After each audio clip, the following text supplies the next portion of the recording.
Philosophumena or the Refutation of all Heresies. By Origen/Hippolytus. Formerly attributed to Origen, but now to Hippolytus, bishop and martyr. Volume 1. Book 1. The Philosophers. Crus. These are the contents of the first part of the Refutation of all Heresies. What were the tenets of the natural philosophers and who these were, and what those of the ethicists and who these were? And what those of the dialecticians and who the dialecticians were? Now the natural philosophers mentioned are Thales, Pythagoras, Empedocles, Heraclitus, Anaximander, Anaximenes, Anaxagoras, Archelaus, Parmenides, Leucippus, Democritus, Xenophanes, Ecphantus, and Hippo. The ethicists are Socrates, pupil of Archelaus the physicist, and Plato, pupil of Socrates. These mingled together the three kinds of philosophy. The dialecticians are Aristotle, pupil of Plato and the founder of dialectics, and the Stoics Chrysippus and Zeno. Epicurus, however, maintained an opinion almost exactly contrary to all these. So did Pyrrho the academic, who asserts the incomprehensibility of all things. There are also the Brahmins among the Indians, the Druids among the Celts, and Hesiod. Proemium. No fable made famous by the Greeks is to be neglected. For even those opinions of theirs which lack consistency are believed through the extravagant madness of the heretics, who, from hiding in silence their own unspeakable mysteries, are supposed by many to worship God.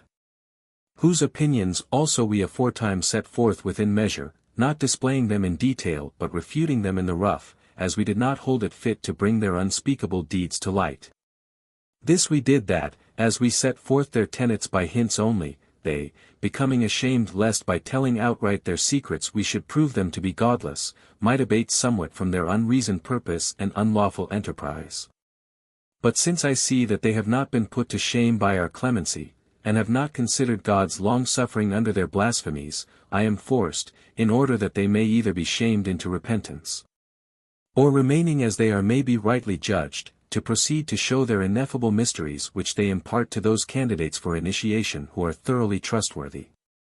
Yet they do not previously avow them, unless they have enslaved such a one by keeping him long in suspense and preparing him by blasphemy against the true God, and they see him longing for the jugglery of the disclosure. And then, when they have proved him to be bound fast by iniquity, they initiate him and impart to him the perfection of evil things. First binding him by oath neither to tell nor to impart them to any one unless he too has been enslaved in the same way. Yet from him to whom they have been only communicated, no oath is longer necessary. For whoso has submitted to learn and to receive their final mysteries will by the act itself and by his own conscience be bound not to utter them to others. For were he to declare to any man such an offense, he would neither be reckoned longer among men, nor thought worthy any more to behold the light. Which things also are such an offense that even the dumb animals do not attempt them, as we shall say in its place. But since the argument compels us to enter into the case very deeply, we do not think fit to hold our peace, but setting forth in detail the opinions of all, we shall keep silence on none. And it seems good to us to spare no labor even if thereby the tale be lengthened. For we shall leave behind us no small help to the life of men against further error, when all see clearly the hidden and unspeakable orgies of which the heretics are the stewards and which they impart only to the initiated. But none other will refute these things than the Holy Spirit handed down in the Church, which the apostles having first received did distribute to those who rightly believed. Whose successors we chance to be and partakers of the same grace of high priesthood and of teaching and accounted guardians of the Church. Wherefore we close not our eyes nor abstain from straight speech.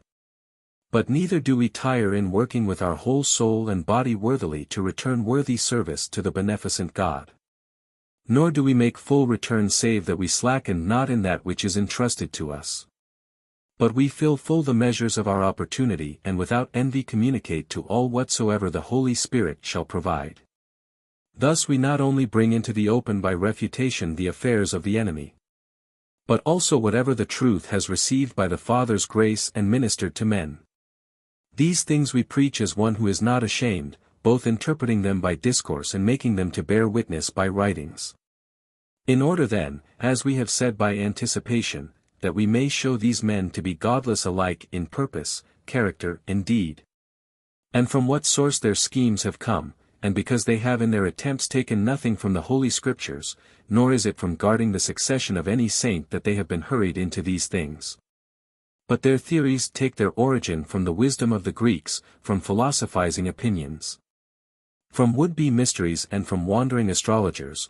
It seems then proper that we first set forth the tenets of the philosophers of the Greeks and point out to our readers which of them are the oldest and most reverent towards the divinity.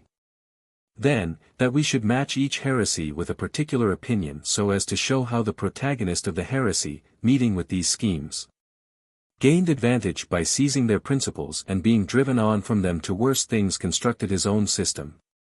Now the undertaking is full of toil and requires much research. But we shall not be found wanting. For at the last it will give us much joy, as with the athlete who has won the crown with much labor, or the merchant who has gained profit after great tossing of the sea, or the husbandman who gets the benefit of his crops from the sweat of his brow, or the prophet who after reproaches and insults sees his predictions come to pass. We will therefore begin by declaring which of the Greeks first made demonstration of natural philosophy. 4 of them especially have the protagonists of the heretics become the plagiarists, as we shall afterwards show by setting them side by side. And when we have restored to each of these pioneers his own, we shall put the heresiarchs beside them naked and unseemly. 1. Thales. It is said that Thales the Milesian, one of the 7 sages, was the first to take in hand natural philosophy. He said that the beginning and end of the universe was water, for that from its solidification and redissolution all things have been constructed and that all are borne about by it. And that from it also come earthquakes and the turnings about of the stars and the motions of the winds. And that all things are formed and flow in accordance with the nature of the first cause of generation. But that the divinity is that which has neither beginning nor end. Thales, having devoted himself to the system of the stars and to an inquiry into them, became for the Greeks the first who was responsible for this branch of learning. And he, gazing upon the heavens and saying that he was apprehending with care the things above, fell into a well. Whereupon a certain servant maid of the name of Thrata laughed at him and said, while intent on beholding things in heaven, he does not see what is at his feet. And he lived about the time of Croesus. 2. Pythagoras. And not far from this time there flourished another philosophy founded by Pythagoras, who some say was a Samian. They call it the Italic because Pythagoras, fleeing from Polycrates, the tyrant of Samos, took up his abode in a city of Italy and there spent his life. Whose successors in the school did not differ much from him in judgment. And he, after having inquired into physics, combined with it astronomy, geometry and music. And thus he showed that unity is God, and after curiously studying the nature of number, he said that the cosmos makes melody and was put together by harmony, and he first reduced the movement of the 7 stars to rhythm and melody. Wondering, however, at the arrangement of the universals, he expected his disciples to keep silence as to the first things learned by them, as if they were misty of the universe coming into the cosmos. Thereafter when it seemed that they had partaken sufficiently of the schooling of the discourses, and could themselves philosophize about stars and nature, he, having judged them purified, bade them speak. He divided the disciples into 2 classes, and called these esoterics and those exoterics. To the first named he entrusted the more complete teaching, to the others the more restricted. He applied himself to magic also, as they say, and himself invented a philosophy of the origin of nature, based upon certain numbers and measures, saying that the origin of the arithmetical philosophy comprised this method by synthesis. The first number became a principle which is 1, illimitable, incomprehensible, and contains within itself all the numbers that can come to infinity by multiplication. But the first unit was by hypothesis the origin of numbers, the which is a male monad begetting like a father all the other numbers. In the second place is the dyad, a female number, and the same is called even by the arithmeticians. In the third place is the triad, a male number, and it has been called odd by the arithmeticians' decree. After all these is the tetrad, a female number, and this is also called even, because it is female. Therefore all the numbers derived from the genus, now the illimitable genus is, number, are 4, from which was constructed, according to them, the perfect number, the decad. For the 1, 2, 3, for become 10 if for each number its appropriate name be substantially kept. This decad Pythagoras said was a sacred tetractys, a source of everlasting nature containing roots within itself, and that from the same number all the numbers have their beginning. For the 11 and the 12 and the rest share the beginning of their being from the 10. The 4 divisions of the same decad, the perfect number, are called number, monad, square and cube. The conjunctions and minglings of which make for the birth of increase and complete naturally the fruitful number. For when the square is multiplied by itself, it becomes a square squared, when into the cube, the square cubed. When the cube is multiplied by the cube, it becomes a cube cubed. So that all the numbers from which comes the birth of things which are 7, to wit, number, monad, square, cube, square of square, cube of square and cube of cube. He declared also that the soul is immortal and that there is a change from one body to another. Wherefore he said that he himself had been before Trojan times Thales, and that in the Trojan era he was Euphorbus, and after that Hermotimus the Samian, after which Pyrrho of Delos, and fifthly Pythagoras.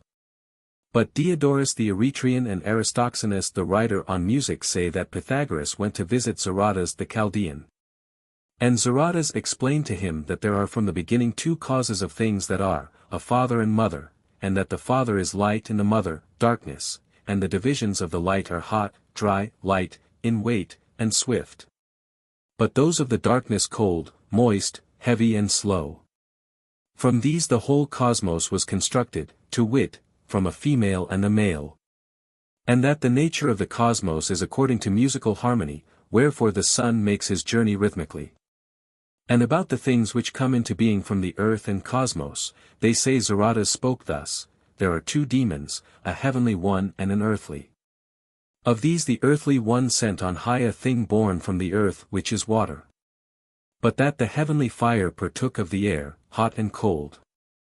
Wherefore, he says, none of these things destroys or pollutes the soul, for the same are the substance of all. And it is said that Pythagoras ordered that beans should not be eaten, because Zaratas said that at the beginning and formation of all things when the earth was still being constructed and put together, the bean was produced. And he says that a proof of this is, that if one chews a bean to pulp and puts it in the sun for some time, for this plays a direct part in the matter, it will give out the smell of human seed. And he says that another proof is even clearer. If when the bean is in flower, we take the bean and its blossom, put it into a jar, anoint this, bury it in earth, and in a few days dig it up. We shall see it at first having the form of a woman's pudenda and afterwards on close examination a child's head growing with it. Pythagoras perished at Crotona in Italy having been burned along with his disciples. And he had this custom that when any one came to him as a disciple, he had to sell his possessions and deposit the money under seal with Pythagoras, and remain silent sometimes for 3 and sometimes for 5 years while he was learning. But on being again set free, he mixed with the others and remained a disciple and took his meals along with them. But if he did not, he took back what belonged to him and was cast out. Now the esoterics were called Pythagoreans and the others Pythagorists. And of his disciples who escaped the burning were Lysis and Archippus and Zamolxus, Pythagoras' house slave, who is said to have taught the Druids among the Celts to cultivate the Pythagorean philosophy. And they say that Pythagoras learned numbers and measures from the Egyptians, and being struck with the plausible, imposing and with difficulty disclosed wisdom of the priests, he imitated them also in enjoining silence and, lodging his disciples in cells, made them lead a solitary life. 3. About Empedocles. But Empedocles, born after these men, also said many things about the nature of demons, and how they being very many go about managing things upon the earth. He said that the beginning of the universe was strife and friendship and that the intellectual fire of the monad is God, and that all things were constructed from fire and will be resolved into fire. In which opinion the Stoics also nearly agree, since they expect an ekpyrosis. But most of all he accepted the change into different bodies, saying, For truly a boy I became, and a maiden. And bush, and bird of prey, and fish. A wanderer from the salt sea. He declared that all souls transmigrated into all living things. For Pythagoras the teacher of these men said he himself had been Euphorbus who fought at Ilion, and claimed to recognize the shield. This of Empedocles. 4. About Heraclitus. But Heraclitus of Ephesus, a physicist, bewailed all things, accusing the ignorance of all life and of all men, and pitying the life of mortals. For he claimed that he knew all things and other men nothing. And he also made statements nearly in accord with Empedocles, as he said that discord and friendship were the beginning of all things, and that the intellectual fire was God and that all things were born in upon one another and did not stand still. And like Empedocles he said that every place of ours was filled with evil things, and that these come as far as the moon extending from the place surrounding the earth, but go no further, since the whole place above the moon is very pure. Thus, too, it seemed to Heraclitus. And after these came other physicists whose opinions we do not think it needful to declare as they are in no way incongruous with those aforesaid. But since the school was by no means small, and many physicists afterward sprang from these, all discoursing in different fashion on the nature of the universe, it seems also fit to us, now that we have set forth the philosophy derived from Pythagoras, to return in order of succession to the opinions of those who adhered to Thales, and after recounting the same to come to the ethical and logical philosophies. Whereof Socrates founded the ethical and Aristotle the dialectic. 5. About Anaximander.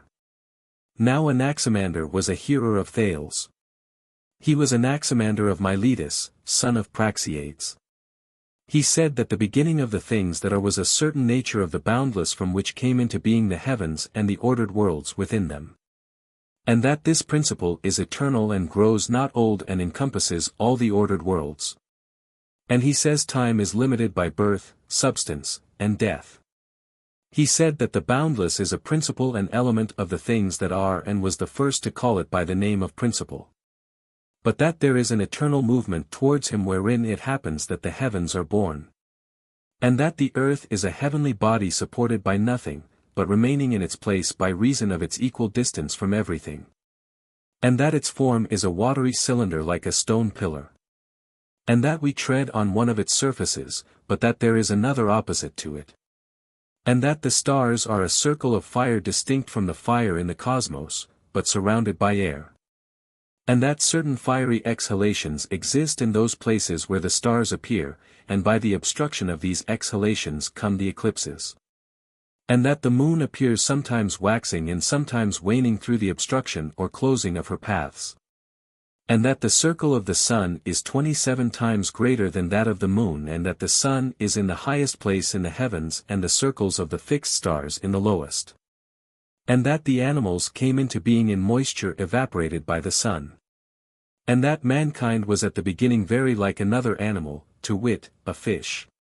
And that winds come from the separation and condensation of the subtler atoms of the air, and rain from the earth giving back under the sun's heat what it gets from the clouds. And lightnings from the severance of the clouds by the winds falling upon them. He was born in the 3rd year of the 42nd Olympiad. 6. About Anaximenes. Anaximenes, who was also a Milesian, the son of Eurystratus, said that the beginning was a boundless air from which what was, is, and shall be in gods and divine things came into being, while the rest came from their descendants. But that the condition of the air is such that when it is all over alike it is invisible to the eye, but it is made perceptible by cold and heat, by damp and by motion. And that it is ever moving, for whatever is changeable changes not unless it be moved. For it appears different when condensed and rarefied. For when it diffuses into greater rarity fire is produced. But when again halfway condensed into air, a cloud is formed from the air's compression, and when still further condensed, water, and when condensed to the full, earth, and when to the very highest degree, stones. And that consequently the great rulers of formation are contraries, to wit, heat and cold. And that the earth is a flat surface borne up on the air in the same way as the sun and moon and the other stars. For all fiery things are carried through the air laterally. And that the stars are produced from the earth by reason of the mist which rises from it and which when rarefied becomes fire, and from this ascending fire the stars are constructed. And that there are earth-like natures in the stars' place carried about with them.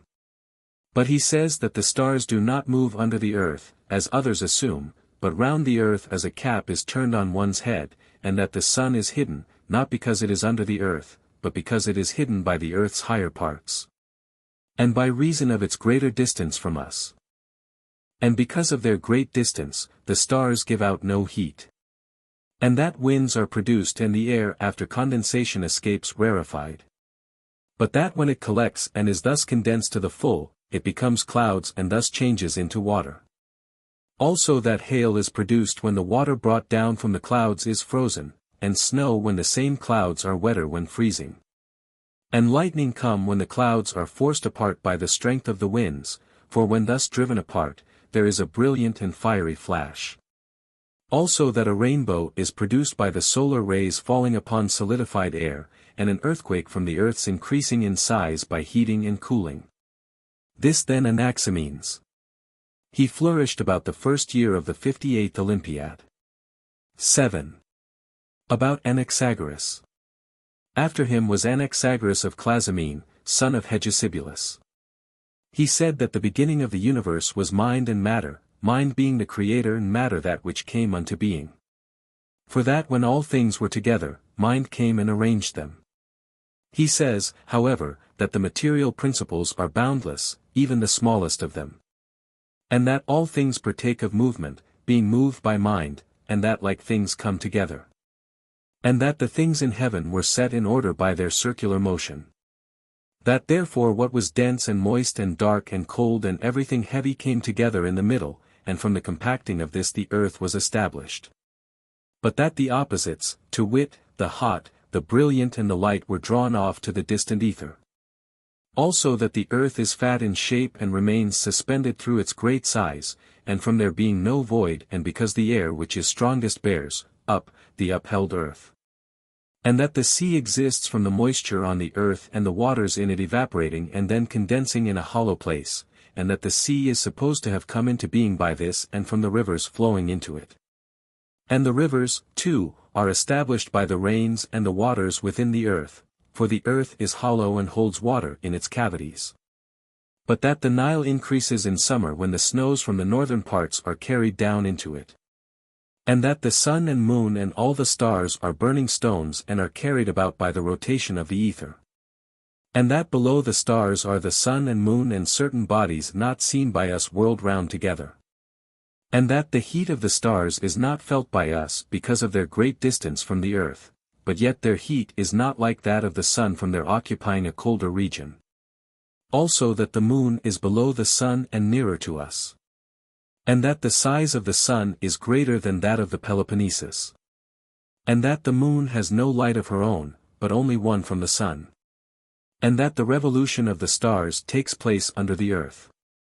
Also that the moon is eclipsed when the earth stands in her way, and sometimes the stars which are below the moon, and the sun when the moon stands in his way during new moons.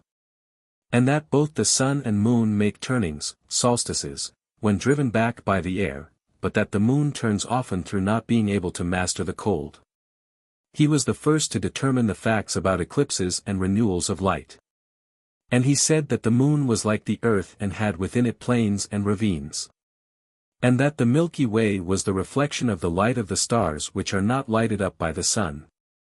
And that the shooting stars are as it were sparks which glance off from the movement of the pole. And that winds are produced by the rarefaction of the air by the sun and by their drying up as they get towards the pole and are borne away from it.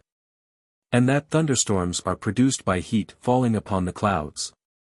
And that earthquakes come from the upper air falling upon that under the earth, for when this last is moved, the earth upheld by it is shaken. And that animals at the beginning were produced from water, but thereafter from one another, and that males are born when the seed secreted from the right parts of the body adheres to the right parts of the womb and females when the opposite occurs. He flourished in the first year of the 88th Olympiad, about which time they say Plato was born. They say also that Anaxagoras came to have a knowledge of the future. 8. About Archelaus. Archelaus was of Athenian race and the son of Apollodorus. He like Anaxagoras asserted the mixed nature of matter and agreed with him as to the beginning of things. But he said that a certain mixture was directly inherent in mind, and that the source of movement is the separation from one another of heat and cold, and that the heat is moved and the cold remains undisturbed. Also that water when heated flows to the middle of the universe wherein heated air and earth are produced, of which one is borne aloft while the other remains below. And that the earth remains fixed and exists because of this and abides in the middle of the universe, of which, so to speak, it forms no part and which is delivered from the conflagration. The first result of which burning is the nature of the stars, the greatest whereof is the sun and the second the moon, while of the others some are greater and some smaller. And he says that the heaven is arched over us and has made the air transparent and the earth dry. For that at first it was a pool, since it was lofty at the horizon, but hollow in the middle. And he brings forward as a proof of this hollowness, that the sun does not rise and set at the same time for all parts as must happen if the earth were level. And as to animals, he says that the earth first became heated in the lower part when the hot and cold mingled and man and the other animals appeared. And all things were unlike one another and had the same diet, being nourished on mud. And this endured for a little, but at last generation from one another arose, and man became distinct from the other animals and set up chiefs, laws, arts, cities, and the rest. And he says that mind is inborn in all animals alike. For that every body is supplied with mind, some more slowly and some quicker than the others. Natural philosophy lasted then from Thales up to Archelaus. Of this last Socrates was a hearer. But there are also many others putting forward different tenets concerning the divine and the nature of the universe, whose opinions if we wished to set them all out would take a great mass of books. But it would be best, after having recalled by name those of them who are, so to speak, the chorus leaders of all who philosophized in later times and who have furnished starting points for systems, to hasten on to what follows. 9. About Parmenides. For truly Parmenides also supposed the universe to be eternal and ungenerated and spherical in form. Nor did he avoid the common opinion making fire and earth the principles of the universe, the earth as matter, but the fire as cause and creator. He said that the ordered world would be destroyed, but in what way, he did not say. But he said that the universe was eternal and ungenerated and spherical in form and all over alike, bearing no impress and immovable and with definite limits. 10. About Leucippus. But Leucippus, a companion of Zeno, did not keep to the same opinion, as Parmenides, but says that all things are boundless and ever-moving and that birth and change are unceasing. And he says that fullness and the void are elements. And he says also that the ordered worlds came into being thus, when many bodies were crowded together and flowed from the ambient into a great void, on coming into contact with one another, those of like fashion and similar form coalesced. And from their intertwining yet others were generated and increased and diminished by a certain necessity. But what that necessity may be he did not define. 11. About Democritus. But Democritus was an acquaintance of Leucippus. This was Democritus of Abdera, son of Leucippus, who met with many gymnosophists among the Indians and with priests and astrologers in Egypt and with magi in Babylon. But he speaks like Leucippus about elements, to wit, fullness and void, saying that the full is that which is but the void that which is not, and he said this because things are ever moving in the void. He said also that the ordered worlds are boundless and differ in size, and that in some there is neither sun nor moon, but that in others both are greater than with us, and in yet others more in number. And that the intervals between the ordered worlds are unequal, here more and there less, and that some increase, others flourish and others decay, and here they come into being and there they are eclipsed. But that they are destroyed by colliding with one another. And that some ordered worlds are bare of animals and plants and of all water. And that in our cosmos the earth came into being first of the stars and that the moon is the lowest of the stars, and then comes the sun and then the fixed stars, but that the planets are not all at the same height. And he laughed at everything, as if all things among men deserved laughter. 12. About Xenophanes. But Xenophanes of Colophon was the son of Orthomenes. He survived until the time of Cyrus. He first declared the incomprehensibility of all things, saying thus: although anyone should speak most definitely, he nevertheless does not know, and it is a guess which occurs about all things. But he says that nothing is generated, or perishes, or is moved, and that the universe which is one is beyond change. But he says that God is eternal, and one and alike on every side, and finite and spherical in form, and conscious in all his parts. And that the sun is born every day from the gathering together of small particles of fire, and that the earth is boundless and surrounded neither by air nor by heaven. And that there are boundless, innumerable, suns and moons, and that all things are from the earth. He said that the sea is salt because of the many compounds which together flow into it. But Metrodorus said it was thanks to its trickling through the earth that the sea becomes salt. And Xenophanes opines that there was once a mixture of earth with the sea, and that in time it was freed from moisture, asserting in proof of this that shells are found in the center of the land and on mountains. And that in the stone quarries of Syracuse were found the impress of a fish and of seals, and in Paros the cast of an anchor below the surface of the rock, and in Malta layers of all sea things. And he says that these came when all things were of old time buried in mud, and that the impress of them dried in the mud. But that all men were destroyed when the earth being cast into the sea became mud, and that it again began to bring forth, and that this catastrophe happened to all the ordered worlds. 13. About Ecphantus. A certain Ecphantus, a Syracusan, said that a true knowledge of the things that are could not be got. But he defines, as he thinks, that the first bodies are indivisible, and that there are three differences between them, to wit, size, shape and power. And the number of them is limited and not boundless. But that these bodies are moved neither by weight nor by impact, but by a divine power which he calls nous and psyche. Now the pattern of this is the cosmos, wherefore it has become spherical in form by divine power. And that the earth in the midst of the cosmos is moved round its own center from west to east. 14. About Hippo. But Hippo of Rhegium said that the principles were cold, like water, and heat, like fire. And that the fire came from the water, and, overcoming the power of its parent, constructed the cosmos. But he said that the soul was sometimes brain and sometimes water. For the seed also seems to us to be from moisture, and from it he says the soul is born. These things, then, we seem to have sufficiently set forth. Wherefore, as we have now separately run through the opinions of the physicists, it seems fitting that we return to Socrates and Plato, who most especially preferred the study of ethics. 15. About Socrates. Now Socrates became a hearer of Archelaus the physicist, and giving great honor to the maxim, know thyself, and having established a large school, held Plato to be the most competent of all his disciples. He left no writings behind him. But Plato, being impressed with all his wisdom, established the teaching combining physics, ethics, and dialectics. But what Plato laid down is this. 16. About Plato. Plato makes the principles of the universe to be God, matter and the model. He says that God is the maker and orderer of this universe and its providence. That matter is that which underlies all things, which matter he calls a recipient and a nurse.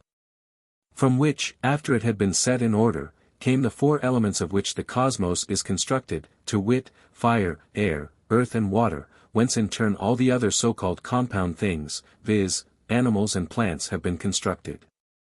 But the model is the thought of God, which Plato also calls ideas, to which, giving heed as to an image in the soul, God fashioned all things.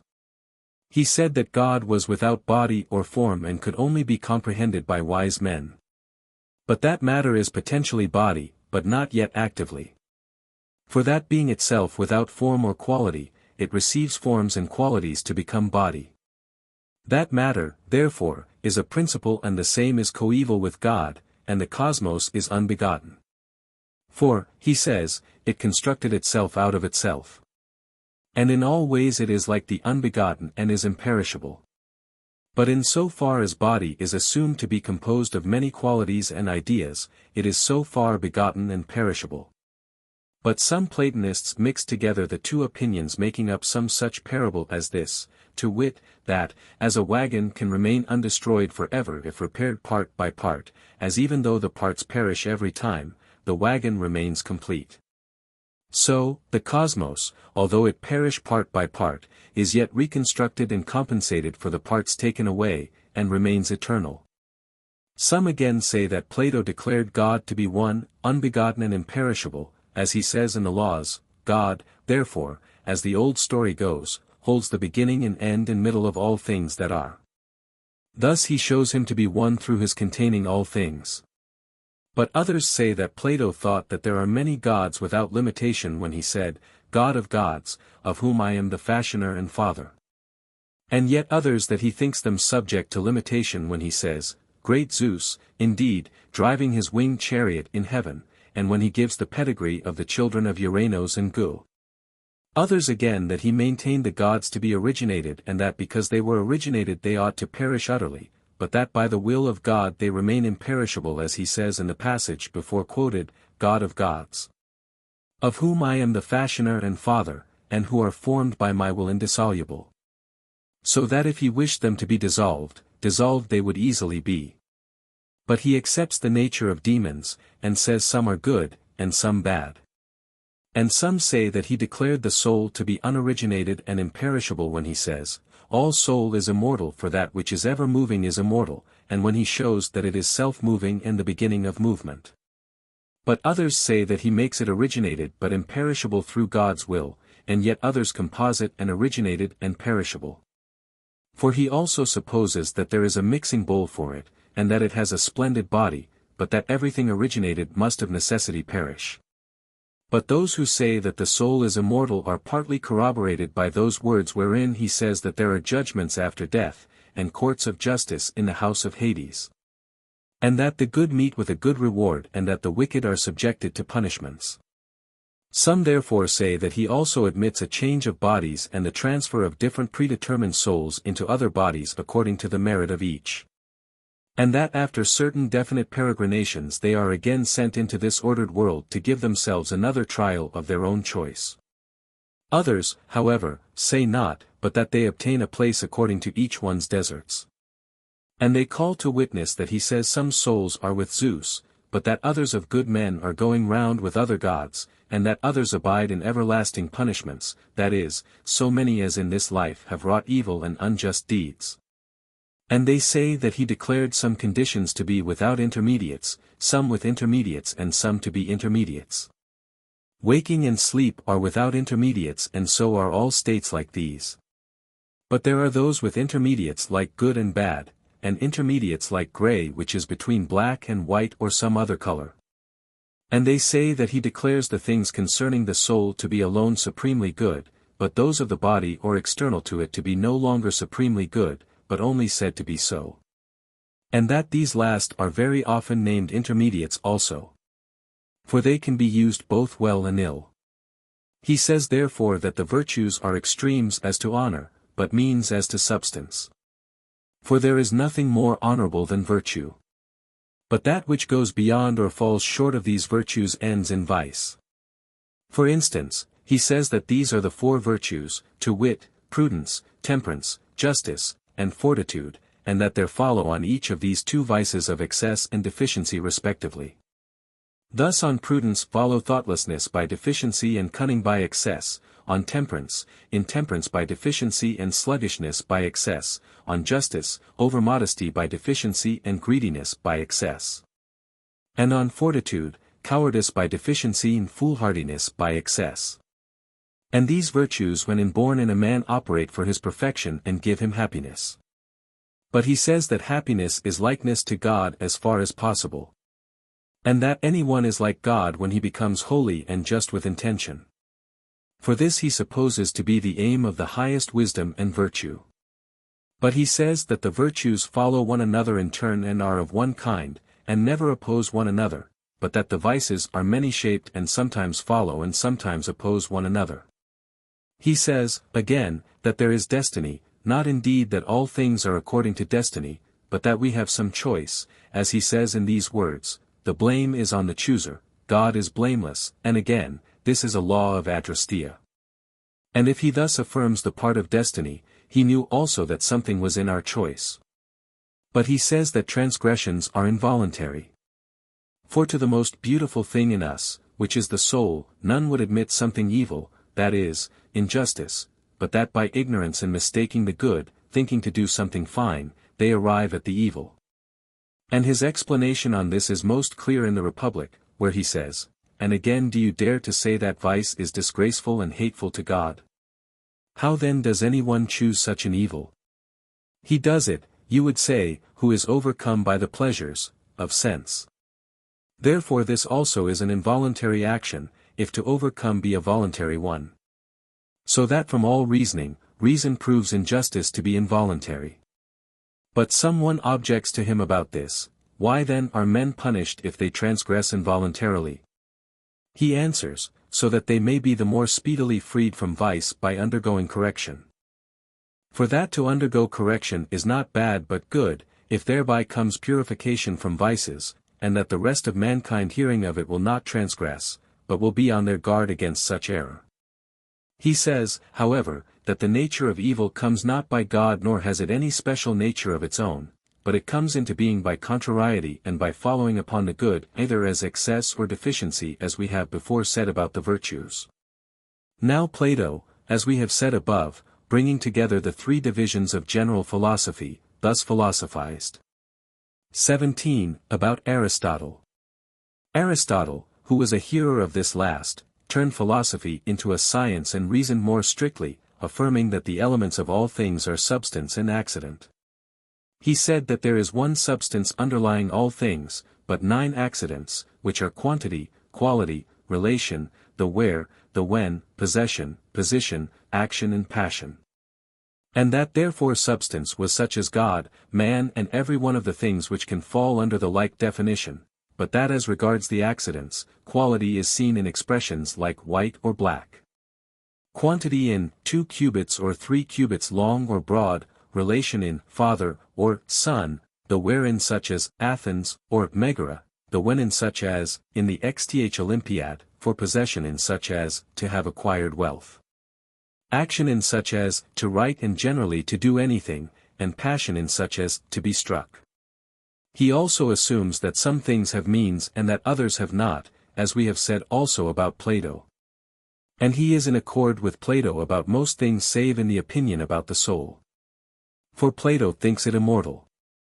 But Aristotle that it remains behind after this life and that it is lost in a 5th body which is assumed to exist along with the other 4, to wit, fire, earth, water and air, but is more subtle than they and like a spirit. Again whereas Plato said that the only good things were those which concerned the soul and that these sufficed for happiness.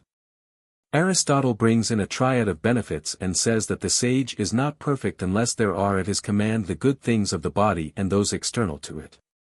Which things are beauty, strength, keenness of sense and completeness, while the externals are wealth, high birth, glory, power, peace, and friendship. But that the inner things about the soul are, as Plato thought, prudence, temperance, justice and fortitude. Also Aristotle says that evil things exist, and come by contrariety to the good, and are below the place about the moon, but not above it. Again, he says that the soul of the whole ordered world is eternal, but that the soul of man vanishes as we have said above. Now, he philosophized while delivering discourses in the Lyceum, but Zeno in the painted porch. And Zeno's followers got their name from the place, i.e. they were called Stoics from the Stoa, but those of Aristotle from their mode of study. For their inquiries were conducted while walking about in the Lyceum, wherefore they were called Peripatetics. This then Aristotle. 18. About the Stoics. The Stoics themselves also added to philosophy by the increased use of syllogisms, and included it nearly all in definitions, Chrysippus and Zeno being here agreed in opinion. Who also supposed that God was the beginning of all things, and was the purest body, and that his providence extends through all things. They say positively, however, that existence is everywhere according to destiny, using some such simile as this, viz. that, as a dog tied to a cart, if he wishes to follow it, is both drawn along by it and follows of his own accord, doing at the same time what he wills and what he must by a compulsion like that of destiny. But if he does not wish to follow, he is wholly compelled. And they say that it is the same indeed with men. For even if they do not wish to follow, they will be wholly compelled to come to what has been foredoomed. And they say that the soul remains after death, and that it is a body and is born from the cooling of the air of the ambient, whence it is called psyche. But they admit that there is a change of bodies for souls which have been marked out for it. And they expect that there will be a conflagration and purification of this cosmos, some saying that it will be total but others partial, and that it will be purified part by part. And they call this approximate destruction and the birth of another cosmos therefrom, catharsis. And they suppose that all things are bodies, and that one body passes through another. But that there is a resurrection and that all things are filled full and that there is no void. Thus also the Stoics. 19. About Epicurus. But Epicurus held an opinion almost the opposite of all others. He supposed that the beginnings of the universals were atoms and a void, that the void was as it were the place of the things that will be, but that the atoms were matter, from which all things are. And that from the concourse of the atoms both God and all the elements came into being, and that in them were all animals and other things, so that nothing is produced or constructed unless it be from the atoms. And he said that the atoms were the most subtle of things, and that in them there could be no point, nor mark or any division whatever, wherefore he called them atoms. And although he admits God to be eternal and imperishable, he says that he cares for no one, and that in short there is no providence nor destiny, but all things come into being automatically. For God is seated in the metacosmic spaces, as he calls them. For he held that there was a certain dwelling place of God outside the cosmos called the metacosmia, and that he took his pleasure and rested in supreme delight. And that he neither had anything to do himself nor provided for others. In consequence of which Epicurus made a theory about wise men, saying that the end of all wisdom is pleasure. But different people take the name of pleasure differently. For some understood by it the desires, but others the pleasure that comes by virtue.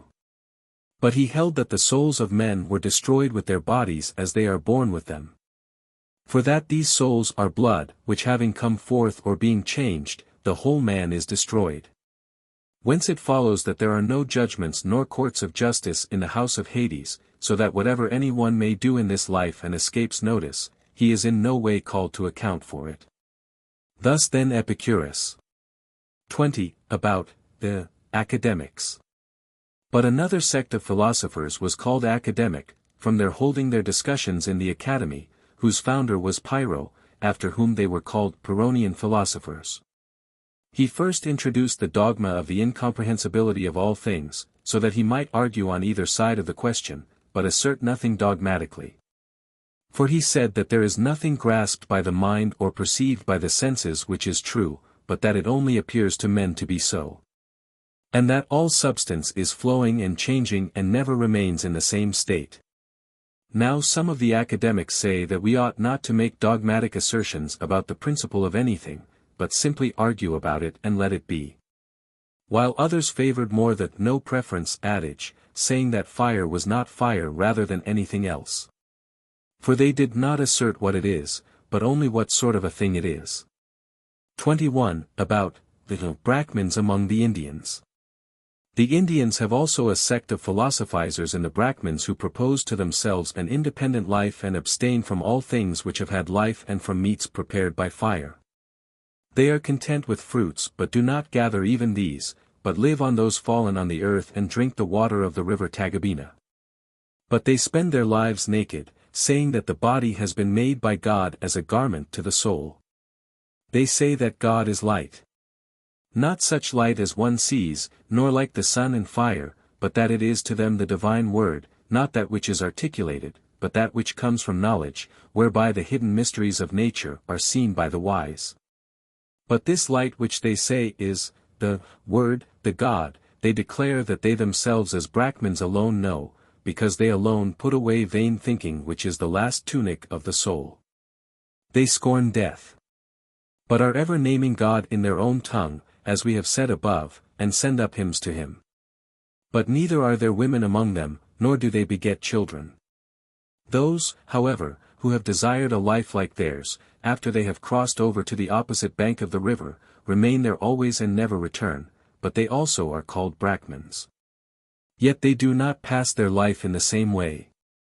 For there are women in the country, from whom those dwelling there are begotten and beget.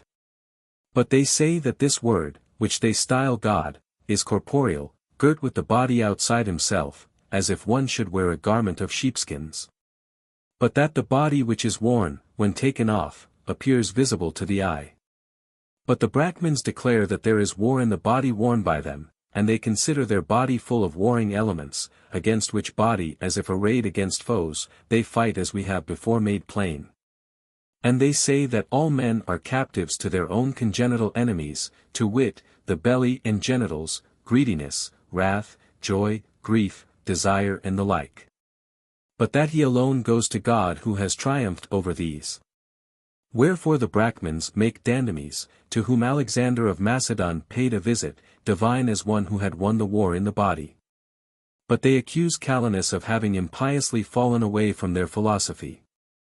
But the Brahmins putting away the body, like fish who have leaped from the water into pure air, behold the sun. 22. About the Druids among the Celts. The Druids among the Celts inquired with the greatest minuteness into the Pythagorean philosophy, Xenophanes, Pythagoras' slave, a Thracian by race, being for them the author of this discipline. He after Pythagoras' death travelled into their country and became as far as they were concerned the founder of this philosophy. The Celts glorify the Druids as prophets and as knowing the future because they foretell to them some things by the ciphers and numbers of the Pythagoric art. On the principles of which same art we shall not be silent, since some men have ventured to introduce heresies constructed from them. Druids, however, also make use of magic arts. 23. About Hesiod. But Hesiod the poet says that he, too, heard thus from the Muses about nature. The Muses, however, are the daughters of Zeus. For Zeus having from excess of desire companied with Mnemosyne for 9 days and nights consecutively, she conceived these 9 in her single womb, receiving one every night. Now Hesiod invokes the 9 Muses from Pieria, that is from Olympus, and prays them to teach him how first the gods and earth became. The rivers and immeasurable sea. High raging in its foam, the glittering stars. The wide impending heaven. Say how their treasures, how their honors each allotted shared, how first they held abode. On many caved Olympus, this declare. Ye Muses, dwellers of the heavenly mount. From the beginning, say who first arose. First chaos was, next ample-bosomed earth. The seat eternal and immovable. Of deathless gods, who still the Olympian height. Snow-topped inhabit. Third in hollow depth. Of the vast ground, expanded wide above. The gloomy Tartarus, love then arose. Most beauteous of immortals, he at once. Of every god and every mortal man. Unnerves the limbs. Dissolves the wiser breast. By reason steeled, and quells the very soul. From chaos, Erebus and sable night. From night arose the sunshine and the day. Whom she with dark embrace of Erebus commingling bore. Her firstborn earth produced. Of like immensity, the starry heaven. That he might sheltering compass her around. On every side, and be for evermore. To the blessed gods a mansion unremoved. Next the high hills arose, the pleasant haunts. Of goddess nymphs, who dwell among the glens. Of mountains. With no aid of tender love. Gave she to birth the sterile sea, high swollen. In raging foam. And heaven embraced, anon. She teemed with ocean, rolling in deep whirls. His vast abyss of waters. Croesus then. Ceus, Hyperion and Iapetus. Themis and Thea rose, Mnemosyne. And Rhea, Phoebe diademed with gold. And love-inspiring Tethys. And of these, youngest in birth, the wily Cronos came. The sternest of her sons, and he abhorred the sire that gave him life. Then brought she forth the Cyclops haughty of spirit. And he enumerates all the other giants descended from Cronos. But last he tells how Zeus was born from Rhea. All these men, then, declared, as we have set forth, their opinions about the nature and birth of the universe. But they all, departing from the divine for lower things, busied themselves about the substance of the things that are. So that when struck with the grandeurs of creation and thinking that these were the divine, each of them preferred before the rest a different part of what was created. But they discovered not the God and fashioner of them. The opinions therefore of those among the Greeks who have undertaken to philosophize, I think I have sufficiently set forth.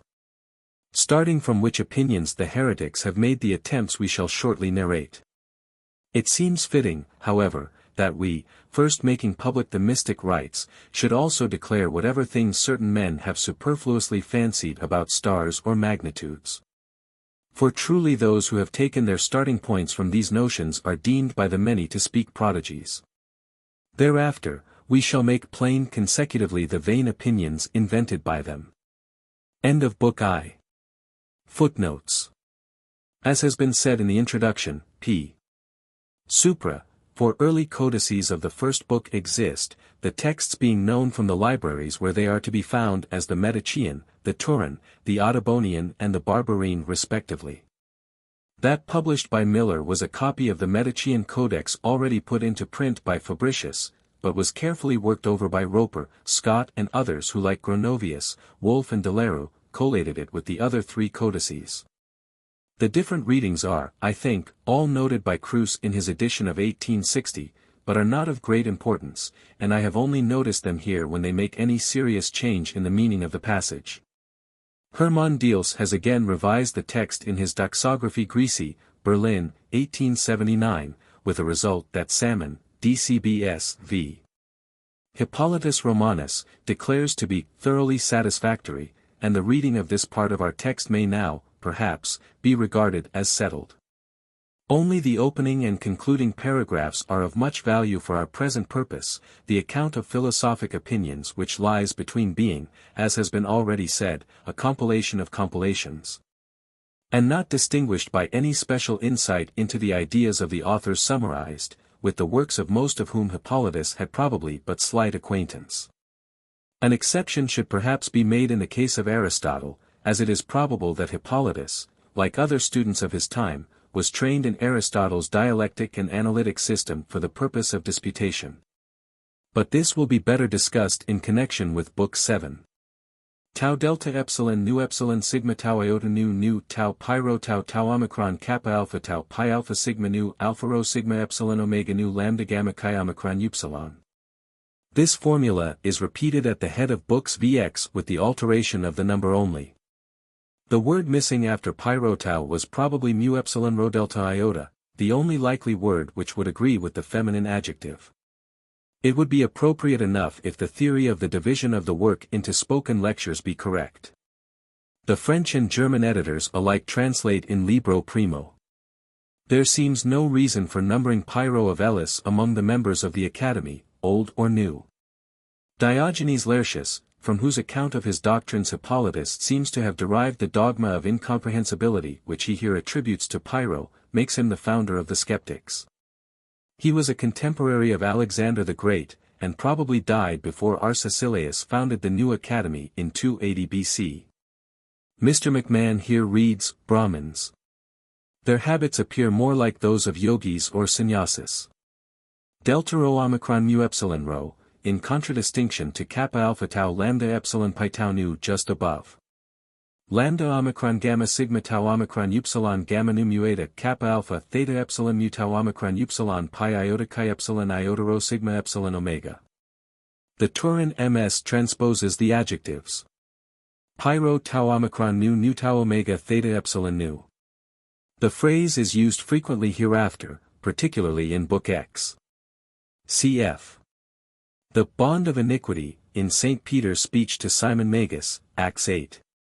23. Tau tau lambda epsilon iota omicron nu tau nu kappa alpha kappa nu. Tau lambda epsilon iota omicron nu being a mystic word for final or complete initiation. Kappa alpha tau lambda omicron gamma alpha kappa, tau lambda.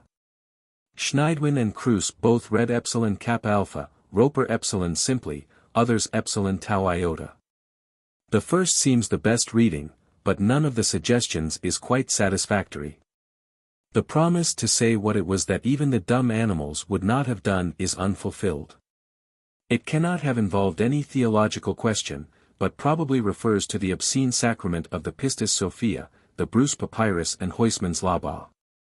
Yet Hippolytus does not again refer to it, and of all the heretics in our text, the Simonians are the only ones accused of celebrating it, even by Epiphanius. Rho chi iota epsilon rho alpha tau epsilon alpha. A neologism. This is the passage relied upon to show that our author was a bishop. Lambda lambda tau rho iota alpha equals foreign. Kruse has aliena. But it is here evidently contrasted with the things of the truth in the next sentence. Kappa eta rho sigma sigma omicron mu epsilon nu. Tau delta omicron xi alpha zeta mu epsilon nu alpha, lit. Matters of opinion. Kappa delta omicron gamma mu tau omega nu phi iota lambda omicron sigma omicron phi omicron upsilon mu nu omega nu.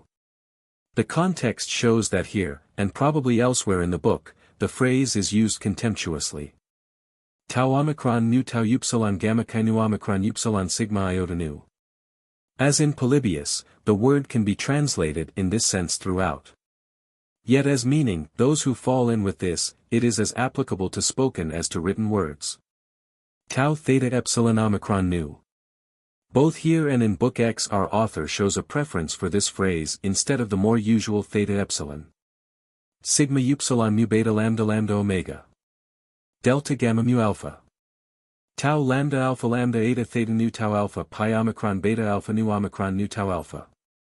Note the piling up of similes natural in a spoken peroration.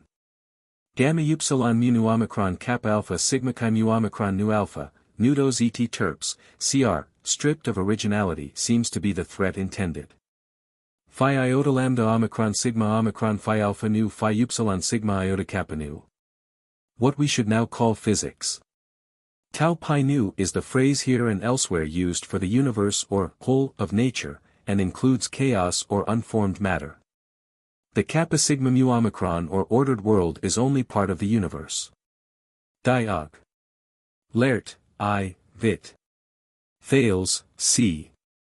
6, says merely that Thales thought water to be the rho chi or beginning of all things. As this is confirmed by all other Greek writers who have quoted him, we may take the further statement here attributed to him as the mistake of Hippolytus or of the compiler he is copying. Rho omega nu in text. Roper suggests sigma tau rho omega nu, stars. So Clement of Alexandria, Stromatis, v. c. 14, and Diog. Lert, I, vit. Sit, c. 9. Diog. Lert, I, vit. Sit, c. 8, makes his derider an old woman. Theta rho tau tau alpha is not a proper name, but means a Thracian woman, as Hippolytus should have known. Roper adds kappa alpha rho iota theta mu epsilon tau iota kappa nu, apparently in view of the speculations about the monad. Aristotle in his Metaphysica, bk. I, c. 5, attributes the first use of this dogma to Xenophanes. By these are meant the planets, including therein the sun and moon. Cf. Sextus Empiricus, Adversus Astrologos, Cod. Passim. Tau lambda alpha equals entities which must needs differ from one another in kind. The phrase is thus used by Plato, Aristotle and all the Neoplatonic writers. Phi psi alpha tau omicron, a tigit, cr, frequent in Pindar. So Timon in the Silly, as quoted by Diog. Lert, 8, vit. Pyt, c. 20. Phi upsilon sigma iota omicron gamma omicron nu iota kappa nu. The Barbarine MS. Has phi upsilon sigma iota omicron gamma nu omega mu omicron nu iota kappa nu, evidently inserted by some scribe who connected it with the absurd system of metaposcopy described in Book 4. Kappa alpha tau tau pi lambda theta omicron, multitudine, cr. For definitions and examples of this term see Aristotle, Metaphys, 4. C. 28. I cannot trace Hippolytus' authority for attributing these Neo-Pythagorean puerilities to Pythagoras himself. Diog. Laert. Aristotle and the rest represent him as saying only that the monad was the beginning of everything, and that from this and the undefined dyad numbers proceed. The general reader may be recommended to Mr. Alfred Williams Ben's statement in the Philosophy of Greece, London, 1898, pages 78 ff that the Greeks did not think of numbers as pure abstractions, but in the most literal sense as figures, that is to say, limited portions of space. McMahon thinks number and monad should here be transposed, as Pythagoras considered according to him the monad as the highest generalization of number and a conception in abstraction. Yet the monad was not the highest abstraction of current, Greek, philosophy. See Edwin Hatch, Influence of Greek Ideas upon the Christian Church, Hibbert Lectures, London, 1890. Delta nu alpha mu iota is here used like our own mathematical expression, power. Why Hippolytus should associate it especially with the power of 2 does not appear. By Greek mathematicians it seems rather to be applied to the square root. Kappa upsilon beta iota sigma theta, involve it, cr. It cannot here mean cubed. Another mistake occurs in the same sentence, where it is said that the square multiplied by the cube is a cube. The sentence is fortunately repeated with the needful correction in Book 4, p. infra. McMahon gives the proper notation as A2, 2 equals A4, A2, 3 equals A6, A3, 3 equals A9. Mu epsilon tau epsilon nu sigma omega mu tau omega sigma iota. The phrase which is here correctly used throughout, but which has somehow slipped into English as metempsychosis. So diog. Laert, 8, vit. Pythagoras, c. 4. Diodorus of Eretria is not otherwise known. Aristoxenus is mentioned by Cicero, Quast. Tusculan, I, 18, as a writer on music. That is, of course, Zoroaster.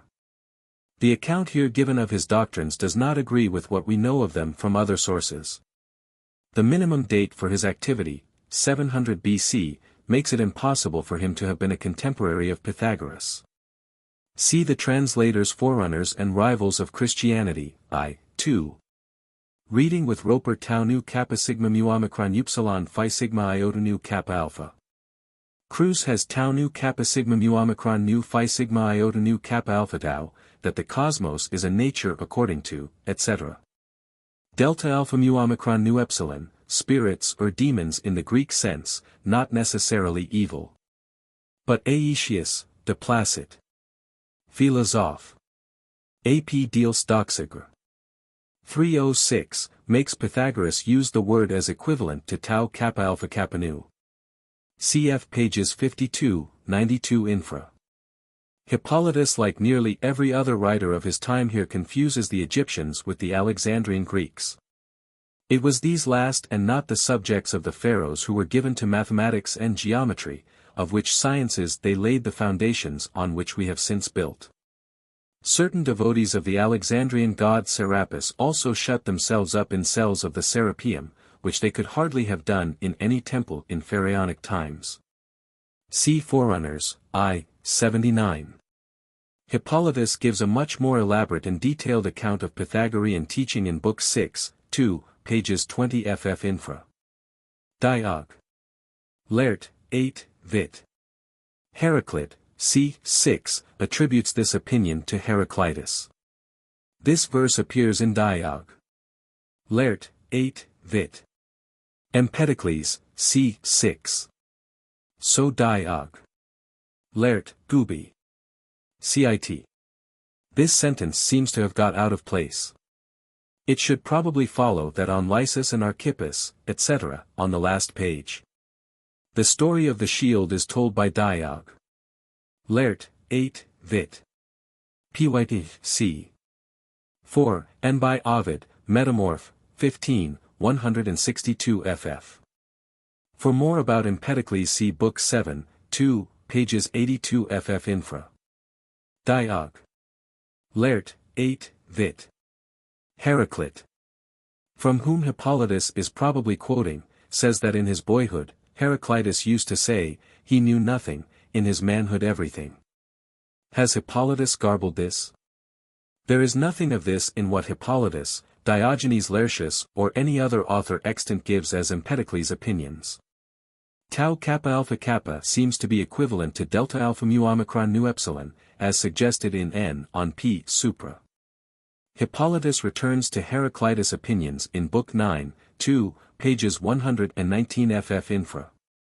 So Diog. Laert, 2, Vit. Anaximander, c. 1, verbatim. Kappa sigma mu omicron iota. He therefore believed in a plurality of worlds. Omicron sigma alpha. It may here mean essence or being. A good discussion of the changes in the meaning of the word and its successors, pi sigma tau alpha sigma iota and pyro sigma omega pi omicron nu, is to be found in Hatch, Op. Cit., pages 275 to 278. Mu epsilon tau omega rho omicron nu, a phenomenon in the heavens, but also something hung up or suspended. Sigma tau rho omicron gamma gamma lambda omicron nu, used by Theophrastus for logs of timber. Lit. From the separation of the finest atoms of the air and from their movement when crowded together. So Roper. Cruz agrees. A. W. Ben, Op. Cit. Gives a readable account of Anaximander's speculations in physics. Deals, Op. Cit., pp. 132, 133 shows in an excellently clear conspectus of parallel passages the different authors from whom Hippolytus took the statements in our text regarding the Ionians. The majority are to be found in Simplicius' commentaries on Aristotle, Simplicius' source being, according to Deals, the fragments of Theophrastus' book on physics.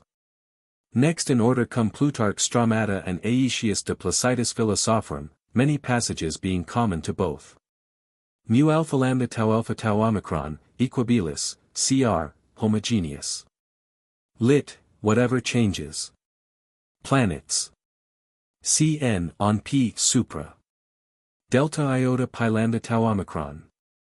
Cruz translates ob latitudinum, McMahon, through expanse of space. Mu epsilon tau epsilon omega rho iota zeta mu epsilon nu omicron upsilon. Cn on P supra. So Diog. Laert, 2, Vit. Anaxim, c. 1. This is the feature of Anaximenes' teaching which seems to have most impressed the Greeks. Pi alpha chi upsilon theta nu tau alpha. Diog. Laert, Dubius Cit., puts Anaximander in the 58th Olympiad, 548 BC, and Anaximenes in the 63rd.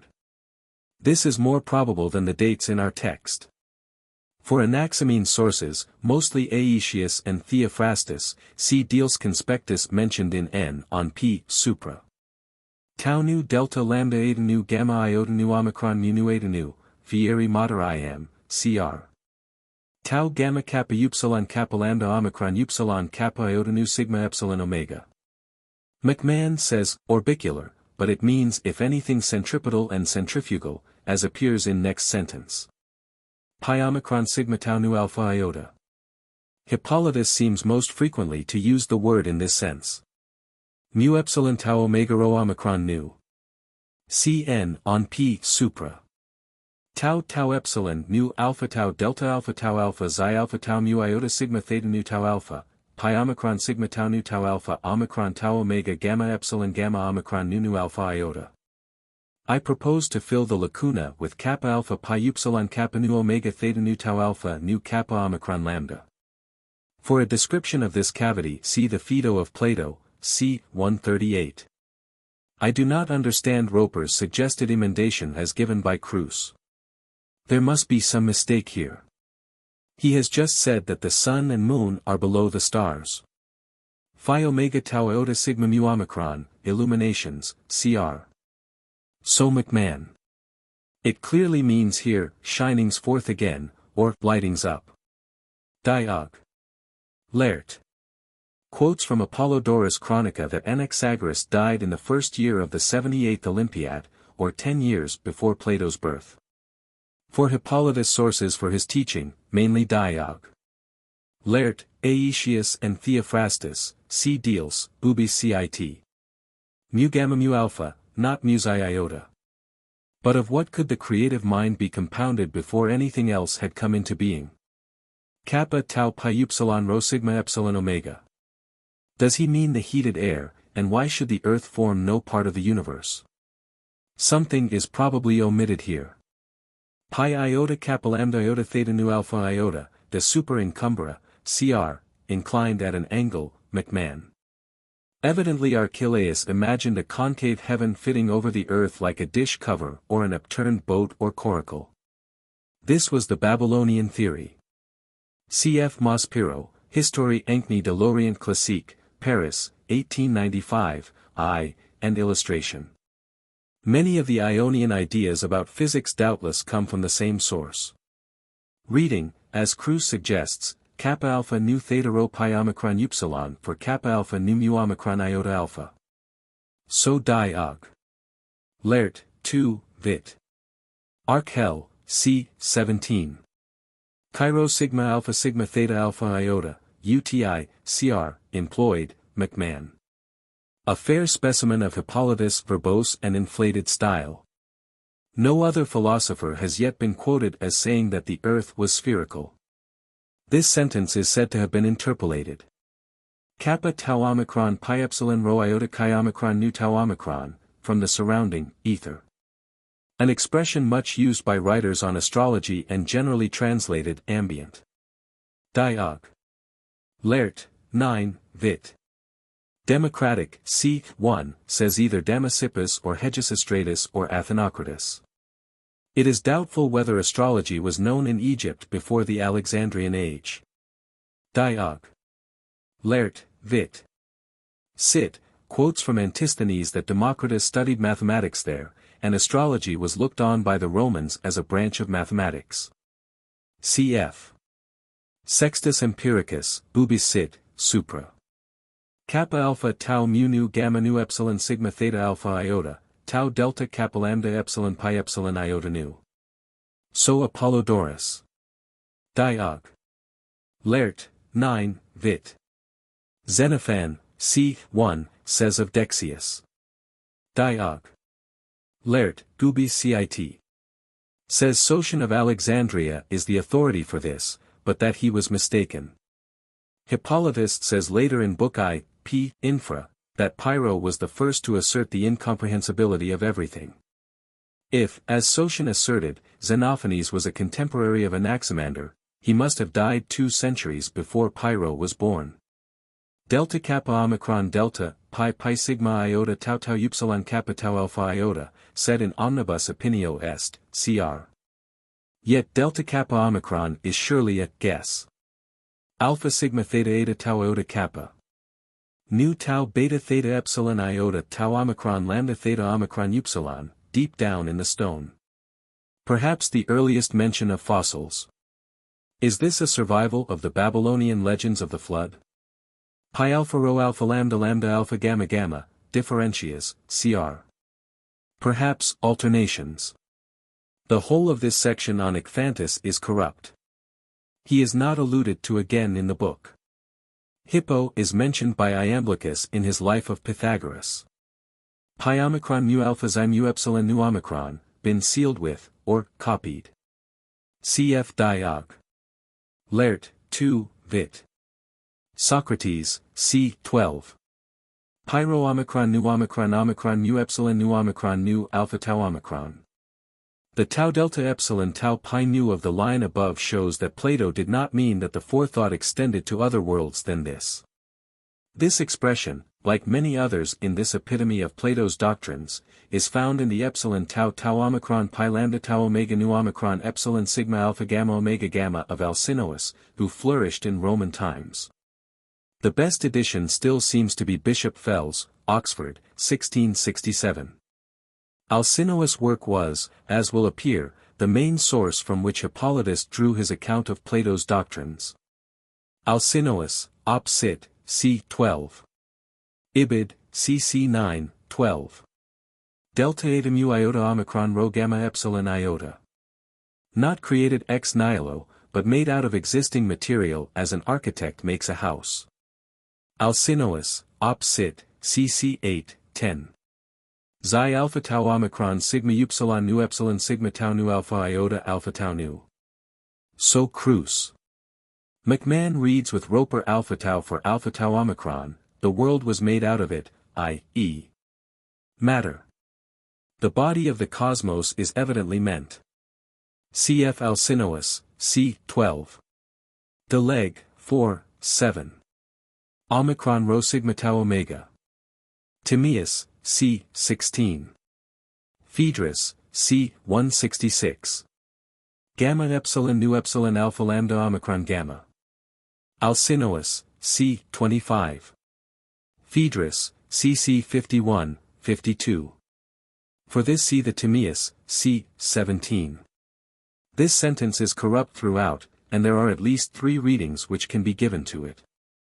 I have taken that which makes the smallest alteration in Cruz's text. Phaedo, c. 43. I do not think this can be found in any writings of Plato that have come down to us. Hippolytus probably took it from Aristotle, to whom he also attributes it, but I cannot find it in this writer either. A passage in Arist. Nicomachean Ethics, Book 2, c. 6, is the nearest to it. So Alcinous, c. 29. The other statements in this sentence seem to be Aristotle's rather than Plato's. Cf. Diog. Laert, v. Vit. Arist, c. 13, where he describes the good things of the soul, the body and of external things respectively. Alcinous, cc. 28, 29. Ibid, c. 27. Ibid, c. 29. Ibid, c. 26. The passage about the choice, of virtue, is in the Republic, X, 617 c. Hippolytus had evidently not read the original, which says that according as a man does or does not choose virtue, so he will have more or less of it. Alcinous, c. 30. This passage is not in the Republic, but in the Clitopho, as to Plato's authorship of which there are doubts. Cruz quotes the Greek text from Roper in a note on of his text. Alcinous, c. 30. Ibid, c. 29. Substance, omicron sigma alpha, and accident, sigma upsilon mu beta epsilon beta eta kappa, are defined by Aristotle in the Metaphysica, Book 4, cc. 8, 9 respectively. The definitions in no way bear the interpretation that Hippolytus here puts on them. In the categories, which, whether by Aristotle or not, are not referred to by him in any of his extant works, it is said, c. 4, that, of things in complex enunciated, each signifies either substance or quantity, or quality or relation, or where or when, or position, or possession, or action, or passion. It is from this that Hippolytus probably took the statement in our text. The illustrations are in part found in Metaphysica, c. 4. The famous quintessence. So Aetius, de Plaque. Phil, B.K. I, c. 1, section 38. But see Diog. Laert. In next note. This is practically verbatim from Diog. Laert, v. Vit. Arist, c. 13. Hippolytus gives as is usual with him a more detailed account of Aristotle's doctrines on these points later. See Book 7, 2, pages 62 ff. Infra. He there admits that he cannot say exactly what was Aristotle's doctrine about the soul. He also refers to books of Aristotle on providence and the like which, test Cruz, no longer exist. Cf. McMahon's note on same page, p. 272 of Clark's edition. Pi tau sigma upsilon lambda lambda omicron gamma iota sigma tau iota kappa tau epsilon rho omicron nu tau nu phi iota lambda omicron sigma omicron phi alpha nu eta xi eta sigma alpha nu. Syllogistici artis expedition Philosophum Leucippus. Professor Arnold in his lucid book on Roman Stoicism, Cambridge, 1911, n. 4, quotes this as a genuine Stoic doctrine. But Diog. Laert, 7, Vit. Zeno, c. 68, represents Zeno, Cleanthes, Chrysippus, Archidemus and Posidonius as agreeing that principles and elements differ from one another in being respectively indestructible and destroyed, and because elements are bodies while principles have none. For the Stoic idea of God, see Op. Cit., c. 70. So Cicero, De Natura Deorum, bk. I, cc 8, 18, makes Zeno say that the cosmos is God, but in the Academics, 2, 41 that ether is the supreme God, with which doctrine, he says, nearly all Stoics agree. Perhaps Hippolytus is here quoting Clement of Alexandria, Stromatis, 6, 71, who says that the Stoics dare to make the God of all things a corporeal spirit. For the Stoic doctrine of providence, see Diog. Laert, Vit. Zeno, c. 70. Pi omicron iota nu kappa alpha tau epsilon xi omicron sigma iota omicron nu mu epsilon tau nu gamma kappa eta omicron nu tau epsilon mu alpha rho mu nu eta. Tau epsilon xi omicron sigma iota omicron nu is the recognized expression for free will. Note the difference between nu gamma kappa eta, compulsion, and epsilon mu alpha rho mu nu eta, destiny. For the Stoic doctrine of fate, see Diog. Laert. Vit. Cit., c. 74. Diog. Laert, ubi Cit., c. 84. From psi iota, cooling, a bad pun. It is extremely doubtful whether the metempsychosis ever formed part of Stoic doctrine. Zeno and Cleanthes both accepted the ekpyrosis. See Diog. Laert. Ubi Cit., c. 70. The same author says that Panetius said that the cosmos was imperishable. Sigma mu alpha delta iota sigma mu alpha tau omicron mu nu chi omega rho epsilon nu, corpus K per corpus mig rare, cr. McMahon inserts a not in the sentence, but without authority. The Stoic resurrection assumed that in the new world created out of the ashes of the old, individuals would take the same place as in this last. See Arnold, Op. Cit., for authorities. Tau mu omicron iota, that cannot be cut. The rest of this sentence is taken from Diog. Laert, X, Vit. Epicur, c. 24, and is quoted there from Epicurus' treatise on nature. With the exception of the deity's seat in the intercosmic spaces and the idea that the souls of men consist of blood, all the above opinions of Epicurus are to be found in Diog. Laert, X, Vit. Epic. Omicron mu lambda lambda omicron nu, not rather. Cn, on p. Supra. The doctrines here given are those of the skeptics, and are to be found in Diog. Laert, 9, Vit. Pyrrho, c. 79 ff and in Sextus Empiricus, Hip. Pyrrho, I. 209 ff Diog.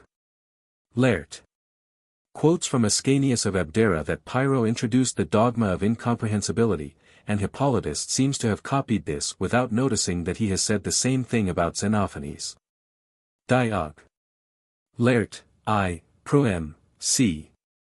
1, mentions both gymnosophists and Druids, but if he ever gave any account of their teaching it must be in the part of the book which is lost.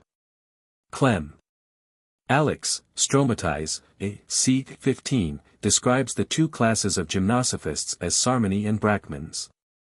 The Sarmeni or Samanii, shamans, seem the nearer of the two to the Brahmins of our text. Caparo omicron deltaro omicron iota, hard-shelled fruits such as acorns or chestnuts. Roper suggests the Ganges. Megasthenes, for whom see Strabo v. 712, differs from Hippolytus in making the abstinence of the gymnosophists endure for 37 years only. Nothing has yet been said about any bank. The whole of this sentence is corrupt. McMahon following Roper would read, this discourse whom they name God they affirm to be incorporeal, but enveloped in a body outside himself, just as if one carried a covering of sheepskin to have it seen. But having stripped off the body in which he is enveloped, he no longer appears visibly to the naked eye. Gamma epsilon rho alpha tau rho pi alpha iota omicron nu, lit, raised a trophy. Theta epsilon omicron lambda omicron gamma omicron sigma iota. Eusebius, Prep. Ev., uses the word in this sense. For the Dandames and Calanus stories, see Arian, Anabasis, Book 7, cc 2, 3. This is quite unintelligible as it stands. It probably means that the Brahmins worship the light of which the sun is the garment, and that they think they are united with it when temporarily freed from the body. Is he confusing them on the one hand with the yogis, whose burial trick is referred to later in connection with Simon Magus, and on the other with some Zoroastrian or fire-worshipping sect of Central Asia? Kappa epsilon chi omega rho sigma alpha alpha tau iota omicron tau iota tau alpha tau eta tau phi iota lambda omicron sigma omicron phi alpha gamma nu epsilon tau omicron. Does the kappa epsilon mean Galatia, whose inhabitants were Celts by origin? Hippolytus has probably copied the sentence without understanding it. Hesiod is treated by Aristotle, Metaphysica, BK 2, c. 15, as one who philosophizes, which perhaps accounts for the introduction of his name here. Delta iota delta alpha chi theta nu alpha iota, UTSEE Dosrant, cr. So McMahon. The context, however, plainly requires that it is Hesiod and not the muse who is to be taught. The rendering of poetry into prose is seldom satisfactory, so I have ventured to give here the version of Elton, which is as close to the original as it is poetic in form. Sigma tau phi alpha nu omicron nu delta sigma sigma alpha nu tau omicron. Alpha theta rho tau epsilon kappa alpha mu rho eta. One would prefer to keep the word ether, which is hardly sunshine. Sigma omicron nu alpha upsilon tau. Tau mu upsilon sigma tau iota kappa. The expression generally used for mysteries such as those of Eleusis. Either he employs it here to include the tricks of the magicians described in Book 4, or he did not mean to describe these last when the sentence was written, but to go instead straight from the astrologers to the heresies. The last alternative seems the more probable. Delta rho alpha nu, infirmas, cr. The main question which arises on this first book of our text is, what were the sources from which Hippolytus drew the opinions he here summarizes? Thales, who has taken much pains over the matter, thinks that his chief source was the epitome that Sotion of Alexandria made from Heraclitus. As we have seen, however, Diogenes Laertius is responsible for a fair number of Hippolytus' statements, especially concerning the opinions of those to whom he gives little space. Certain phrases seem taken directly from Theophrastus or from whatever author it was that Simplicius used in his commentaries on Aristotle. And the likeness between Alcinoa's summary of Plato's doctrines and those of our author is too close to be accidental. It therefore seems most probable that Hippolytus did not confine himself to any one source, but borrowed from several. This would, after all, be the natural course for a lecturer as distinguished from a writer to adopt, and goes some way therefore towards confirming the theory as to the origin of the books stated in the introduction. Books 2 and 3. These are entirely missing, no trace of them having been found attached to any of the 4 codices of Book I or to the present text of Books 4 to X. We know that such books must have once existed, as at the end of Book 4, p. Infra, the author tells us that all the famous opinions of earthly philosophy have been included by him in the preceding 4 books, of which as has been said only Books I and 4 have come down to us. Our only ground for conjecture as to the contents of Books 2 and 3 is to be found in Hippolytus' statement at the end of Book I. That he will first make public the mystic rites and then the fancies of certain philosophers as to stars and magnitudes. As the promise in the last words of the sentence seems to be fulfilled in Book 4, where he gives not only the method of the astrologers of his time, but also the calculations of the Greek astronomers as to the relative distances of the heavenly bodies. It may be presumed that this was preceded and not followed by a description of the mysteries more elaborate and fuller than the casual allusions to them which appear in Book V. So, too, in Chap. 5 of the same Book 4, which he himself describes in the heading as a recapitulation of what has gone before, he refers to certain dogmas of the Persians and the Babylonians as to the nature of God, which have certainly not been mentioned in any other part of the book which has come down to us. So, again, at the beginning of Book X, which purports to be a summary of the whole work, he tells us that having now gone through the labyrinth of heresies, it will be shown that the truth is not derived from the wisdom, philosophy, of the Greeks, the secret mysteries of the Egyptians, the fallacies of the astrologers, or the demon-inspired ravings of the Babylonians. The Greek philosophy and astrological fallacies are dealt with at sufficient length in Books I and IV respectively, but nothing of importance is said in these or elsewhere in the work as to the mysteries of the Egyptians, by whom he probably means the worshippers of the Alexandrian divinities, and nothing at all as to Babylonian demonolatry or magic. It is quite true that he follows this up immediately by the statement that he has included the tenets of all the wise men among the Greeks in 4 books, and the doctrines of the heretics in 5, but it has been explained in the introduction, pp. ff supra, that there are reasons why the summarizer's recollection of the earlier books may not be verbally accurate, nor does he say that the description of the philosophic and heretical teachings exhausted the contents of the first 4 books. On the whole, therefore, Crus appears to be justified in his conclusion that the missing books contained an account of the Egyptian mysteries and of the sacred sciences of the Babylonians. Footnotes. Tau mu upsilon sigma tau iota kappa. Alpha gamma upsilon pi tau omega nu delta gamma mu alpha tau alpha. Rho eta tau alpha delta iota delta alpha chi theta epsilon. M. Adhemer Dialesh in his work La Théologie de Saint Hippolyte, Paris, 1906, argues that the existing text of Book 4 contains large fragments of the missing Books 2 and 3. His argument is chiefly founded on the supposed excessive length of Book 4, although as a fact Book V is in Crus's pagination some 20 pages longer than this and Book 6, 10.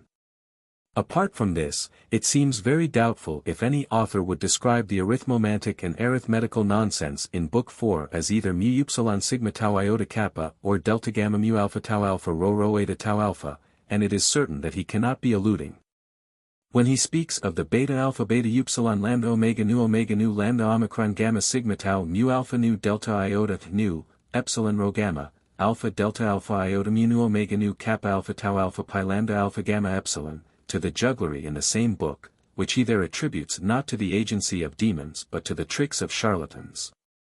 Book 4. Diviners and Magicians.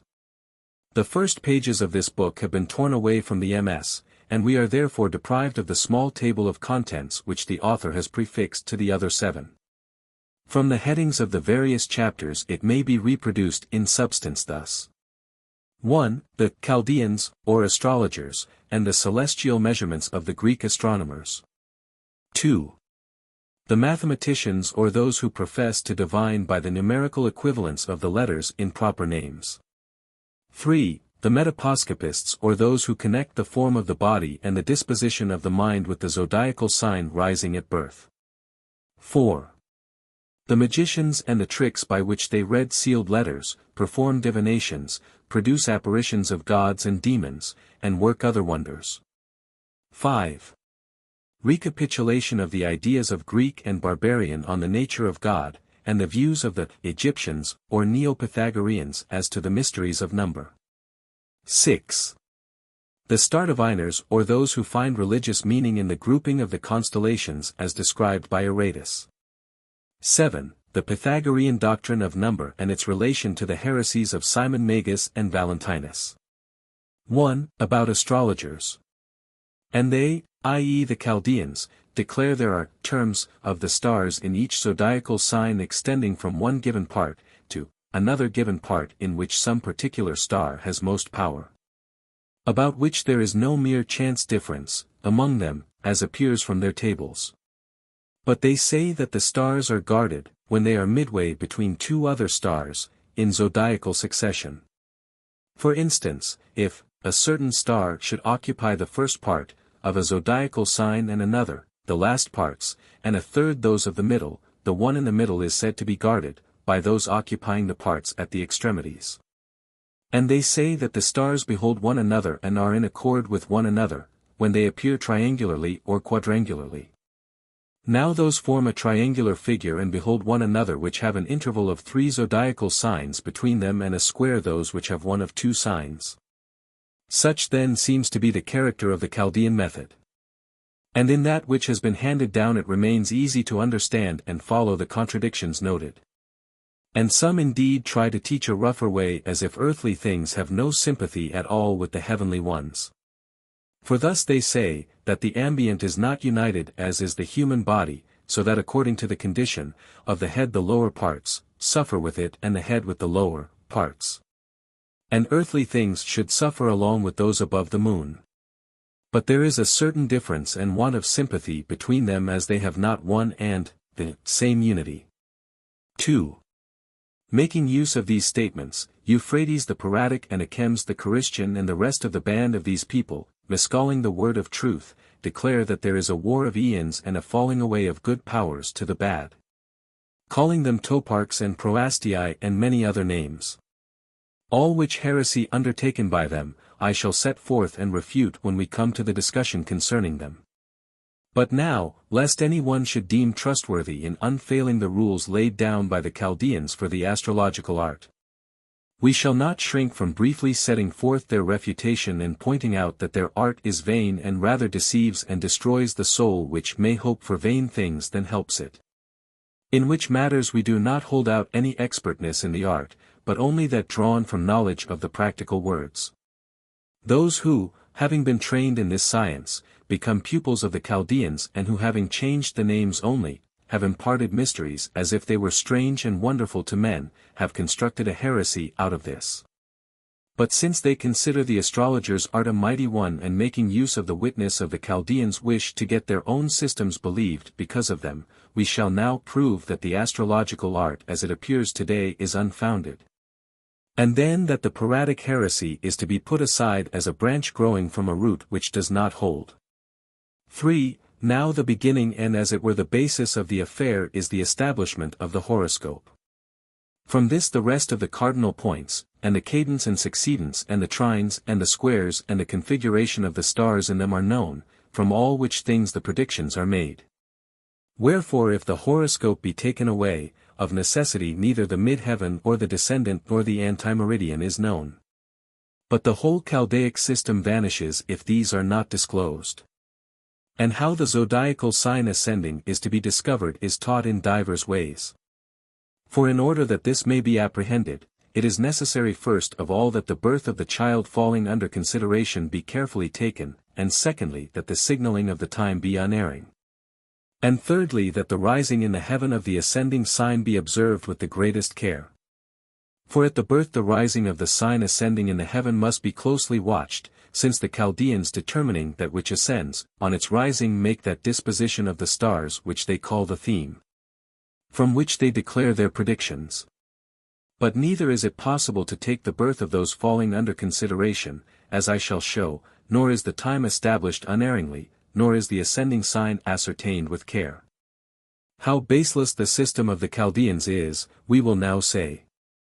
It is necessary before determining the birth of those falling under consideration, to inquire whether they take it from the deposition of the seed and its conception or from the bringing forth. And if we should attempt to take it from the conception, the accurate account of this is hard to grasp, the time being short and naturally so. For we cannot say whether conception takes place simultaneously with the transfer of the seed or not. For this may happen as quick as thought, as the tallow put into heated pots sticks fast at once, or it may take place after some time. For there being a distance from the mouth of the womb to the other extremity, where conceptions are said by doctors to take place, it is natural that nature depositing the seed should take some time to accomplish this distance. Therefore the Chaldeans being ignorant of the exact length of time will never discover exactly the time of conception, the seed being sometimes shot straight forward and falling in those places of the womb fitted by nature for conception, and sometimes falling broadcast to be only brought into place by the power of the womb itself. And it cannot be known when the first of these things happens and when the second, nor how much time is spent in one sort of conception and how much in the other. But if we are ignorant of these things, the accurate discovery of the nature of the conception vanishes.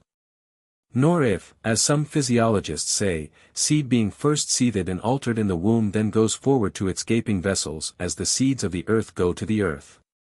Why then, those who do not know the length of time taken by this change will not know either the moment of conception. And again, as women differ from one another in energy in other causes of action in other parts of the body, so do they differ in the energy of the womb, some conceiving quicker and others slower. And this is not unexpected, since if we compare them, they are seen now to be good conceivers and now not at all so. This being so, it is impossible to say with exactness when the seed deposited is secured, so that from this time the Chaldeans may establish the horoscope of the birth. 4. For this reason it is impossible to establish the horoscope from the conception, nor can it be done from the bringing forth. For in the first place, it is very hard to say when the bringing forth is, whether it is when the child begins to incline towards the fresh air or when it projects a little, or when it is brought down altogether to the ground. But in none of these cases is it possible to define the time of birth accurately. For from presence of mind and suitableness of body, and through preference of places and the expertness of the midwife and endless other causes, the time is not always the same when, the membranes being ruptured, the infant inclines forward. Or when it projects a little, or when it falls to the ground. But it is different with different women. Which, again, the Chaldeans being unable to measure definitely and accurately, they are prevented from determining as they should the hour of the bringing forth. That the Chaldeans, therefore, while asserting that they know the sign ascending at the time of birth, do not know it, is plain from the facts. And that there is no means either of unerringly observing the time, is easy to be judged. For when they say that the person sitting by the woman in labor at the bringing forth signifies the same to the Chaldean who is looking upon the stars from a high place by means of the gong. And that this last gazing upon the heaven notes down the sign then rising, we shall show that as the bringing forth happens at no defined time, it is not possible either to signify the same by the gong. For even if it be granted that the actual bringing forth can be ascertained, yet the time cannot be signified accurately. For the sound of the gong, being capable of divisions by perception into much and more time, it happens that it is carried, late, to the high place. And the proof of this is what is noticed when trees are felled a long way off. For the sound of the stroke is heard a pretty long time after the fall of the axe, so as to reach the listener later. And from this cause it is impossible for the Chaldeans to obtain accurately the time of the rising sign and that which is in truth on the ascendant. And indeed not only does more time pass after the birth before he who sits beside the woman in labor, strikes the gong, and again after the stroke before it is heard by him upon the high place.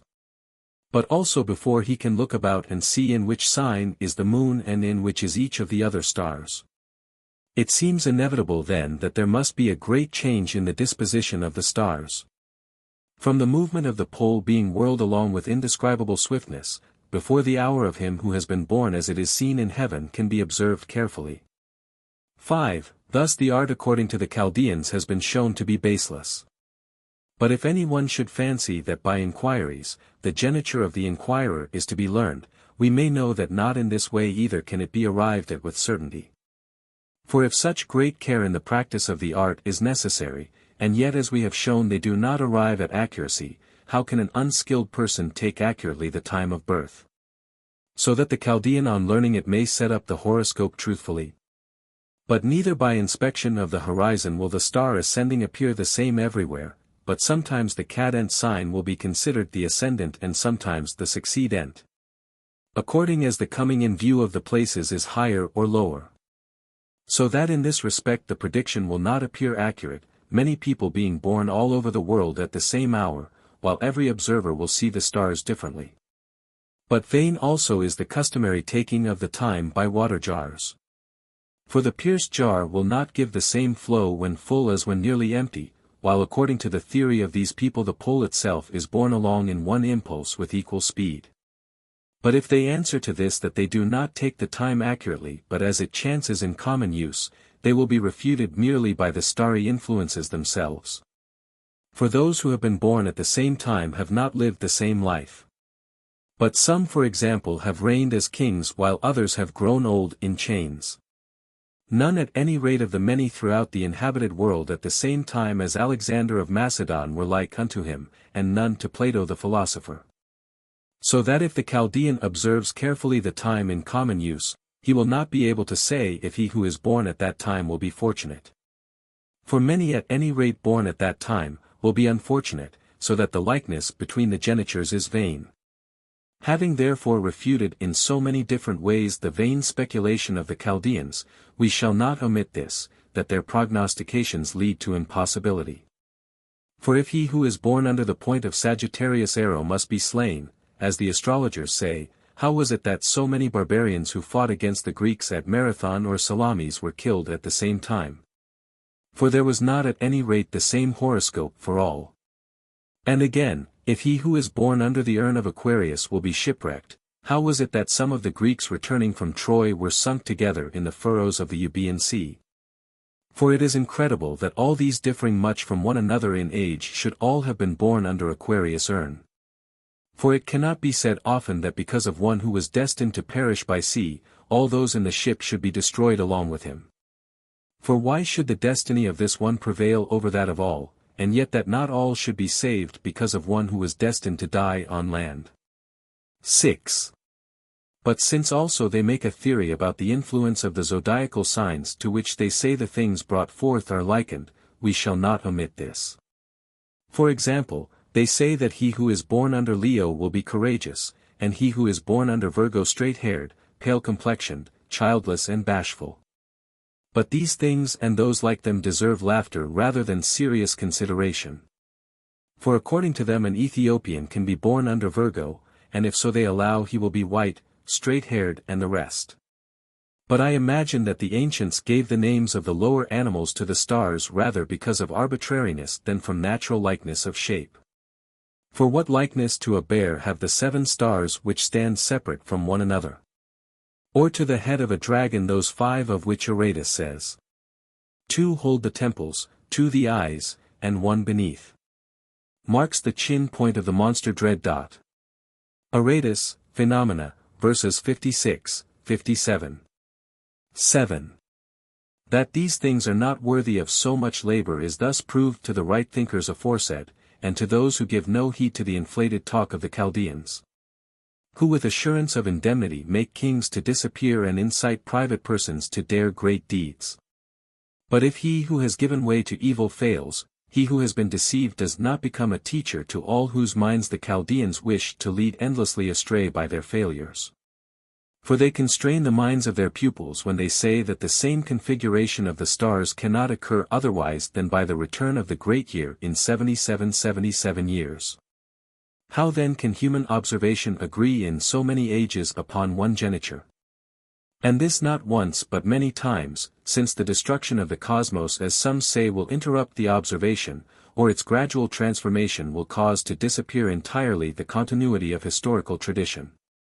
The Chaldaic art must be refuted by more arguments, although we have been recalling it to memory on account of other matters and not for its own sake.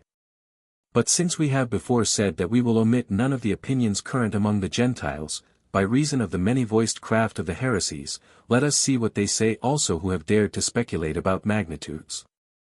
Who, recognizing the variety of the work of most of them, when another has been utterly deceived in a different manner and has been yet held in high esteem, have dared to say something yet more grandiose than he, so that they may be yet more glorified by those who have already glorified their petty frauds. These men postulate circles and triangular and square measures doubly and triply. There is much theory about this, but it is not necessary for what lies before us. 8. I reckon it enough therefore to declare the marvels described by them. Wherefore I shall employ their epitomes, as they call them, and then turn to other things. They say this, he who fashioned the universe, gave rule to the revolution of the same and like, for that alone he left undivided.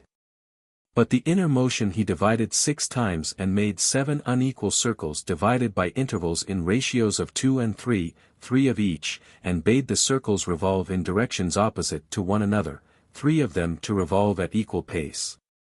And 4 with a velocity unlike that of the 3, but in due proportion.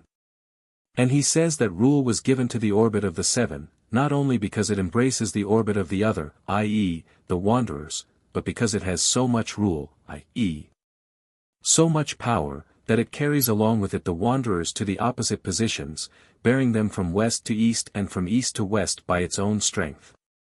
And he says that the same orbit was allowed to be one and undivided, first because the orbits of all the fixed stars are equal in time and not divided into greater and lesser times.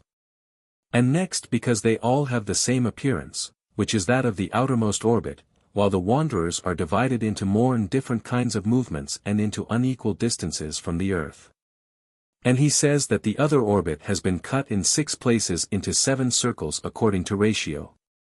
For as many cuts as there are of each, so many segments are there plus a monad. For example, if 1 cut be made, there are 2 segments, if 2 cuts, 3 segments. And so, if a thing be cut 6 times there will be 7 segments. And he says that the intervals between them are arranged alternately in ratios of 2 and 3, 3 of each, which he has proved with regard to the constitution of the soul also, as to the 7 numbers. For 3 among them, viz. 2, 4, 8, are doubles from the monad onwards, and 3 of them, viz. 3, 9, 27, triples. But the diameter of the earth is 80,008 stadia and its perimeter 250,543. And the distance from the earth's surface to the circle of the moon, Aristarchus of Samos writes as stadia, but Apollonius as 5 million and Archimedes as 5,544,130. And Archimedes says that from the moon's circle to that of the sun is 50,262,065 stadia, from this to the circle of Aphrodite 20,272,065, and from this to the circle of Hermes 50,817,165, and from the same to the circle of the fiery one 40,541,108. And from this to the circle of Zeus 20,275,065, but from this to the circle of Kronos, 40,372,065, and from this to the zodiac and the last periphery 20,082,005 stadia. 9. The differences from one another of the circles and the spheres in height are also given by Archimedes.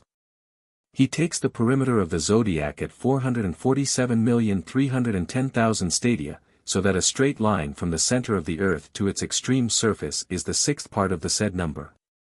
And from the surface of the earth on which we walk to the zodiac is exactly 1/6 of the said number less 40,000 stadia, which is the distance from the center of the earth to its surface.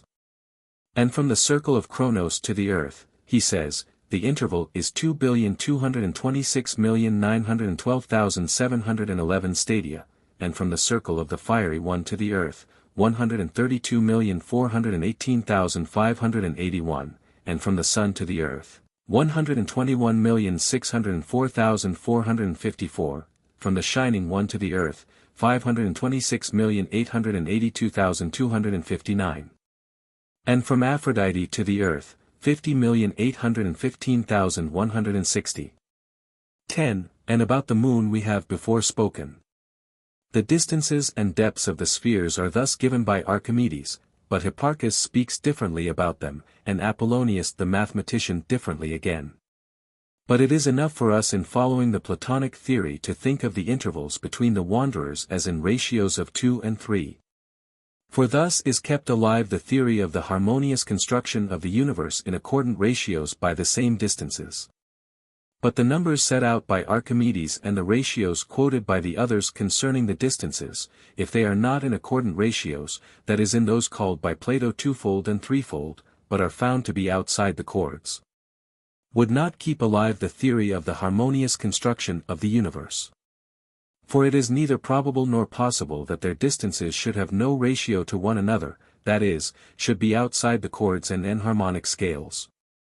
Except perhaps the moon alone, from her waning in the shadows of the earth, as to which planet alone you may trust Archimedes, that is to say for the distance of the moon from the earth.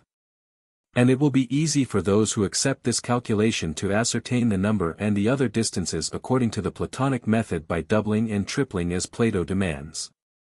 If then, according to Archimedes, the moon is distant from the earth 5,544,130 stadia.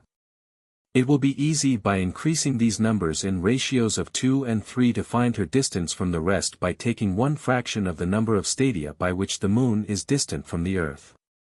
But since the rest of the numbers stated by Archimedes about the distance of the wanderers are not in accordant ratios, it is easy to know how they stand in regard to one another and in what ratios they have been observed to be. But that the same are not in harmony and accord when they are parts of the cosmos established by harmony is impossible. So then, as the first number, of stadia, by which the moon is distant from the earth is 5,544,130, the second number by which the sun is distant from the moon being 50,262,065, it is in ratio more than ninefold. And the number of the interval above this being 20,272,065 is in ratio less than one half. And the number of the interval above this being 50,815,108 is in ratio more than twofold. And the number of the interval above this being 40,541,108 is in ratio more than 1 1/4. And the number of the interval above this being 20,275,065 is in ratio more than half. And the number of the highest interval above this being 40,372,065 is in ratio less than twofold. 11. These same ratios indeed, the more than ninefold, less than half, more than twofold, less than 1 1/4, more than half. Less than half and less than twofold are outside all harmonies and from them no enharmonic nor accordant system can come to pass. But the whole cosmos and its parts throughout are put together in an enharmonic and accordant manner. But the enharmonic and accordant ratios are kept alive as we have said before by the twofold and threefold intervals. If then we deem Archimedes worthy of faith on the distance given above, i.e., that from the moon to the earth, it is easy to find the rest by increasing it in the ratios of 2 and 3. Let the distance from the earth to the moon be, according to Archimedes, 5,544,130 stadia. The double of this will be the number of stadia by which the sun is distant from the moon, viz., 11,088,260. But from the earth the sun is distant 16,632,390 stadia and Aphrodite indeed from the sun, 16,632,390 stadia, but from the earth 33,264,780. Ares indeed is distant from Aphrodite 22,176,520 stadia but from the earth 105,338,470. But Zeus is distant from Ares 44,353,040 stadia, but from the earth 149,691,510. Kronos is distant from Zeus 40,691,510 stadia, but from the earth 293,383,020. 12. Who will not wonder at so much activity of mind produced by so great labor? It seems that this Ptolemy who busies himself with these matters is not without his use to me. This only grieves me that as one but lately born he was not serviceable to the sons of the giants, who, being ignorant of these measurements, thought they were near high heaven and began to make a useless tower. Had he been at hand to explain these measurements to them they would not have ventured on the foolishness. But if any one thinks he can disbelieve this let him take the measurements and be convinced. For one cannot have for the unbelieving a more manifold proof than this. O puffing up a vainly toiling soul and unbelieving belief, when Ptolemy is considered wise in everything by those trained in the like wisdom. 13. Certain men in part intent on these things as judging them mighty and worthy of argument have constructed measureless and boundless heresies. Among whom is one Colarbasus, who undertakes to set forth religion by measures and numbers. And there are others whom we shall likewise point out when we begin to speak of those who give heed to Pythagorean reckoning as if it were powerful and neglect the true philosophy for numbers and elements, thus making vain divinations. Collecting whose words, certain men have led astray the uneducated, pretending to know the future, and when they chance to divine one thing aright are not ashamed of their many failures, but make a boast of their one success. Nor shall I pass over their unwise wisdom, but when I have set forth their attempts to establish a religion from these sources, I shall refute them as being disciples of a school inconsistent and full of trickery. 2. Of mathematicians. Those then who fancy that they can divine by means of ciphers and numbers, elements and names, make the foundation of their attempted system to be this. They pretend that every number has a root, in the thousands as many units as there are thousands. For example, the root of 6,000 is 6 units, of 7,000, 7 units, of 8,000, 8 units, and with the rest in the same way. In the hundreds as many hundreds as there are, so the same number of units is the root of them. For example, in 700 there are 7 hundreds, 7 units is their root. In 600 there are 6 hundreds, 6 units is their root. In the same way in the decades, of 80 the root is 8 units, of 40, 4 units, of 10, 1 unit. In the units themselves are the root, for instance, the unit of the 9 is 9, of the 8, 8, of the 7, 7. Thus then must we do with the component parts of names. For each element is arranged according to some number. For example, the nu consists of 50 units, but of 50 units the root is 5, and of the letter nu the root is 5. Let it be granted that from the name we may take certain of its roots. For example, from the name Agamemnon there comes from the alpha 1 unit, from the gamma 3 units, from the other alpha 1 unit, from the mu 4 units, from the epsilon 5 units, from the mu 4 units, from the nu 5 units, from the omega 8 units. From the nu 5 units, which together in one row will be 1, 3, 1, 4, 5, 4, 5, 8, 5. These added together make 36 units. Again they take the roots of these and they become 3 for the 30, but 6 itself for the 6. Then the 3 and the 6 added together make 9, but the root of 9 is 9. Therefore the name Agamemnon ends in the root 9. Let the same be done with another name, viz., Hector. The name Hector contains 5 elements, epsilon, kappa, tau, omega and rho. The roots of these are 5, 2, 3, 8, 1, these added together make 19 units. Again, the root of the 10 is 1, of the 9, 9, which added together make 10. The root of the 10 is 1 unit. Therefore the name of Hector when counted up has made as its root 1 unit. But it is easier to work this way. Divide by 9 the roots ascertained from the elements, as we have just found 19 units from the name Hector, and read the remaining root. For example, if I divide the 19 by 9, there remains a unit, for twice 9 is 18, and the remainder is a unit. For if I subtract 18 from the 19, the remainder is a unit. Again, of the name Patroclus these numbers 8, 1, 3, 1, 7, 2, 3, 7, 2 are the roots, added together they make 34 units. The remainder of these units is 7, viz. 3 from the 30 and 4 from the 4. Therefore 7 units are the root of the name Patroclus. Those then who reckon by the rule of 9 take the 9th part of the number collected from the roots and describe the remainder as the sum of the roots. But those who reckon by the rule of 7 take the 7th part. For example, in the name Patroclus the aggregate of the roots is 34 units. This divided into sevens makes 4 sevens, which are 28, the remainder is 6 units. He says that by the rule of 7, 6 is the root of the name Patroclus. If, however, it be 43, the 7th part, he says, is 42, for 7 times 6 is 42, and the remainder is 1. Therefore the root from the 43 by the rule of 7 becomes a unit. But we must take notice of what happens if the given number when divided has no remainder, as for example, if from one name, after adding together the roots, I find, e.g., 36 units. But 36 divided by 9 is exactly 4 enneads, for 9 times 4 is 36 and nothing over. Thus, he says the 9 itself is plainly the root. If again we divide the number 45 we find 9 and no remainder, for 9 times 5 is 45 and nothing over. In such cases we say the root is 9.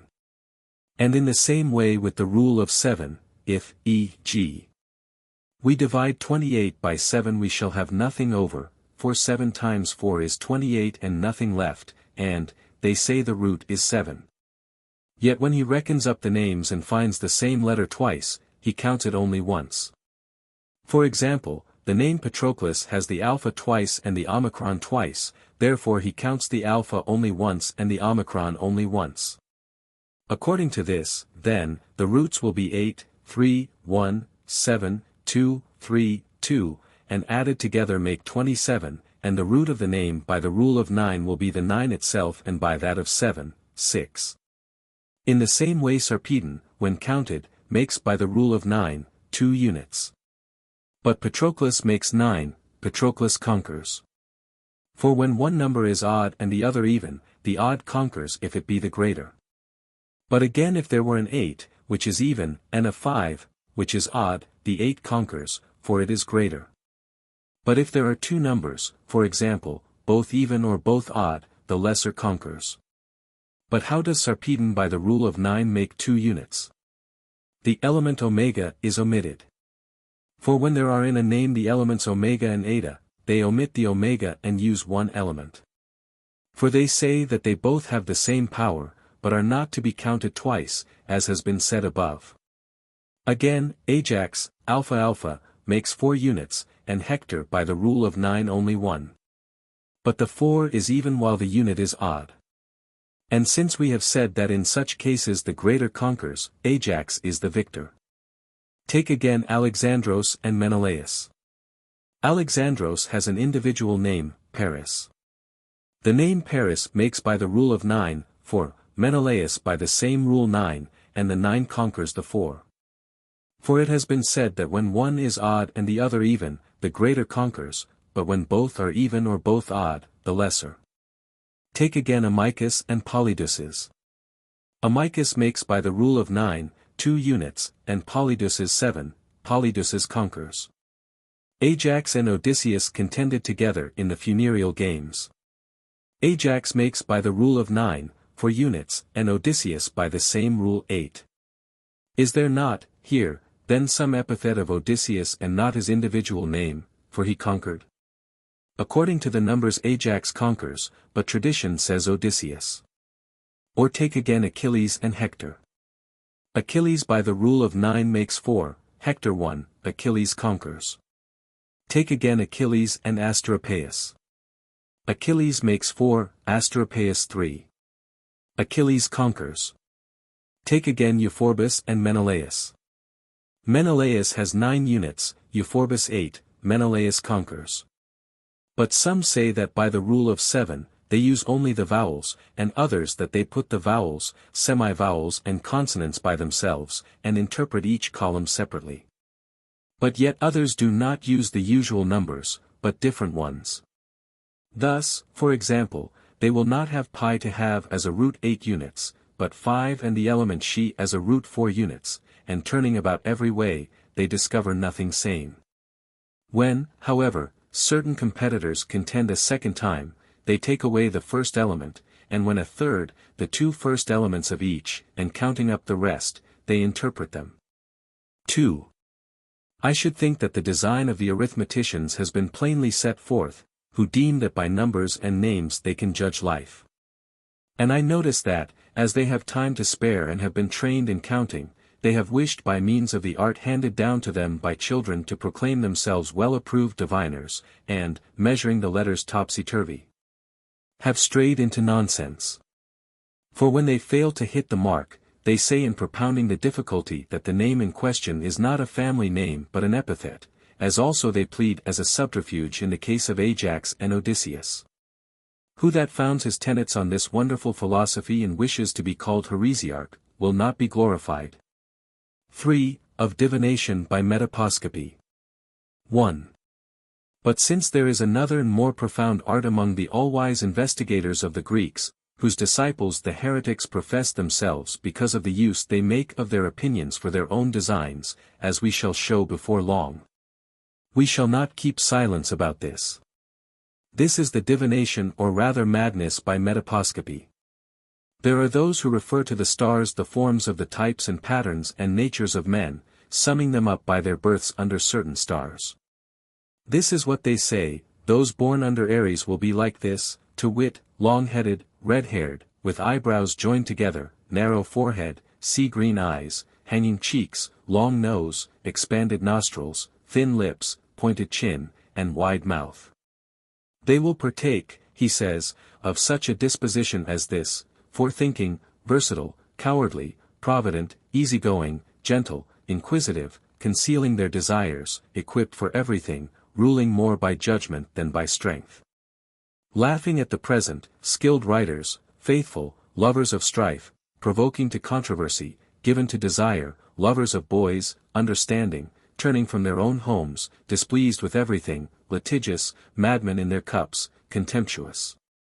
Casting away somewhat every year, useful in friendship by their goodness. Most often they die in a foreign land.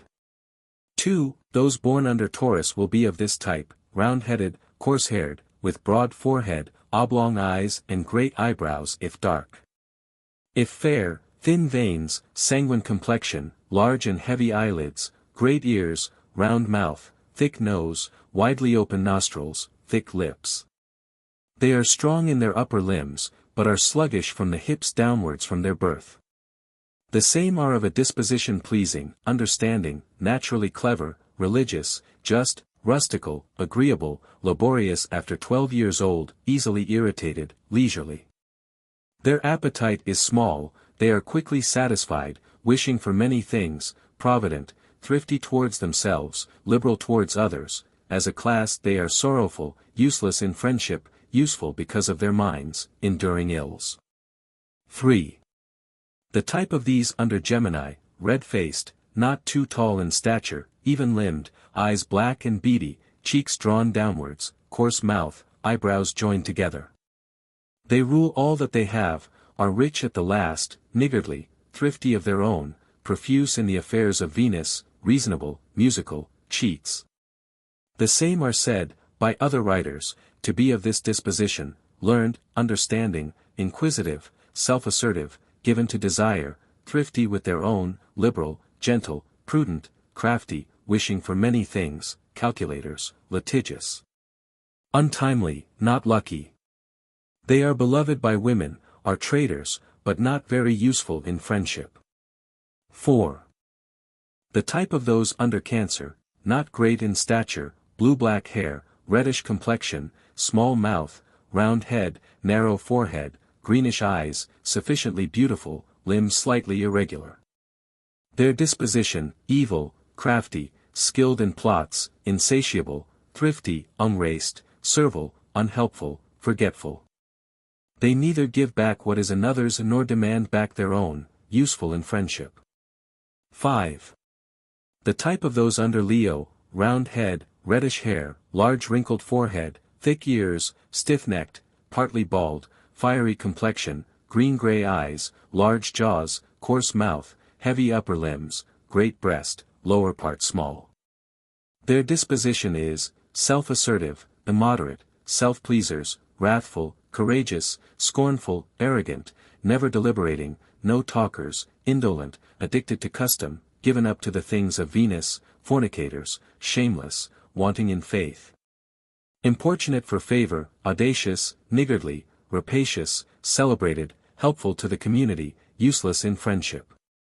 6. The type of those under Virgo: with fair countenance, eyes not great but charming, with dark eyebrows close together, vivacious and swimming. But they are slight in body, fair to see, with hair beautifully thick, large forehead, prominent nose. Their disposition is: quick at learning, moderate, thoughtful, playful, erudite, slow of speech, planning many things, importunate for favor, observing all things and naturally good disciples. They master what they learn, are moderate, contemptuous, lovers of boys, addicted to custom, of great soul, scornful, careless of affairs, giving heed to teaching, better in others' affairs than in their own, useful for friendship. 7. The type of those under Libra, with thin bristling hair, reddish and not very long, narrow wrinkled forehead, beautiful eyebrows close together, fair eyes with black pupils, broad but small ears, bent head, wide mouth. Their disposition is, understanding, honoring the gods, talkative to one another, traders, laborious, not keeping what they get, cheats, not loving to take pains in business, truthful, free of tongue, doers of good, unlearned, cheats. Addicted to custom, careless, unsafe to treat unjustly. They are scornful, derisive, sharp, illustrious, eavesdroppers, and nothing succeeds with them. Useful for friendship. 8. The type of those under Scorpio, with maidenly countenance, well-shaped and pale, dark hair, well-formed eyes, forehead not wide and pointed nose, ears small and close, to the head, wrinkled forehead, scanty eyebrows, drawn-in cheeks. Their disposition is, crafty, sedulous, cheats, imparting their own plans to none, double-souled, ill-doers, contemptuous, given to fornication, gentle, quick at learning. Useless for friendship. 9. The type of those under Sagittarius, great in stature, square forehead, medium eyebrows joined together, hair abundant, bristling and reddish. Their disposition is, gracious as those who have been well brought up, simple, doers of good, lovers of boys, addicted to custom, laborious, loving and beloved, cheerful in their cups, clean, passionate, careless, wicked, useless for friendship. Scornful, great-souled, insolent, somewhat servile, useful to the community. 10. The type of those under Capricorn, with reddish body, bristling, grayish hair, round mouth, eyes like an eagle, eyebrows close together, smooth forehead, inclined to baldness, the lower parts of the body the stronger. Their disposition is, lovers of wisdom, scornful and laughing at the present, passionate, forgiving, beautiful, doers of good, lovers of musical practice, angry in their cups, jocose, addicted to custom, talkers, lovers of boys, cheerful, friendly. Beloved, provokers of strife, useful to the community. 11. The type of those under Aquarius, square in stature, small mouth, narrow small, fierce eyes.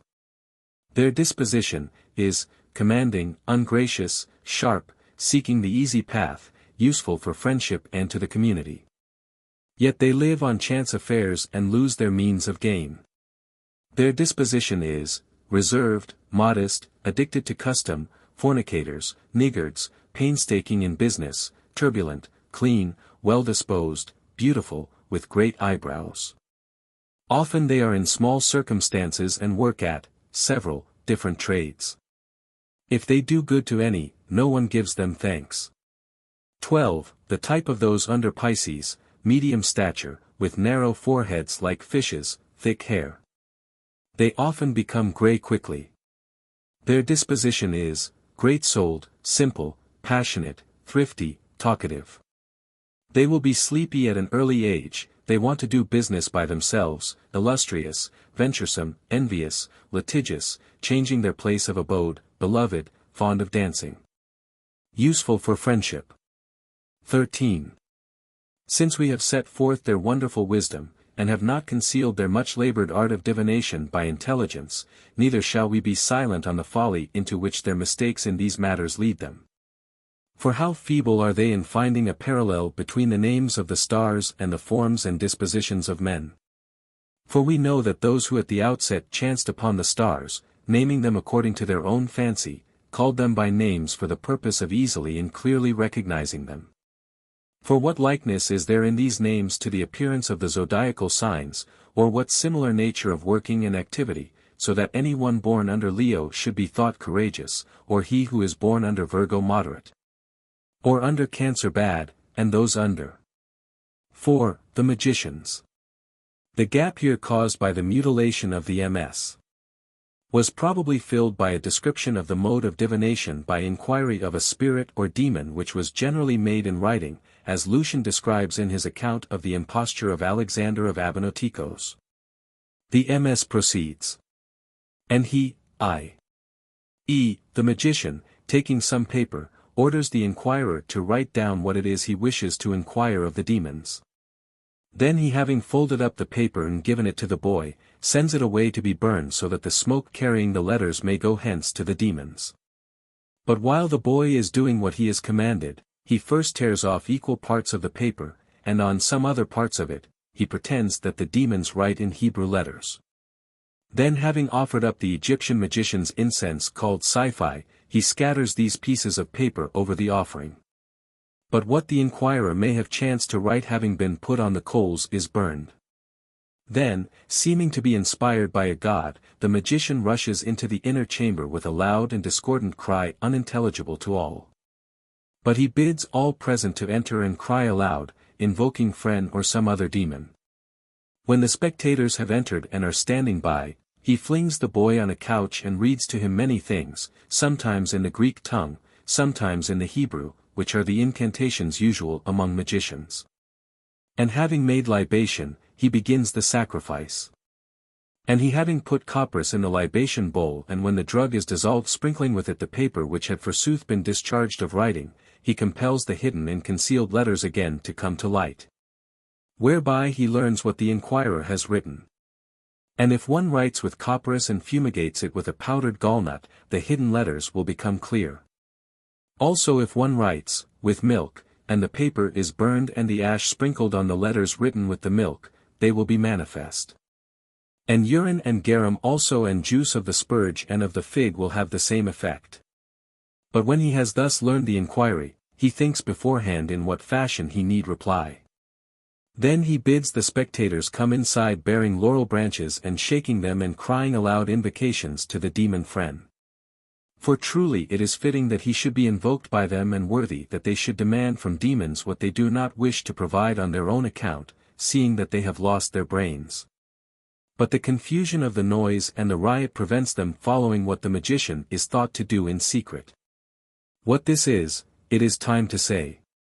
Now it is very dark at this point. For he says that it is impossible for mortal nature to behold the things of the gods, for it is enough to talk with them. But having made the boy lie down on his face, with two of those little writing tablets on which are written in Hebrew letters forsooth such things as names of demons, on each side of him, he says, the god, will convey the rest into the boy's ears. But this is necessary to him, in order that he may apply to the boy's ears a certain implement whereby he can signify to him all that he wishes. And first he rings, a gong, so that the boy may be frightened, and secondly he makes a humming noise, and then thirdly he speaks through the implement what he wishes the boy to say, and watches carefully the effect of the act. Thereafter he makes the spectators keep silence, but bids the boy repeat what he has heard from the demons. But the implement which is applied to the ears is a natural one, to wit, the windpipe of the long-necked cranes or storks or swans. If none of these is at hand, the art has other means at its disposal. For certain brass pipes, fitting one into the other and ending in a point, are well suited to the purpose through which anything the magician wishes may be spoken into the ears. And these things the boy hearing utters when bidden in a fearful way, as if they were spoken by demons. And if one wraps a wet hide round a rod and having dried it and bringing the edges together fastens them closely, and then taking out the rod, makes the hide into the form of a pipe, it has the same effect. And if none of these things is at hand, he takes a book and, drawing out from the inside as much as he requires, pulls it out lengthways and acts in the same way. But if he knows beforehand that any one present will ask a question, he is better prepared for everything. And if he has learned the question beforehand he writes it out with the drug, aforesaid, and as being prepared is thought more adept for having skillfully written what was about to be asked. But if he does not know, he guesses at it, and exhibits some roundabout phrase of double and various meaning, so that the answer of the oracle being meaningless will do for many things at the beginning. But at the end of the events will be thought a prediction of what has happened. Then having filled a bowl with water, he puts at the bottom of it the paper with apparently nothing written on it, but at the same time putting in the copperas. For thus there floats to the surface the paper bearing the answer which he has written. To the boy also there often come fearful fancies, for truly the magician strikes blows in abundance to terrify him. For, again casting incense into the fire, he acts in this fashion. Having covered a lump of the so-called quarried salts with Tyrrhenian wax and cutting in halves the lump of incense, he puts between them a lump of the salt and again sticking them together throws them on the burning coals and so leaves them. But when the incense is burnt, the salts leaping up produce an illusion as if some strange and wonderful thing were happening. But indigo black put in the incense produces a blood-red flame as we have before said. And he makes a liquid like blood by mixing wax with rouge and as I have said, putting the wax in the incense. And he makes the coals to move by putting under them stipteria cut in pieces, and when it melts and swells up like bubbles, the coals are moved. 2. And they exhibit eggs different, from natural ones, in this way. Having bored a hole in the apex at each end and having extracted the white, and again plunged the egg in boiling water, put in either red earth from sinope or writing ink. But stop up the holes with pounded eggshell made into a paste with the juice of a fig. 3. This is the way they make sheep cut off their own heads. Secretly anointing the sheep's throat with a caustic drug, he fixes near the beast a sword and leaves it there. But the sheep, being anxious to scratch himself, leans, heavily, on the knife, rubs himself along it, kills himself and must needs almost cut off his head. And the drug is bryony and marsh salt and squills in equal parts mixed together. So that he may not be seen to have the drug with him, he carries a horn box made double, the visible part of which holds frankincense and the invisible the drug. And he also puts quicksilver into the ears of the animal that is to die. But this is a death-dealing drug.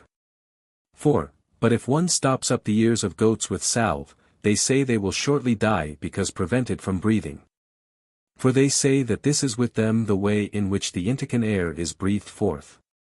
And they say that a ram dies if one should bend him backwards against the sun. But they make a house catch fire by anointing it with the ichor of a certain animal called Dactylus, and this is very useful because of sea water. And there is a sea foam heated in an earthen jar with sweet substances, which if you apply to it a lighted lamp catches fire and is inflamed, but does not burn at all if poured on the head. But if you sprinkle it with melted gum, it catches fire much better, and it does better still if you also add sulfur to it. 5. Thunder is produced in very many ways. For very many large stones rolled from a height over wooden planks and falling upon sheets of brass make a noise very like thunder. And they coil a slender cord round the thin board on which the wool-carders press cloth, and then spin the board by whisking away the string when the whirring of it makes the sound of thunder. These tricks they play thus. But there are others which I shall set forth which those who play them also consider great. Putting a cauldron full of pitch upon burning coals, when it boils they plunge their hands in it and are not burned. And further they tread with naked feet upon coals of fire and are not burned. And also putting a pyramid of stone upon the altar, they make it burn and from its mouth it pours forth much smoke and fire. Then laying a linen cloth upon a pan of water and casting upon it many burning coals, the linen remains unburnt. And having made darkness in the house, the magician claims to make gods or demons enter in, and if one somehow asks that Aesculapius shall be displayed he makes invocation, saying thus. Apollo's son, once dead and again undying. I call on thee to come as a helper to my libations. Who erst the myriad tribes of fleeting dead. In the ever mournful caves of wide Tartarus. Swimming the stream hard to cross and the rising tide. Fatal to all mortal men alike. Or wailing by the shore and bemoaning inexorable things. These thyself did rescue from gloomy Persephonia. Whether thou dost haunt the seat of holy Thrace. Or lovely Pergamum or beyond these Ionian Epidaurus. Hither, O blessed one, the prince of magicians calls thee to be present here. 6. But when he has made an end of this mockery a fiery Aesculapius appears on the floor. Then having put in the midst a bowl of water, he invokes all the gods and they are at hand. For if the spectator lean over and gaze into the bowl, he will see all the gods and Artemis leading on her baying hounds. But we shall not hesitate to tell the story of these things and how they undertake them. For the magician plunges his hands in the cauldron of pitch which appears to be boiling, but he throws into it vinegar and soda and moist pitch and heats the cauldron gently. And the vinegar having mingled with the soda, on getting a little hot, moves the pitch so as to bring bubbles to the surface and gives the appearance of boiling only. But the magician has washed his hands many times in sea water, thanks to which it does not burn him much if it be really boiling. And if he has after washing them anointed his hands with myrtle juice and soda and myrrh mixed with vinegar, he is not burned at all. But the feet are not burned if he anoints them with ichthyocolla and salamander. And this is the true cause of the pyramid flaming like a torch, although it is of stone. A paste of Cretan earth is molded into the shape of a pyramid, but the color is like a milk-white stone, in this fashion. He has soaked the piece of earth in much oil, has put it on the coals, and when heated, has again soaked it and heated it a second and third time and many a time afterwards, whereby he so prepares it that it will burn even if plunged in water. For it holds much oil within itself. But the altar catches fire when the magician is making libation, because it contains freshly burned lime instead of ashes and finely powdered frankincense and much, and of anointed torches and self-flowing and hollow nutshells having fire within them. But he also sends forth smoke from his mouth after a brief delay by putting fire into a nutshell and wrapping it in tow and blowing it in his mouth. The linen cloth laid on the bowl of water whereon he puts the coals is not burned, because of the sea water underneath, and its being itself steeped in sea water and then anointed with white of egg and a solution of alum. And if also one mixes with this the juice of evergreens and vinegar and a long time beforehand anoint it copiously with these, after being dipped in the drug it remains altogether incombustible. 7. Since then we have briefly set forth what can be done with the teachings which they suppose to be secret, we have displayed their easy system according to Gnosis. Nor do we wish to keep silence as to this necessary point, that is, how they unseal letters and again restore them with the same seals, apparently intact. Melting pitch, resin, sulfur and also bitumen in equal parts, and molding it into the form of a seal impression, they keep it by them. But when the opportunity for unsealing a letter arrives, they moisten the tongue with oil, lick the seal, and warming the drug before a slow fire press the seal upon it and leave it there until it is altogether set. When they use it after the manner of a signet. But they say also that wax with pine resin has the same effect and so also 2 parts of mastic with 1 of bitumen. And sulfur alone does fairly well and powdered gypsum diluted with water and gum. This certainly does most beautifully for sealing molten lead. And the effect of Tyrrhenian wax and shavings of resin and pitch, bitumen, mastic and powdered marble in equal parts all melted together, is better than that of the other compounds, of which I have spoken, but that of the gypsum is no worse. Thus then they undertake to break the seals when seeking to learn what is written within them. These contrivances I shrank from setting out in the book, seeing that some ill-doer taking hints from them might attempt to practice them. But now the care of many young men capable of salvation has persuaded me to teach and declare them for the sake of protection against them. For as one person will use them for the teaching of evil, so another by learning them will be protected against them, and the very magicians, corrupters of life as they are, will be ashamed to practice the art. But learning that the same tricks have been taught beforehand, they will perhaps be hindered in their perverse foolishness. In order, however, that the seal may not be broken in this way, let any one seal with swine's fat and mix hairs with the wax. 8. Nor shall I be silent about their lecanomancy, which is an imposture. For having prepared some closed chamber and having painted its ceiling with cyanus, they put into it for the purpose certain utensils of cyanus and fix them upright. But in the midst a bowl filled with water is set on the earth, which with the reflection of the cyanus falling upon it shows like the sky. But there is a certain hidden opening in the floor over which is set the bowl, the bottom of which is glass, but is itself made of stone. But there is underneath a secret chamber in which those in the farce assembling present the dressed-up forms of the gods and demons which the magician wishes to display. Beholding whom from above the deceived person is confounded by the magician's trickery and for the rest believes everything which, the officiator, tells him. And, this last, makes, the figure of, the demon burned by drawing on the wall the figure he wishes, and then secretly anointing it with a drug compounded in this way, with Laconian and Zacynthian bitumen. Then, as if inspired by Phoebus, he brings the lamp near the wall, and the drug having caught light is on fire. But he manages that a fiery Hecate should appear to be flying through the air thus, having hidden an accomplice in what place he wills, and taking the dupes on one side. He prevails on them by saying that he will show them the fiery demon riding through the air. To whom he announces that when they see the flame in the air, they must quickly save their eyes by falling down and hiding their faces until he shall call them. And having thus instructed them, on a moonless night, he declaims these verses. Infernal and earthly and heavenly Bombo, come. Goddess of waysides, of crossroads, light-bearer, night-walker. Hater of the light, lover and companion of the night. Who rejoicest in the baying of hounds and in purple blood. Who dost stalk among corpses and the tombs of the dead. Thirsty for blood, who bringest fear to mortals. Gorgo and Mormo and mean and many-formed one. Come thou propitious to our libations. 9.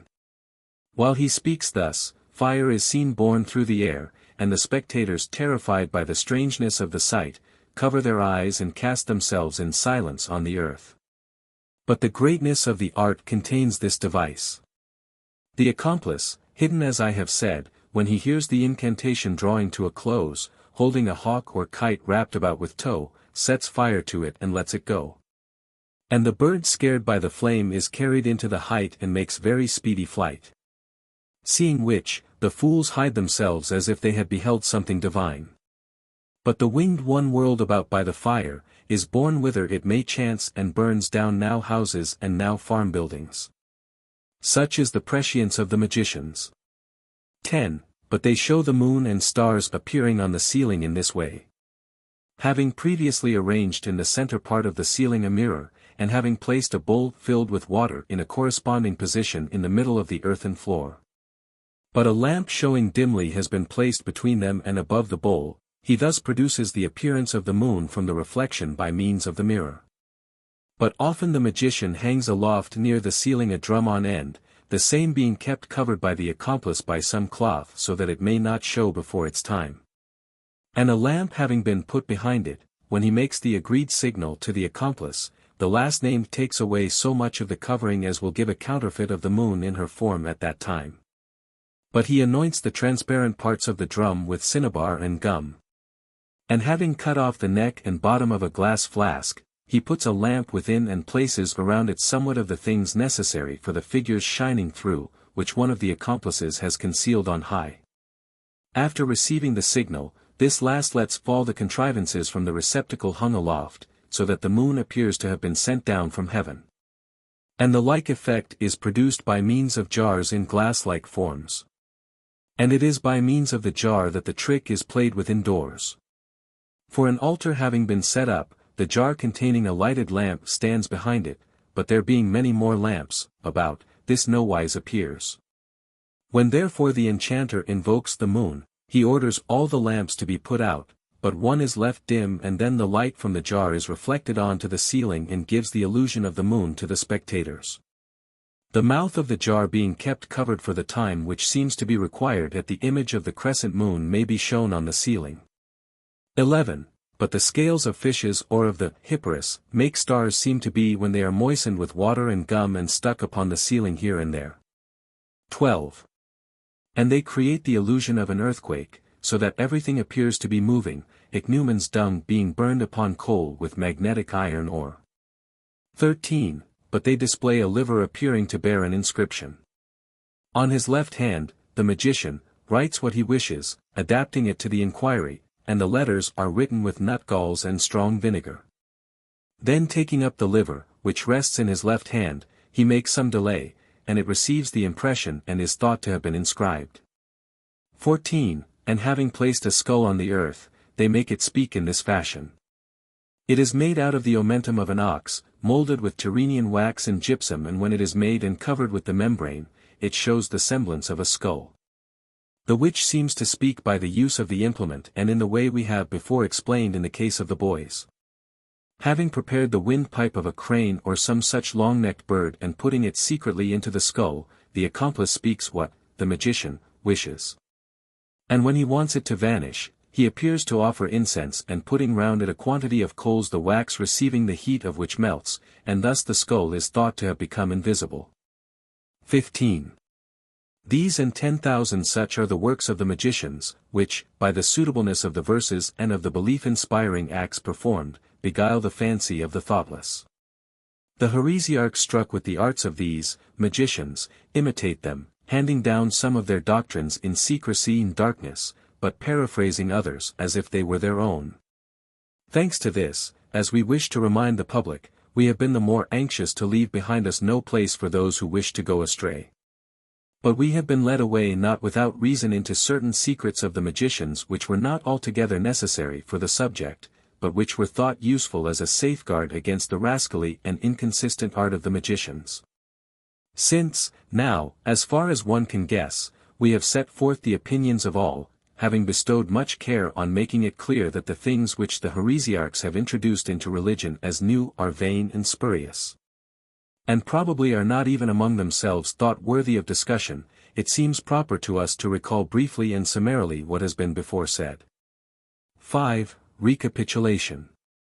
1. Among all the philosophers and theologists who are inquiring into the matter throughout the inhabited world, there is no agreement concerning God, as to what he is or whence he came. For some say that he is fire, some spirit, some water, others earth. But every one of these elements contains something inferior, and some of them are defeated by the others. But this has happened to the world sages, which indeed is plain to those who think, that in view of the greatness of creation, they are puzzled as to the substance of the things which are, deeming them too great for it to be possible for them to have received birth from another. Nor yet do they represent the universe itself taken collectively to be God. But in speculation about God every one thought of something which he preferred among visible things as the cause. And thus gazing upon the things produced by God and on those which are least in comparison with his exceeding greatness, but not being capable of extending their mind to the real God, they declared these things to be divine. The Persians, however, deeming that they were further within the truth than the rest, said that God was a shining light comprised in air. But the Babylonians said that darkness was God, which appears to be the sequence of the other opinion. For day follows night and night day. 2. But the Egyptians, deeming themselves older than all, have subjected the power of God to ciphers, and calculating the intervals of the fates by divine inspiration said that God was a monad both indivisible and itself begetting itself. And that from this monad, all things were made. For it, they say, being unbegotten, begets the numbers after it, for example, the monad added to itself begets the dyad, and added in the like way the triad and tetrad up to the decad, which is the beginning and the end of the numbers. So that the monad becomes the first and 10th through the decad being of equal power and being reckoned as a monad, and the same being decupled becomes a hecatontad and again is a monad, and the hecatontad when decupled will make a chiliad. And it again will be a monad. And thus also the chiliads if decupled will complete the myriad and likewise will be a monad. But the numbers akin to the monad by indivisible comparison are ascertained to be 3, 5, 7, 9. There is, however, also a more natural affinity of another number with the monad, which is that by the operation of the spiral of 6 circles of the dyad according to the even placing and separation of the numbers. But the kindred number is of the 4 and 8. And these receiving added virtue from numbers of the monad, advanced up to the 4 elements, I mean spirit and fire, water and earth. And having created from these the masculo-feminine cosmos, he prepared and arranged 2 elements in the upper hemisphere, to wit, spirit and fire, and he called this the beneficent hemisphere of the monad and the ascending and the masculine. For the monad, being subtle, flies to the most subtle and purest part of the ether. The 2 other elements being denser, he assigns to the dyad, to wit, earth and water, and he calls this the descending hemisphere and feminine and maleficent. And again the 2 upper elements when compounded with themselves have in themselves the male and the female for the fruitfulness and increase of the universals. And the fire is masculine, but the spirit feminine, and again the water is masculine and the earth feminine. And thus from the beginning the fire lived with the spirit and the water with the earth. For as the power of the spirit is the fire, so also, the power of the earth is the water. And the same elements counted and resolved by subtraction of the Enneads, properly end some in the male number, others in the female. But again the Ennead is subtracted for this cause, because the 360 degrees of the whole circle consist of Enneads, and hence the 4 quarters of the cosmos are, each, circumscribed by 90 complete degrees. But the light is associated with the monad and the darkness with the dyad, and naturally life with the light and death with the dyad, and justice with life and injustice with death. Whence everything engendered among the male numbers is benefic, and everything engendered among the female numbers is malefic. For example, they reckon that the monad, so that we may begin from this, becomes 361, which ends in a monad, the Enneads being subtracted. Reckon in the same way, the dyad becomes 605. Subtract the Enneads, it ends in a dyad and each is, thus, carried back to its own. 3.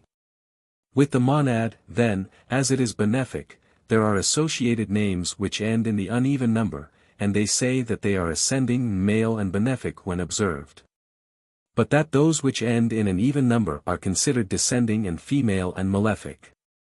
For they say that nature consists of opposites, to wit, good and bad, as right and left, light and darkness, night and day, life and death. And they say this besides, that they have calculated the name of God and that it results in a pentad, or in an ennead, which is uneven and which written down and wrapped about the sick works cures. And thus a certain plant, whose name ends in this number when tied on in the same way is effective by the like reckoning of the number. But a doctor also cures the sick by a like calculation. But if the calculation be contrary, he does not make cures easily. Those who give heed to these numbers count all numbers like it which have the same meaning, some according to the vowels alone, others according to the total of the numbers. Such is the wisdom of the Egyptians, whereby, while glorifying the divine, they think they understand it. 6. Of the divination by astronomy. We seem then to have set forth these things also sufficiently. But since I consider that not one tenet of this earthy and grovelling wisdom has been passed over, I perceive that our care with regard to the same things has not been useless. For we see that our discourse has been of great use not only for the refutation of heresies, but also against those who magnify these things. Those who happen to notice the manifold care taken by us will both wonder at our zeal and will neither despise our painstaking or denounce Christians as fools when they see what themselves have foolishly believed. And besides this, the discourse will timely instruct those lovers of learning who give heed to the truth, making them more wise to easily overthrow those who have dared to mislead them, for they will have learned not only the principles of the heresies, but also the so-called opinions of the sages. Not being unacquainted with which, they will not be confused by them as are the unlearned, nor misled by some who exercise a certain power, but will keep a watch upon those who go astray. 2. Having therefore sufficiently set forth our opinions, it remains for us to proceed to the subject aforesaid, when, after we have proved what we arranged concerning the heresies, and have forced the heresiarchs to restore to everyone his own, we shall exhibit these heresiarchs, stripped of all originality, and by denouncing the folly of their dupes we shall persuade them to return again to the precious haven of the truth. But in order that what has been said may appear more clearly to the readers, it seems to us well to state the conclusions of Aratus as to the disposition of the stars in the heaven. For there are some who by likening them to the words of the Scriptures turn them into allegories and seek to divert the minds of those who listen to them by leading them with persuasive words whither they wish, and pointing out to them strange marvels like those of the transfers to the stars alleged by them. They who while gazing upon the outlandish wonder are caught by their admiration for trifles are like the bird called the owl, whose example it will be well to narrate in view of what follows. Now this animal presents no very different appearance from that of the eagle whether in size or shape, but it is caught in this way. The bird-catcher, when he sees a flock alighting anywhere, claps his hands, pretends to dance, and thus gradually draws near to the birds, but they, struck by the unwanted sight, become blind to everything else. Others of the party, however, who are ready on the ground coming behind the birds easily capture them while they are staring at the dancer. Wherefore I ask that no one who is struck by the wonders of who interpret the heaven shall be taken in like the owl. For the dancing and nonsense of such interpreters is trickery and not truth. Now Aratus speaks thus. Many and like are they, going hither and thither. Daily they will in heaven always and ever, that is, all the stars. Yet none changes his abode ever so little, but with perfect exactness. Ever the pole is fixed, and holds the earth in the midst of all. As equipoise of all, and around it leads heaven itself. Aratus, Fane, verses 45, 46. 3. He says that the stars in heaven are pi omicron lambda alpha, that is, turning, because of their going about ceaselessly from east to west and from west to east in a spherical figure. But he says there is coiled round the bears themselves, like the stream of some river, a great marvel of a terrible dragon, and this it is, he says. That the devil in the book of Job says to God, I have been walking to and fro under heaven and going round about, that is, turning hither and thither and inspecting what is happening. For they consider that the dragon is set below the Arctic pole, from this highest pole gazing upon all things and beholding all things, so that none of those that are done shall escape him. For though all the stars in the heaven can set, this pole alone never sets, but rising high above the horizon inspects all things and beholds all things, and nothing of what is done, he says, can escape him. Where, most settings and risings mingle with one another. Aratus, Fane, v. 61. He says, indeed, that his head is set. For over against the rising and setting of the two hemispheres lies the head of Draco, so that, he says, nothing escapes him immediately either of things in the west or of things in the east, but the beast knows all things at once. And there over against the very head of Draco is the form of a man made visible by reason of the stars, which Aratus calls a wearied image, and like one in toil, but he names it the kneeler. Now Aratus says that he does not know what this toil is and this marvel which turns in heaven. But the heretics, wishing to found their own tenets on the story of the stars, and giving their minds very carefully to these things, say that the kneeler is Adam, as Moses said. According to the decree of God guarding the head of the dragon and the dragon, guarding his heel. For thus says Aratus. Holding the sole of the right foot of winding Draco.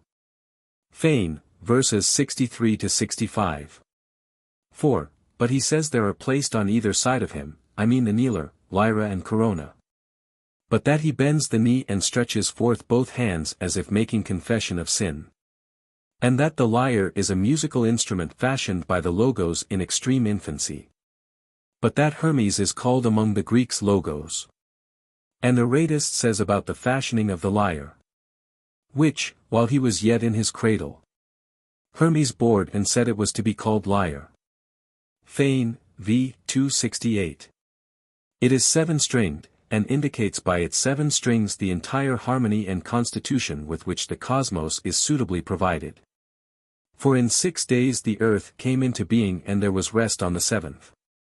If, then, he says, Adam making confession and guarding the head of the beast according to God's decree, will imitate the lyre, that is, will follow the word of God, which is to obey the law, he will attain the crown lying beside it.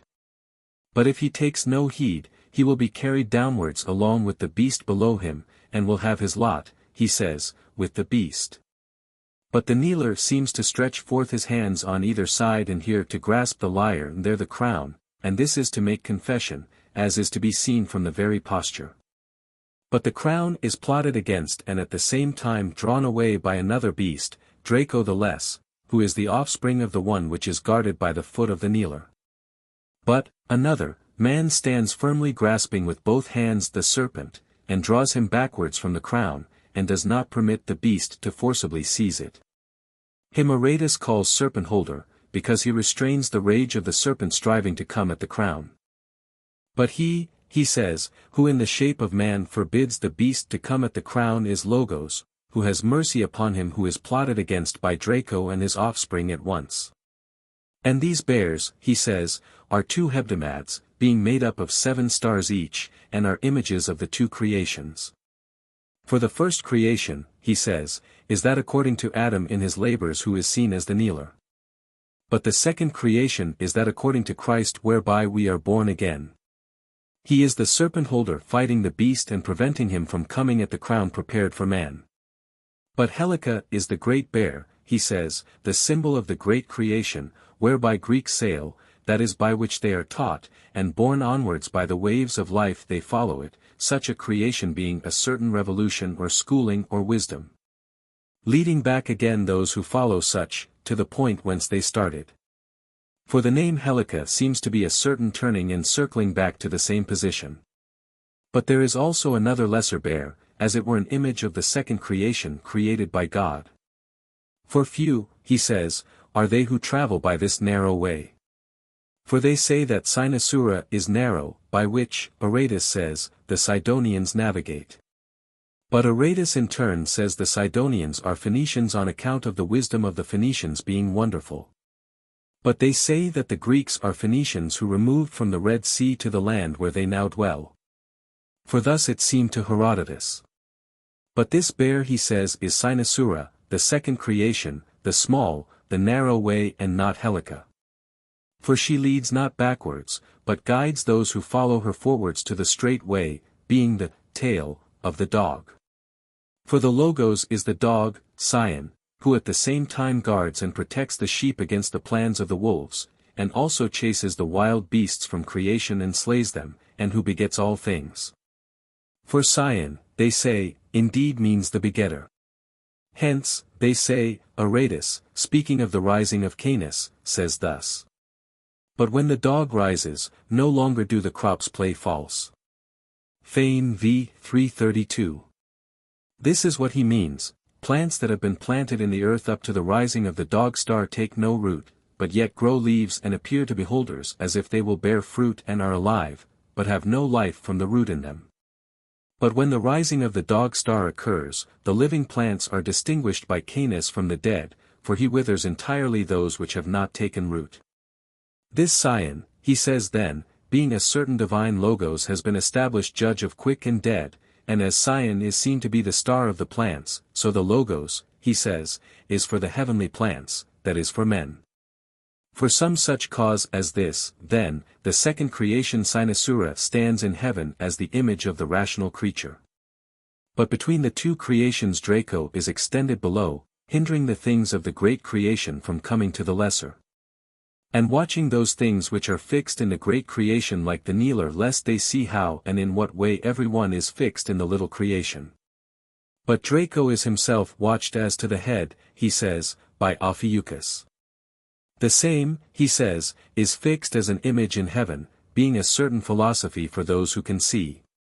But if this is not clear, through another image, he says, creation teaches us to philosophize, about which Aratus speaks thus. Nor of Ionian Cepheus are we the miserable race. Fane v. 353. But near Draco, he says, are Cepheus and Cassiopeia and Andromeda and Perseus, great letters of the creation to those who can see. For he says that Cepheus is Adam, Cassiopeia Eve, Andromeda the soul of both, Perseus the winged offspring of Zeus and Cetus the plotting beast. Not to any other of these comes Perseus the slayer of the beast, but to Andromeda alone. From which beast, he says, the Logos Perseus, taking her to himself, delivers Andromeda who had been given in chains to the beast. But Perseus is the winged axis which extends to both poles through the middle of the earth and makes the cosmos revolve. But the spirit which is in the cosmos is sickness, the bird which is near the bears, a musical animal, symbol of the divine spirit, because only when it is near the limits of life, its nature is to sing, and as one escaping with good hope from this evil creation it sends up songs of praise to God. But crabs and bulls and lions and rams and goats and kids and all the other animals who are named in heaven on account of the stars are, he says, images and paradigms whence the changeable nature receives the patterns and becomes full of such animals. Making use of these discourses, they think to deceive as many as give heed to the astrologers, seeking therefrom to set up a religion which appears very different from their assumptions. Wherefore, O beloved, let us shun the trifle-admiring way of the owl. For these things and those like them are dancing and not truth. For the stars do not reveal these things. But men on their own account and for the better distinguishing of certain stars, from the rest, gave them names so that they might be a mark to them. For what likeness have the stars strewn about the heaven to a bear, or a lion, or kids, or a water-carrier, or Cepheus, or Andromeda? Or to the shades named in Hades, for many of these persons and the names of the stars alike came into existence long after the stars themselves, so that the heretics being struck with the wonder should thus labor by such discourses to establish their own doctrines. 7. Of the arithmetical art. Seeing, however, that nearly all heresy has discovered by the art of arithmetic measures of hebdomads and certain projections of aeons, each tearing the art to pieces in different ways and only changing the names. But of these men, Pythagoras came to be teacher who first transmitted to the Greeks such numbers from Egypt. It seems good not to pass over this, but after briefly pointing it out to proceed to the demonstration of the objects of our inquiries. These men were arithmeticians and geometricians to whom especially it seems Pythagoras first supplied the principles of their arts. And they took the first beginnings of things, discovered apparently by reason alone, from the numbers which can always proceed to infinity by multiplication and the figures, produced by it. For the beginning of geometry, as may be seen, is an indivisible point, but from that point the generation of the infinite figures from the point is discovered by the art. For the point when extended in length becomes after extension a line having a point as its limit, and a line when extended in breadth produces a superficies and the limits of the superficies are lines, and a superficies extended in depth becomes solid body, and when this solid is in existence. The nature of the great body is thus wholly founded from the smallest point.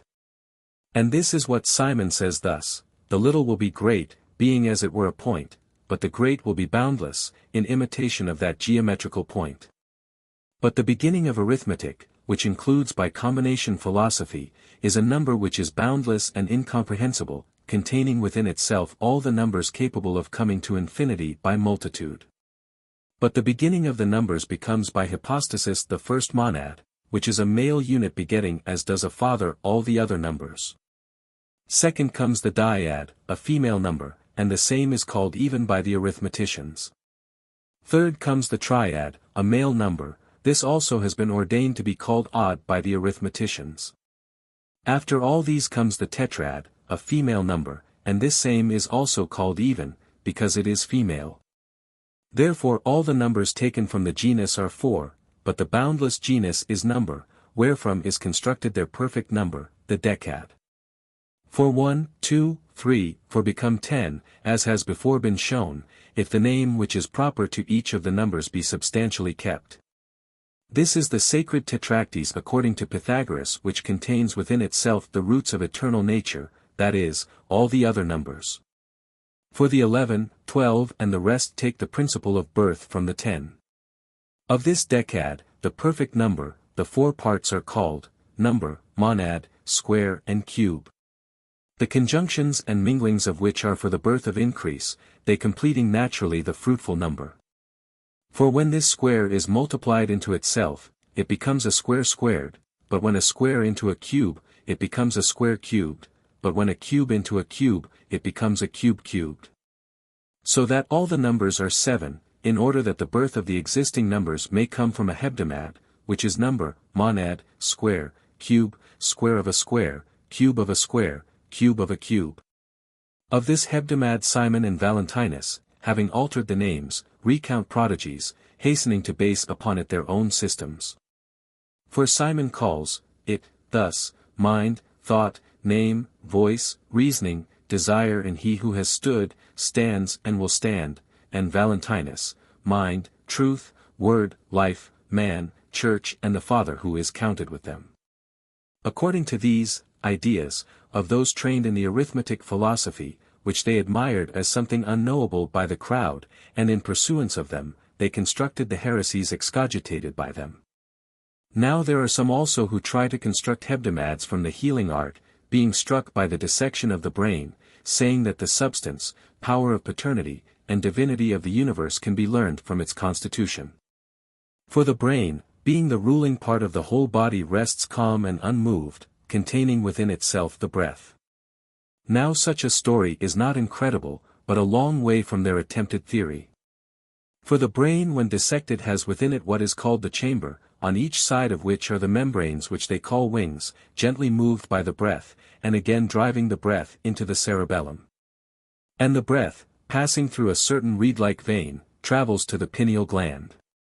Near this lies the mouth of the cerebellum, which receives the breath passing through and gives it up to the so-called spinal marrow.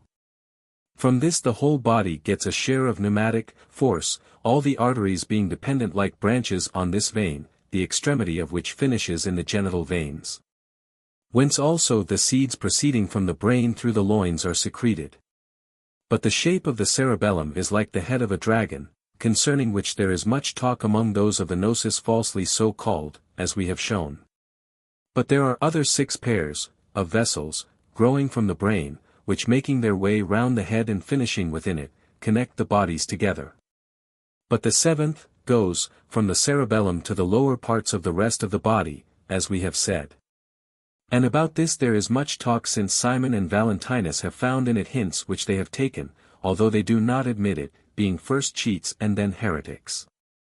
Since then it seems that we have sufficiently set out these things, and that all the apparent dogmas of earthly philosophy have been included in these, for books, it seems fitting to proceed to their disciples, or rather to their plagiarists. The 4th book of Philosophumena. Footnotes. This is the beginning of the empty Athos MS, the first pages having disappeared. With regard to the first chapter, pi epsilon rho sigma tau rho omicron lambda gamma omega nu, Cruz, following therein Miller, points out that nearly the whole of it has been taken from Book V with the same title of Sextus Empiricus' work, pi rho mu alpha theta eta mu alpha tau iota kappa omicron.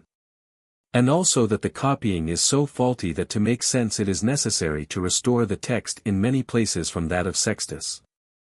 Sextus' book begins, as did doubtless that of Hippolytus, with a description of the divisions of the zodiac, the cardinal points, ascendant, mid-heaven, descendant, and antimeridian, the cadent and succedent houses.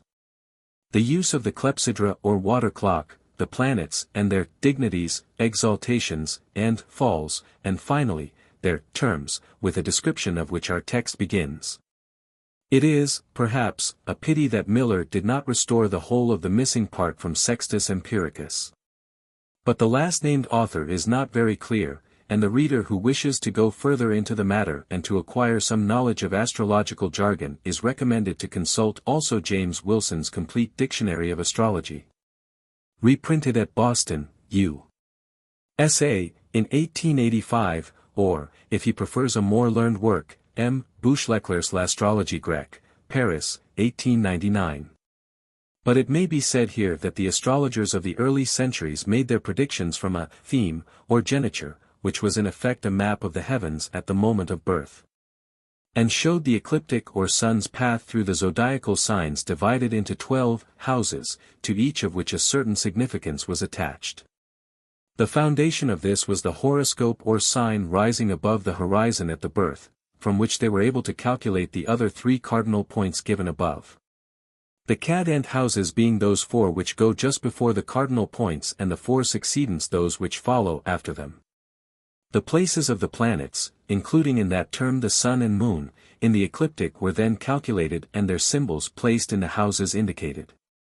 From this figure the judgment or prediction was made, but a great mass of absurd and contradictory tradition existed as to the influence of the planets on the life, fortune, and disposition of the native, which was supposed to depend largely on their places in the theme both in relation to the earth and to each other.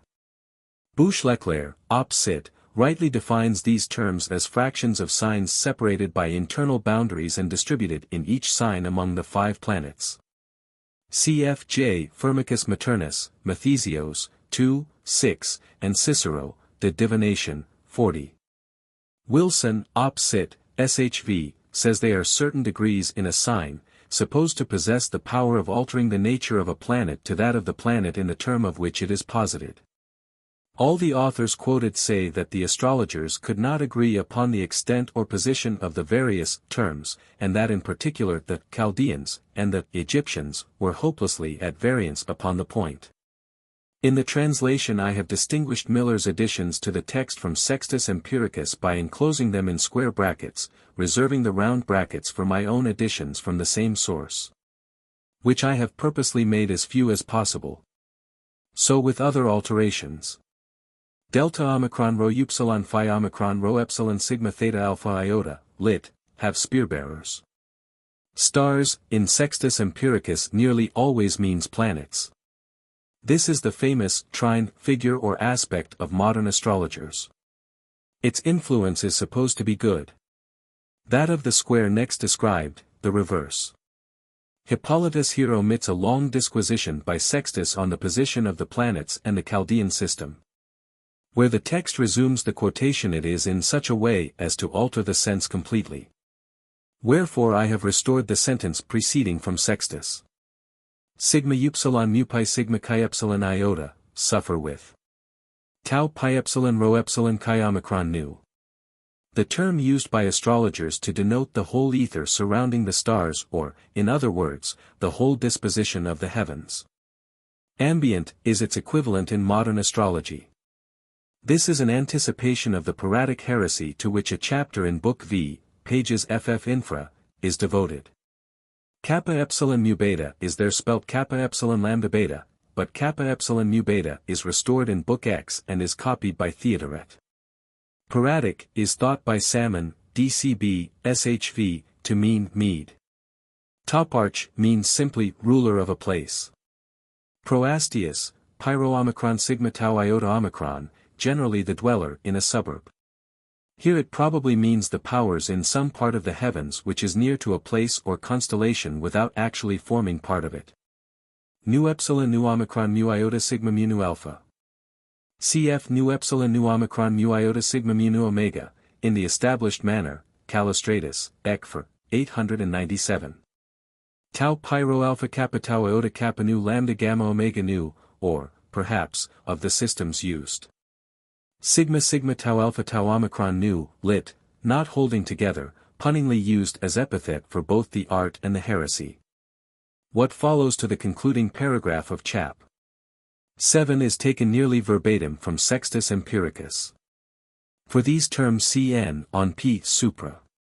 Rho omicron sigma kappa pi iota omicron nu seems here put for rho omicron sigma kappa omicron pi epsilon omicron nu equals horologium, or clock. Pi tau epsilon xi iota, the bringing forth, is the word used by Sextus throughout. As Sextus was a medical man, it is probably the technical term corresponding to our parturition. Miller reads pi omicron tau xi iota, which does not seem appropriate. Delta iota theta epsilon mu alpha. Cn on p supra. I have here followed Sextus' division of the sentence. Cruz translates sigma tau alpha rho, farina aqua sub acta, for which I can see no justification. McMahon here follows him. Restoring from Sextus omicron chi epsilon tau alpha iota for rho tau alpha iota. Rho omicron sigma kappa pi omicron nu, the ascending sign. So Sextus. Restoring from Sextus phi kappa sigma tau omicron upsilon for nu kappa sigma tau nu kappa rho iota beta for tau kappa rho iota beta, and omitting kappa alpha tau alpha lambda alpha beta sigma theta alpha iota. Cn on p infra. Sextus has described earlier, p. 342, Fabricius, the whole process of warning the astrologer of the moment of birth by striking a metal disc, which I have called gong. Omicron rho sigma tau omicron upsilon gamma chi alpha nu omicron sigma eta. Nu pi lambda epsilon omicron nu iota chi rho nu kappa alpha nu sigma upsilon chi nu pi rho alpha sigma theta eta sigma iota nu delta upsilon nu mu epsilon nu omicron nu mu epsilon rho zeta epsilon sigma theta alpha iota, majori et longiori temporis spatio ad aureum sensum dividator, cr, with proportionate delay, McMahon. I do not understand how either his or Cruz's construction is arrived at. Sextus has, on the hills. Rho omicron sigma kappa omicron pi omicron nu tau omicron might mean which marks the hour. Phi alpha nu epsilon tau alpha iota, lambda lambda omicron iota tau epsilon rho omicron nu, delta iota theta epsilon mu alpha. Quam diligenter observari possit in scylla nativitas, cr. Before, the nativity can be carefully observed in the sky. Gamma nu epsilon sigma iota. The word in Greek astrological works has the same meaning as geniture, or nativity, in modern astrological jargon. Identical with theme. The whole of this sentence is corrupt, and the scribe was probably taking down something from Sextus which was read to him without his understanding it. I have given what seems to be the sense of the passage. Delta rho alpha iota, Sextus, page 342, Faber. Has described the clepsydra or water clock and its defects as a measurer of time. Nu pi lambda tau epsilon iota. Tau pi omicron tau epsilon lambda sigma mu alpha tau alpha. A technical expression for the results or influence on sublunary things of the position of the heavenly bodies. Cf. Boucheleclair, op. cit. N. 1. Sextus adds pi alpha gamma omega, positively. Omicron mu alpha theta eta mu alpha tau iota kappa omicron. The only passage in our text where Hippolytus uses the word in this sense. He seems to have taken it from Sextus' title kappa alpha tau nu mu alpha theta eta mu alpha tau iota kappa nu lambda gamma omicron nu. A play of words upon lambda omega and nu delta rho epsilon omicron. Sigma pi omicron upsilon delta. Hippolytus inserts an unnecessary omicron before the word. See Sextus. Omicron kappa epsilon iota sigma epsilon omega chi rho iota nu, gratia consuetudinis, cr. Does this refer to Otho's encouragement by the astrologer Ptolemy to rebel against Galba? See Tacitus, History, I. 22. The sentence does not appear in Sextus.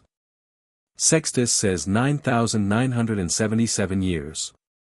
Phi theta sigma epsilon iota sigma upsilon nu delta rho alpha mu epsilon nu, arrive at concurrence with. Sextus answers the question in the negative. Here the quotations from Sextus end. Pi alpha rho theta nu epsilon sigma iota, among the nations. A curious expression in the mouth of a Greek, although natural to a Jew. Is this an allusion to trigonometry? The rest of the sentence, as will presently be seen, refers to Plato's Timaeus. Cf. also Timaeus the Locrian, c. 5. Delta iota tau omicron pi iota tau mu omicron iota chi rho eta sigma mu epsilon nu omicron. An indication that Hippolytus' knowledge of Plato was not first-hand.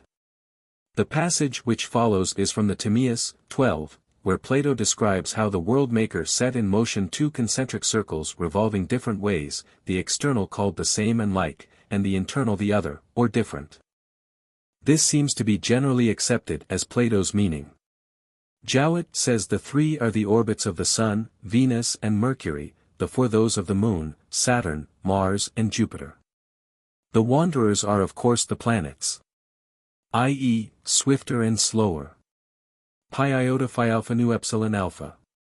Perhaps the following extract from the Pseudo-Timaeus the Locrian, now generally accepted as a summary of the 2nd century, may make this clearer.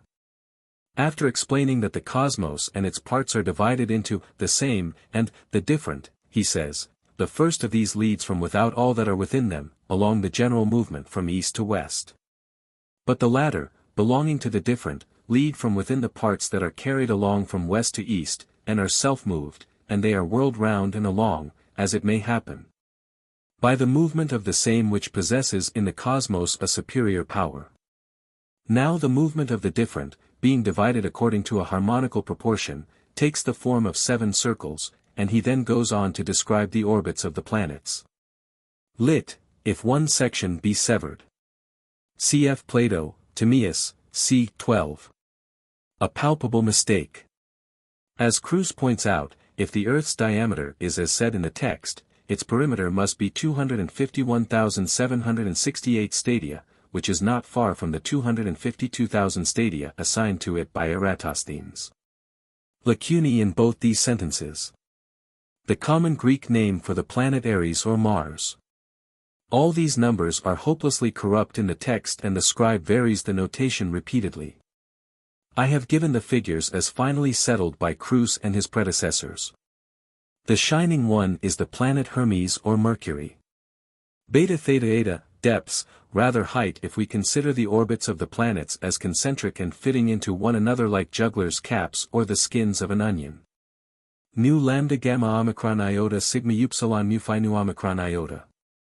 Crus would read tau nu omicron iota for lambda gamma omicron iota on the strength of what Pliny, History Nat. 2:20, says about Pythagoras having taught that the intervals between the planets' orbits were musical tones. He seems to mean the gamut or chromatic scale as contrasted with the enharmonic. See last note. See note on p. infra as to what this doubling and tripling means. Sigma upsilon mu phi omega nu. Pi iota tau epsilon tau rho tau, superquarta, cr, 1 plus 1/4. See Liddell and Scott, quoting Nicomachus Gerasenas Arithmeticus. It is not easy to see from this confused statement whether it is the system of Plato or Archimedes at which Hippolytus is aiming. The one, however, that it most resembles is that of the Neo-Pythagoreans, of which the following table is given in M. Begourdin's excellent work on l'astronomie, Evolution des idées et des méthodes, Paris 1911. Planets. Fixed stars. Interval. In tones. 1/2.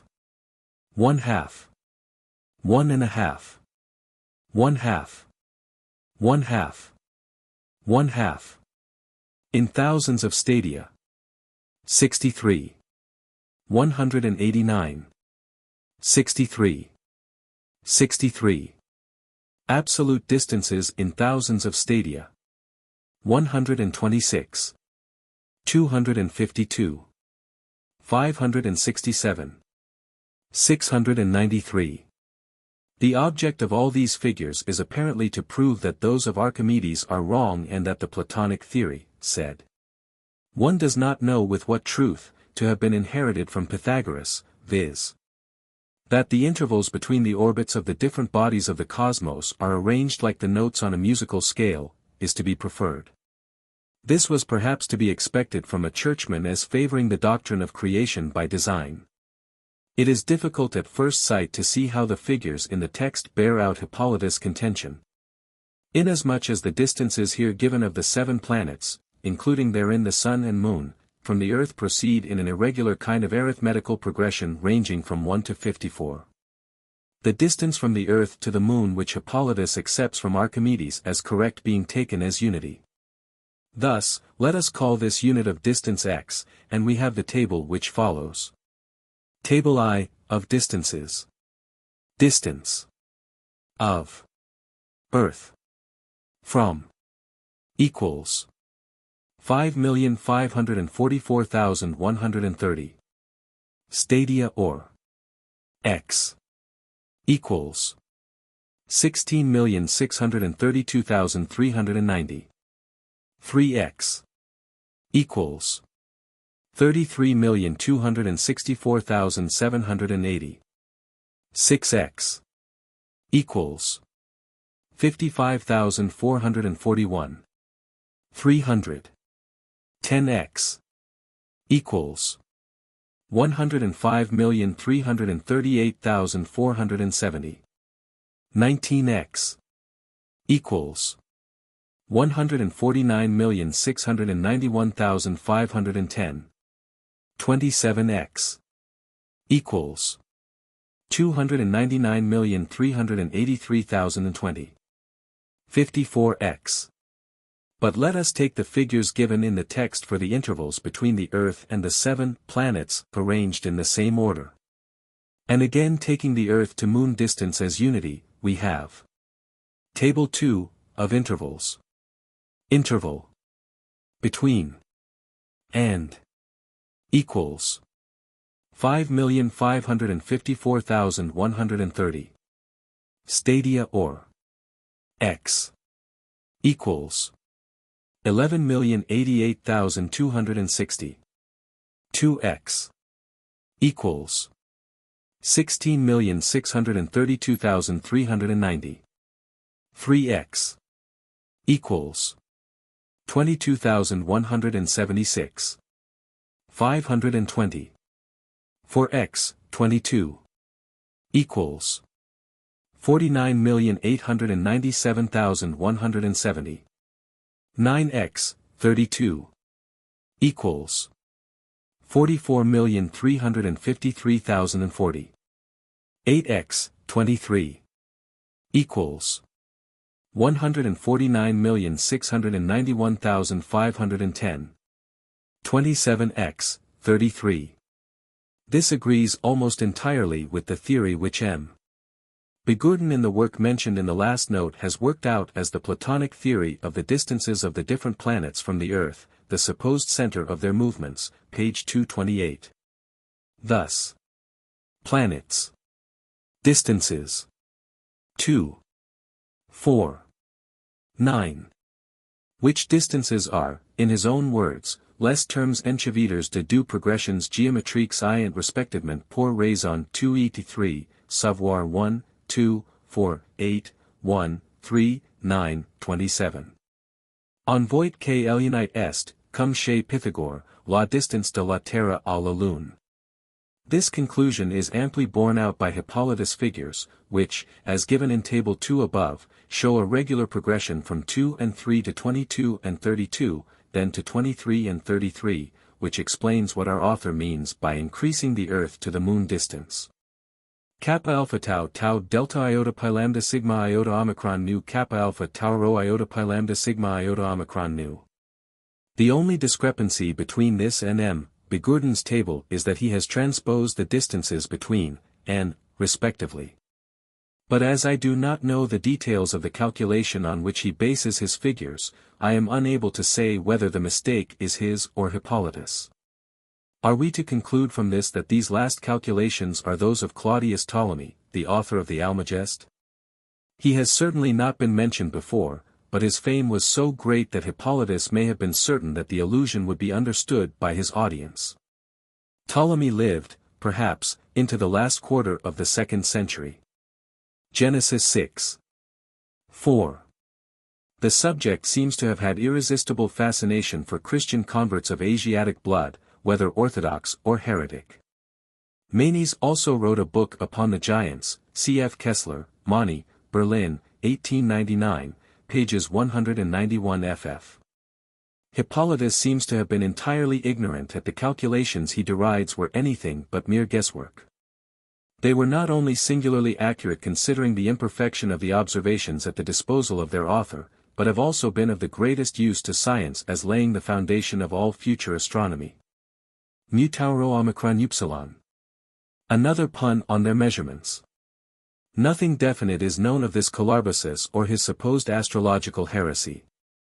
The accounts given of him by Irenaeus and Epiphanius describe him as holding tenets identical with those of Marcus. Hort, following Bauer, believes that he never existed, and that his name is simply a Greek corruption of Kal Arba, the voice of the four. CDCB, SHV. Pi epsilon rho mu alpha theta eta mu alpha tau iota kappa nu. The article is omitted. But he must mean the students and not the study. This is curious, because Mathematicus in the Rome of Hippolytus must have meant astrologer and nothing else, and what follows has nothing to do with astrology. Rather is it what was called in the Renaissance arithmancy. Cruz refers us to Athanasius Kircher's Arithmologia on the subject. Cornelius Agrippa, De Vanitate et Incertitudine Scientiarum, writes of it as, the Pythagorean lot, and it is described in Gaspar Pucer's De Principiis Divinationum Generibus, 1604. Sci-fi omicron iota, lit, pebbles, i.e. counters. Sigma tau omicron iota chi epsilon alpha, letters as the component parts or elements of words. Reading with the text tau iota nu for Cruz's tau iota nu.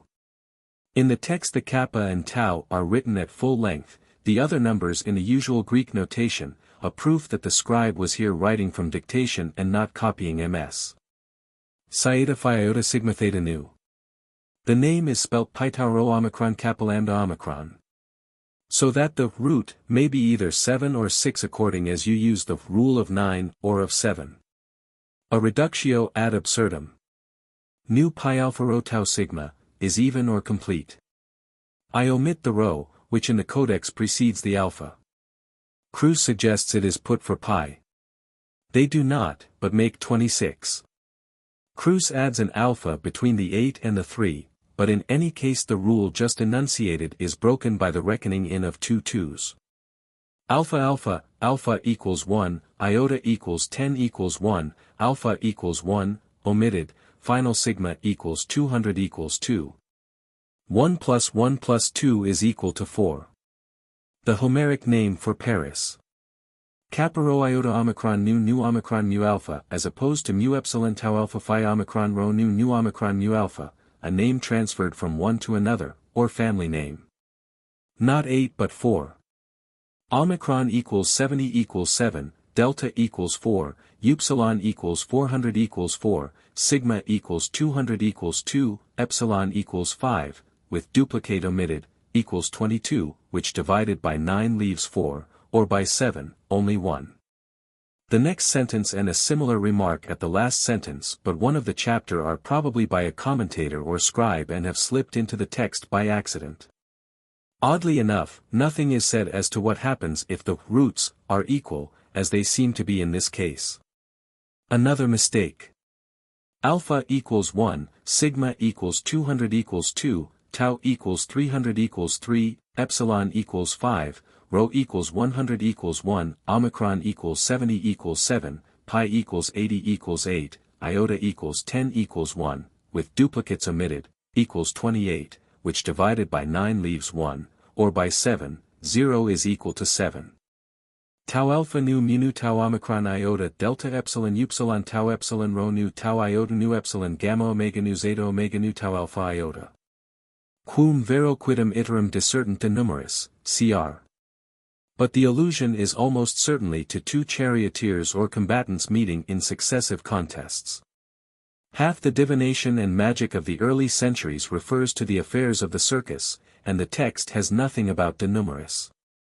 Lit. Inspection of the forehead, or face, or what Lavater called physiognomy. The word was known to Ben Jonson, who uses it in his Alchemist. By a rule, Captain. In metaposcopy, which I do work by. A certain star in the forehead which you see not, etc. Delta alpha.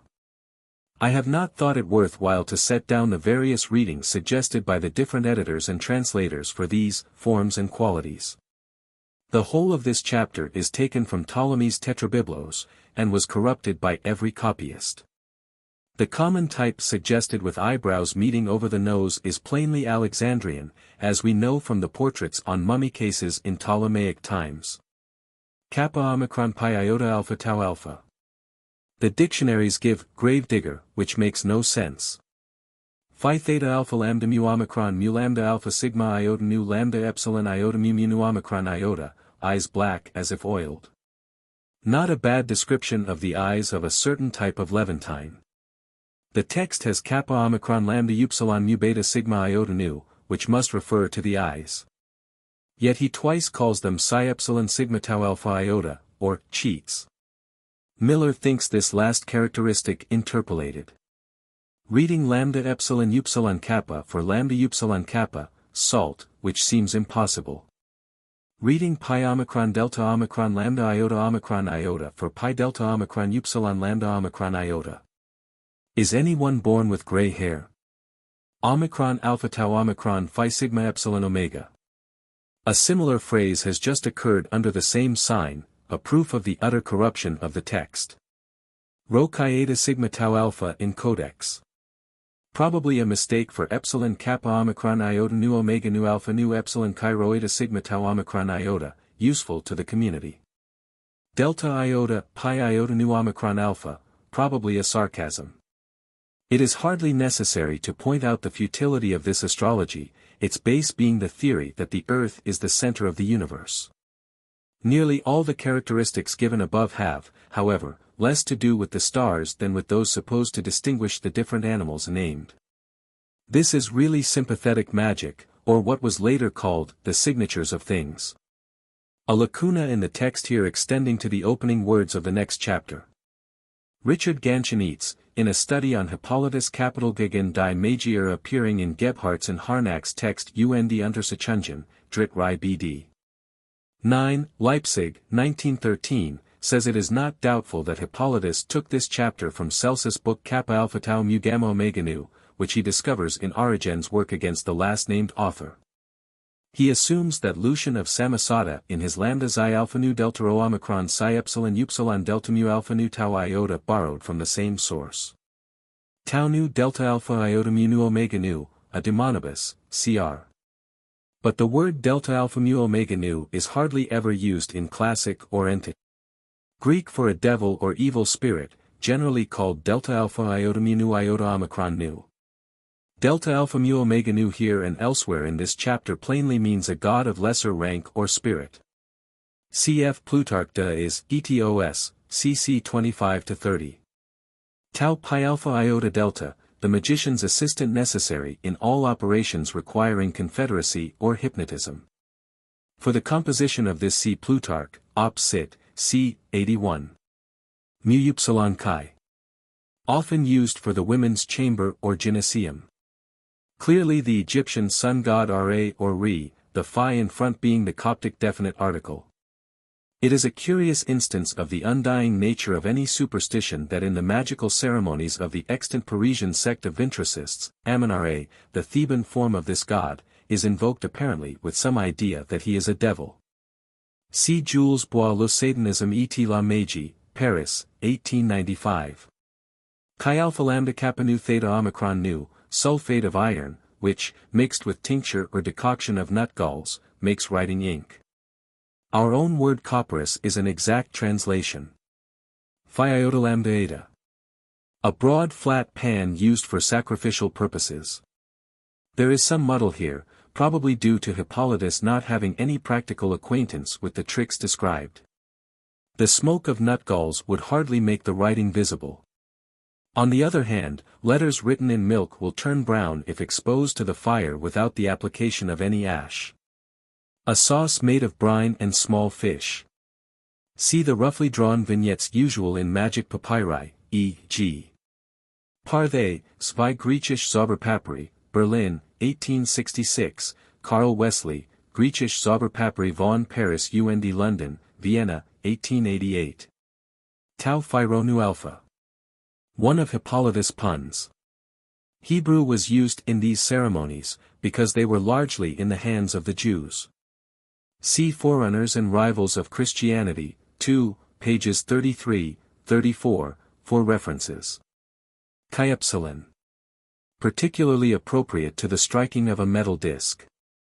The book of course was a long roll of parchment, the inner coils of which could be drawn out as described.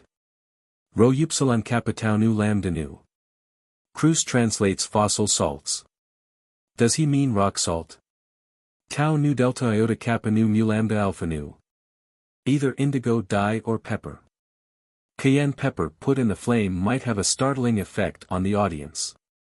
Where? Said to be an astringent earth made from rock alum, and containing both alum and vitriol. Known to Hippocrates. Red lead or vermilion. The idea seems to be to frighten the dupe by the supposed prodigy of a hen laying eggs which have red or black inside them instead of white. Pliny, Nat. History, 8, c. 75, says the sheep is compelled when it feeds to turn away from the sun by reason of the weakness of its head. This is probably the story which Hippolytus or the author has exaggerated. Something is omitted from the text. Seal or porpoise oil. Hymns like these are to be found in the two collections of magic papyri quoted in N on P. Supra. He tells us how this trick is performed on P. Infra. Lecanomancy or divination by the bull was generally performed by means of a hypnotized boy, as described in Lane's Modern Egyptians. This, however, is a more elaborate process dependent on fraud. Reading Nu Tau Rho Omicron Nu for Nu Tau Rho Omicron Nu. It was common in Egypt, and saltpetre would not have the same effect, which seems to depend on the expulsion of carbonic acid. Mu upsilon rho sigma nu eta. Kruse suggests mu lambda phi eta, a mixture of wax and pitch, which hardly seems indicated. Storax is the ointment recommended by 18th-century conjurers. Water is all that is needful. Chi theta upsilon omicron kappa lambda alpha. Presumably fish glue. McMahon suggests isinglass. The salamander, the use of which is to be sought in sympathetic magic, was no doubt calcined and used in powder. Sigma kappa omicron lambda omicron pi nu delta rho iota omicron nu, millipede, and sigma kappa omicron lambda pi epsilon nu delta rho omicron nu, hart's tongue fern, are the alternative readings suggested. Fern oil is said to be good for burns. Probably chalk or gypsum. Alpha tau omicron rho rho tau omega nu kappa eta kappa delta omega nu tau epsilon nu nu. Kappa kappa iota here evidently means any sort of nutshell. But how can it be self-flowing? Miller's suggested phi omicron rho upsilon tau nu makes no better sense. The lion-headed figure of the Mithraic worship is shown thus setting light to an altar in Cumont's text Z de Monuments de Mitra, 2, figure 22. A similar figure with an opening at the back of the head to admit the windpipe described in the text shows how this was effected.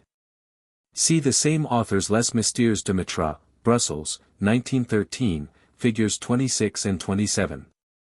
The solution of alum would be effective without any other ingredients. That is, not by guesswork. Another pun. The letter was of course in the form of a writing tablet bound about with silk or cord, to which the seal was attached. This would make something like plaster of Paris. This book or the former one. Lucian describes the same process in his Alexander, which he dedicates to Celsus, v.n., on p. supra. Phi omicron rho mu lambda alpha beta nu, taking them as starting points. Cruz suggests that this sentence has either got out of place or is an addition by an annotator. Probably an afterthought of Hippolytus. Cn on p. supra. Kappa alpha nu omicron. A dark blue substance which some think steel, others lapis lazuli. Sigma upsilon mu pi alpha kappa tau alpha iota, playfellows. Here, as elsewhere in the text, accomplices or confederates. Several words missing here, perhaps by intention. It would be interesting to know if the drug was any preparation of phosphorus.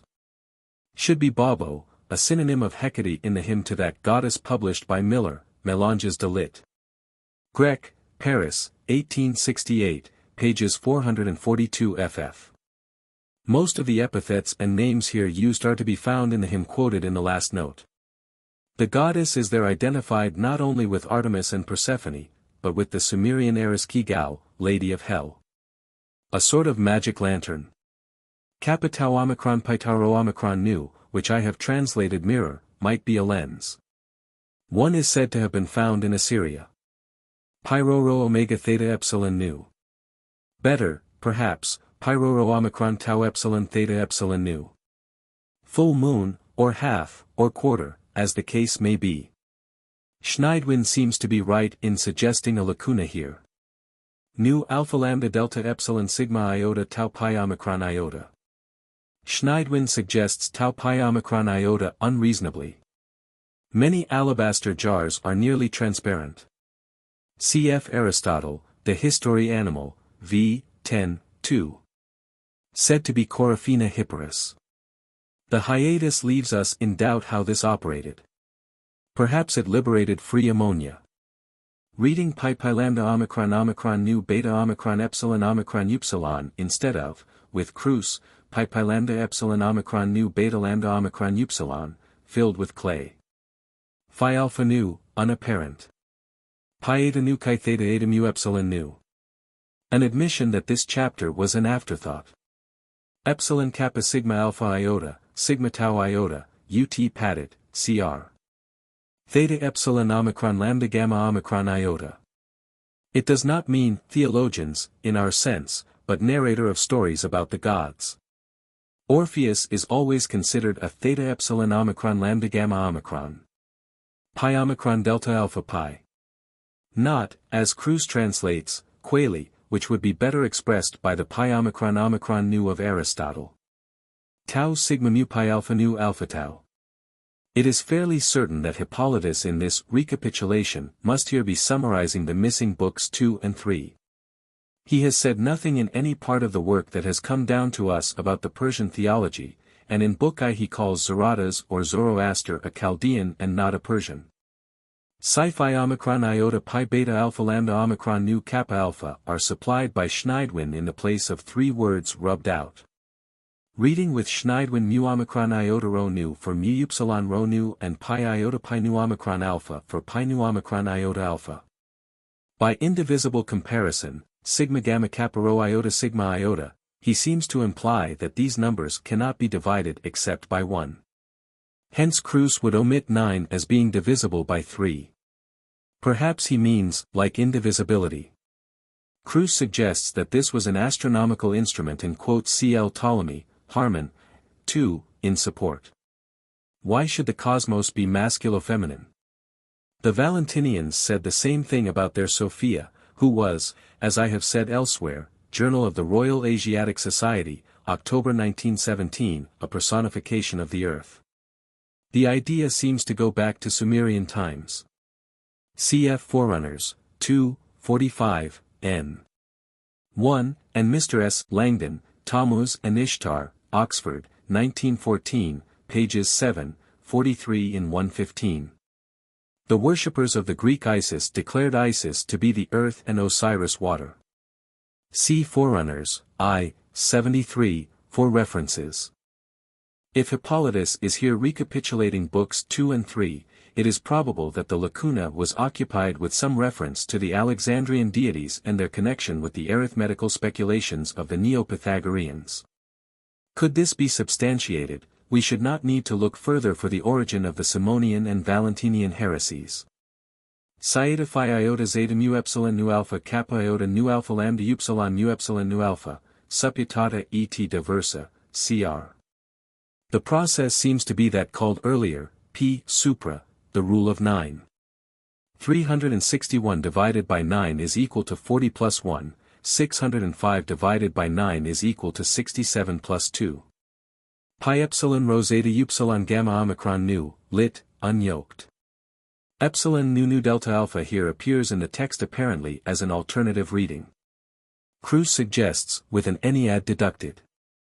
Meaning that some reckon the numerical value of all the letters in a name, others that of the vowels only. What follows has nothing to do with divination, but treats of the celestial map as a symbolical representation of the Christian scheme of salvation. Hippolytus condemns the notion as a heresy, but if so, its place ought to be in Book V. It is doubtful from what author or teacher he derived his account of it, but all the quotations from Aratus Phenomena which he gives are to be found in Cicero, De Natura Deorum, 41, where they make, as they do not here, a connected story. One of the passages favoring the conjecture that the book was originally in the form of lectures. Omicron nu tau upsilon gamma chi nu omicron nu tau epsilon, legentibus, cr. It may just as easily mean those who come across this.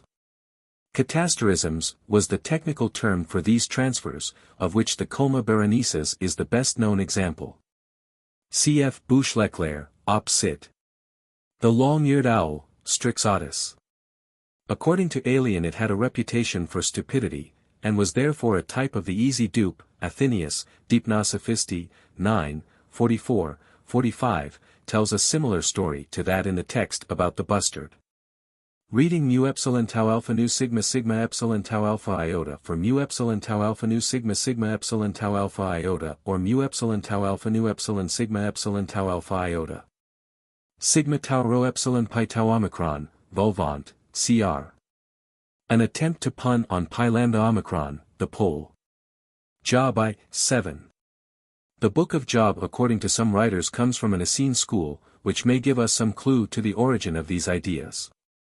The Enochian literature to which the same tendency is assigned is full of speculations about the heavenly bodies. See Forerunners, I, for references. Nu gamma nu alpha sigma iota nu.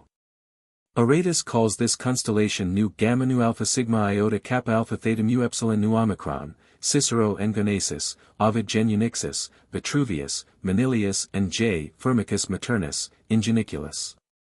A perversion of the, "it shall bruise thy head and thou shalt bruise his heel," of Genesis 3:15. From his attitude the kneeler resembles the figure of Atlas supporting the world, who as Omphris plays a great part in Manichaean mythology.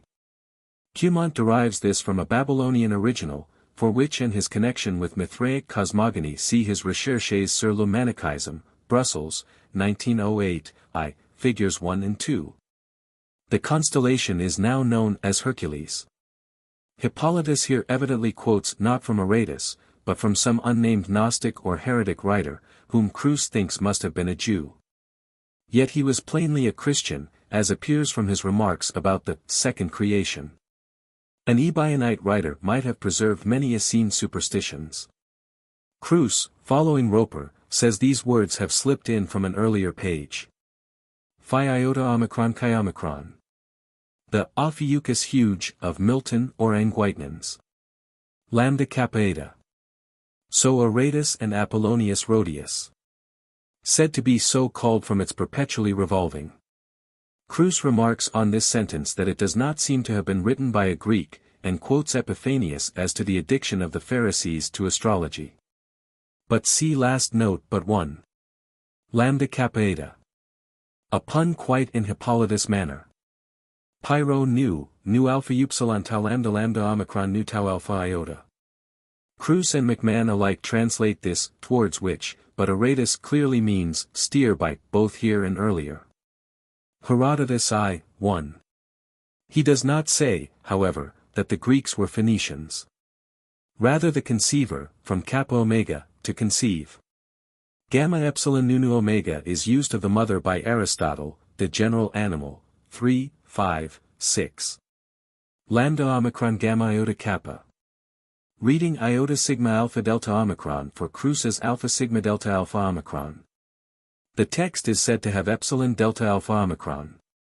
Gamma rho mu alpha tau alpha, elementa, cr. But I think the allusion is to the story they contain for those who can read them. The Swan. Tau delta alpha. If Hippolytus' words are here correctly transcribed, the heretic quoted seems to have two inconsistent ideas about the stars. One is that the constellations are types or allegories of what takes place in man's soul. The other, that they are the patterns after which the creatures of this world were made. This last is Mithraic rather than Christian. Tau omicron tau omega nu pi omicron lambda psi epsilon omega, ob horum cogitationibus, cr. Gamma alpha pi eta tau omicron. The word generally used in a sermon. This also reads like a peroration.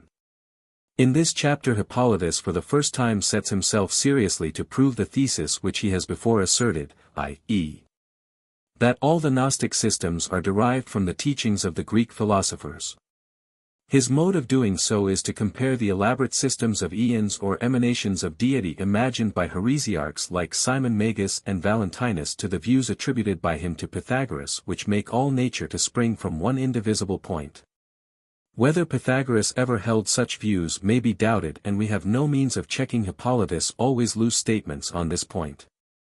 But something like them appears in the Theaetetus of Plato where arithmetic and geometry seem to be connected by talk about oblong as well as square numbers and the construction of solids from them. If we imagine with the Greeks, Cn, on p. supra, that numbers are not abstract things, but actual portions of space. There is indeed a strong likeness between the ideas of the later Platonists as to the construction of the world by means of numbers and those attributed to the Gnostic teachers as to its emanation from God. Whether these last really held the views thus attributed to them is another matter. Cf. Forerunners, 2, pages 99, 100. Pi tau omicron sigma eta mu epsilon omicron upsilon seems to be repeated needlessly. Upsilon nu, flowing out. Pyro omicron chi omicron upsilon sigma alpha sigma eta mu epsilon omicron nu. Surely it has two limits, a point at each end. Sigma mu alpha. In the next sentence he uses the proper word sigma tau epsilon rho epsilon nu. This is, I suppose, quoted from the pi omicron phi sigma iota mu epsilon gamma alpha lambda attributed to Simon, as he speaks afterwards, 2, infra, of the small becoming great, as it is written in the Apophysis, if it come into being from the indivisible point. But the great will be in the boundless aeon, etc. What follows from this point down to the end of the paragraph is an almost verbatim transcript of the passage in Book I, pages ff supra, where it is given as the teaching of Pythagoras. The only substantial differences are, that hypostasis is written for hypothesis in the second sentence of the passage, the tetractys is no longer said to be the source of eternal nature, and the 11, 12, etc. are now said to take, and not share, their beginning from the 10. Pi theta epsilon sigma iota nu alpha upsilon tau omicron nu tau epsilon theta epsilon nu sigma chi epsilon delta iota sigma alpha nu tau epsilon, sui dogmatibus fundamentum poserant, cr. Tau pi nu epsilon mu alpha. Cruz translates this by spiritum, and is followed by McMahon. I think, however, he means the breath, it being the idea of the ancients that the arteries were air vessels. Pi alpha rho epsilon gamma kappa epsilon phi alpha lambda. Kappa omega nu rho iota omicron nu. Nu omega tau iota alpha omicron nu mu omicron epsilon lambda nu. It is at any rate plain from this that the missing books 2 and 3 at one time existed. These words appear in the MS at the foot of this book. Book V. The Ophite Heresies. 1. These are the contents of the 5th book of the Refutation of all Heresies. 2. What the Nicene say who call themselves Gnostics, and that they profess those opinions which the philosophers of the Greeks and the transmitters of the mysteries first laid down, starting wherefrom they have constructed heresies. 3. And what things the Paradi imagine, and that their doctrine is not framed from the Holy Scriptures but from the astrological art. 4. What is the system according to the Scythians, and that they have patched together their doctrine by plagiarizing from those wise men according to the Greeks, to wit, Musaeus and Linus and Orpheus. 5. What Justinus imagined and that his doctrine is not framed from the Holy Scriptures, but from the marvelous tales of Herodotus the historiographer. 1. Nicines. 6. I consider that the tenets concerning the divine and the fashioning of the cosmos, held by all those who are deemed philosophers by Greeks and barbarians have been very painfully set forth in the 4 books before this. Whose curious arts I have not neglected, so that I have undertaken for the readers no chance labor, exhorting many to love of learning and certainty of knowledge about the truth. Now therefore there remains to hasten on to the refutation of the heresies, with which intent also we have set forth the things aforesaid. From which philosophers the heresiarchs have taken hints in common and patching like cobblers the mistakes of the ancients on to their own thoughts, have offered them as new to those they can deceive, as we shall prove in the books which follow. For the rest, it is time to approach the subjects laid down before, but to begin with those who have dared to sing the praises of the serpent, who is in fact the cause of the error, through certain systems invented by his action. Therefore the priests and chiefs of the doctrine were the first who were called Nicines, being thus named in the Hebrew tongue, for the serpent is called Nos. Afterwards they called themselves Gnostics, alleging that they alone knew the depths. Separating themselves from which persons, many men have made the heresy, which is really one, a much divided affair, describing the same things according to varying opinions, as this discourse will argue as it proceeds. These men worship as the beginning of all things, according to their own statement, a man and a son of man. But this man is masculo-feminine and is called by them Adamus, and hymns to him are many and various. And the hymns, to cut it short, are repeated by them somehow like this. From thee a father, and through thee a mother, the 2 deathless names, parents of Aeons, O thou citizen of heaven, man of great name. But they divide him like Gereon into 3 parts. For there is of him, they say, the intellectual part, the psychic and the earthly. And they consider that the knowledge of him is the beginning of the capacity to know God, speaking thus, the beginning of perfection is the knowledge of man, but the knowledge of God is completed perfection. But all these things, he says, the intellectual, and the psychic and the earthly, proceeded and came down together into one man, Jesus, who was born of Mary. And there spoke together, he says, in the same way, these 3 men each of them from his own substance to his own. For there are three kinds of universals according to them, to wit, the angelic, the psychic and the earthly. And three churches, the angelic, the psychic and the earthly, but their names are, chosen, called, captive. 7. These are the heads of the very many discourses which they say James the brother of the Lord handed down to Miriam. So then, that the impious may no longer speak falsely either of Miriam, or of James, or of his Saviour, we will come to the mysteries, whence comes their fable, both the barbarian and the Greek. And we shall see how these men collecting together the hidden and ineffable mysteries of the nations and speaking falsely of Christ, lead astray those who have not seen the Gentiles' secret rites. For since the man Adamus is their foundation, and they say there has been written of him, who shall declare his generation? Learn ye how, taking from the nations in turn the undiscoverable and distinguished generation of the man, they apply this to Christ. For earth, say the Greeks, was the first to give forth man, thus bearing a goodly gift. For she wished to be the mother not of plants without feeling and wild beasts without sense, but of a gentle and God-loving animal. But hard it is, he says, to discover whether Alcameneus of the Boeotians came forth upon the Cephisian shore as the first of men, or whether, the first men, were the Idaean Cuorites, a divine race. Or the Phrygian Carabantes whom the sun saw first shooting up like trees, or whether Arcadia brought forth Pelasgus earlier than the moon, or Eleusis Dialis dweller in the Rarian field, or Lemnos gave birth to Cabarus. Fair child of ineffable orgies, or Pallene to Alcyone, eldest of the giants. But the Libyans say Iarbas the firstborn crept forth from the parched field to pluck Zeus' sweet acorn. So also, he says that the Nile of the Egyptians, making fat the mud which unto this day begets life, gave forth living bodies made flesh with moist heat. But the Assyrians say that fish-eating Oannes, the first man, was born among them, and the Chaldeans say the same thing about Adam.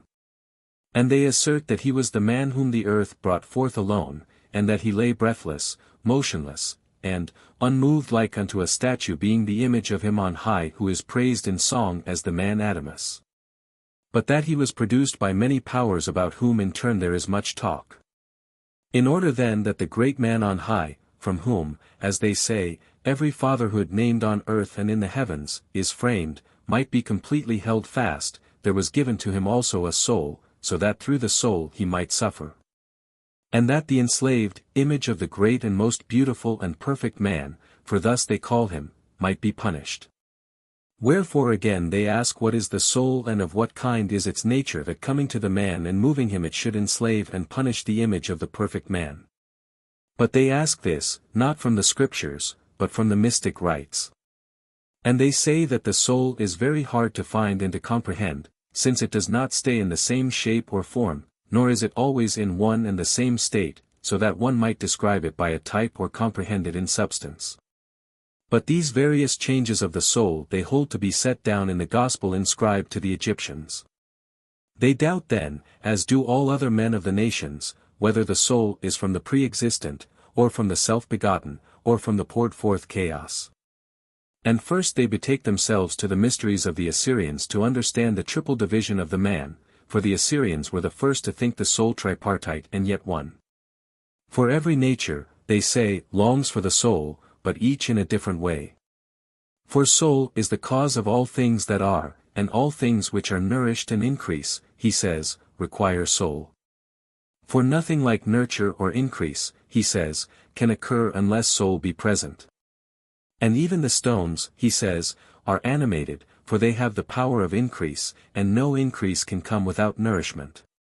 For by addition increase the things which increase, and the addition is the nourishment of that which is nourished. Therefore every nature, he says, of things in heaven, and on earth, and below the earth, longs for a soul. But the Assyrians call such a thing Adonis or Endymion or Attis, and when it is invoked as Adonis, Aphrodite loves and longs after the soul of such name. And Aphrodite is generation according to them. But when Persephone or Kore loves Adonis, there is a certain mortal soul separated from Aphrodite, that is from generation. And if Selene should come to desire of Endymion and to love of his beauty, the nature of the sublime ones, he says, also requires soul. But if, he says, the mother of the gods castrate Attis, and she holds this loved one, the blessed nature of the hypercosmic and eternal ones on high recalls to her, he says, the masculine power of the soul. For, says he, the man is masculo-feminine. According to this argument of theirs, then, the so-called intercourse of woman with man is by the teaching of their school shown to be an utterly wicked and defiling thing. For Attis is castrated, he says, that is, he has changed over from the earthly parts of the lower creation to the eternal substance on high, where, he says, there is neither male nor female, but a new creature, a new man, who is masculo-feminine. What they mean by on high, I will show in its appropriate place when I come to it. But they say it bears witness to what they say that Rhea is not simply one goddess, but, so to speak, the whole creature. And this they say is made quite clear by the saying, for the invisible things of him from the creation of the world are clearly seen, being understood by the things that are made by him, in truth, his eternal power and Godhead. So that they are without excuse. Since when they knew him as God, they glorified him not as God, neither were thankful, but foolishness deceived their hearts. For thinking themselves wise, they became fools, and changed the glory of the incorruptible God into the likenesses of an image of corruptible man and of birds and of four-foot and creeping things. Wherefore God gave them up to passions of dishonor. For even their women changed their natural use to that which is against nature. And what the natural use is according to them, we shall see later. Likewise, also the males leaving the natural use of the female burned in their lust one toward another males among males working unseemliness. But unseemliness is according to them the first and blessed and unformed substance which is the cause of all the forms of things which are formed. And receiving in themselves the recompense of their error which is meet. For in these words, which Paul has spoken, they say is comprised their whole secret and the ineffable mystery of the blessed pleasure. For the promise of baptism is not anything else according to them than the leading to unfading pleasure him who is baptized according to them in living water and anointed with silent ointment. And they say that not only do the mysteries of the Assyrians bear witness to their saying, but also those of the Phrygians concerning the blessed nature, hitherto hidden and yet at the same time displayed, of those who were and are and shall be. Which, he says, is the kingdom of the heavens sought for within man. Concerning which nature they have explicitly made tradition in the gospel inscribed according to Thomas, saying thus, Whoso seeks me shall find me in children from 7 years, upwards. For there in the 14th year I who am hidden am made manifest. This, however, is the saying not of Christ but of Hippocrates, who says, At 7 years old, a boy is half a father. Whence they who place the primordial nature of the universals in the primordial seed having heard the Hippocratian adage, that a boy of 7 years old is half a father, say that in 14 years according to Thomas it will be manifest. This is their ineffable and mystical saying. They say then that the Egyptians, who are admitted to be the most ancient of all men after the Phrygians and the first at once to impart to all men the initiations and secret rites of the gods, and to have proclaimed forms and activities, have the holy and august and for those who are not initiated unutterable mysteries of Isis. And these are nothing else than the pudendum of Osiris which was snatched away and sought for by her of the 7 stoles and black garments. But they say Osiris is water. And the 7-stoled nature which has about it and is equipped with 7 ethereal stoles, for thus they allegorically call the wandering stars, is like mutable generation and shows that the creation is transformed by the ineffable and unportrayable, an incomprehensible and formless one. And this is what is said in the scripture, the just shall fall 7 times and rise again. For these falls, he says, are the turnings about of the stars when moved by him who moves all things.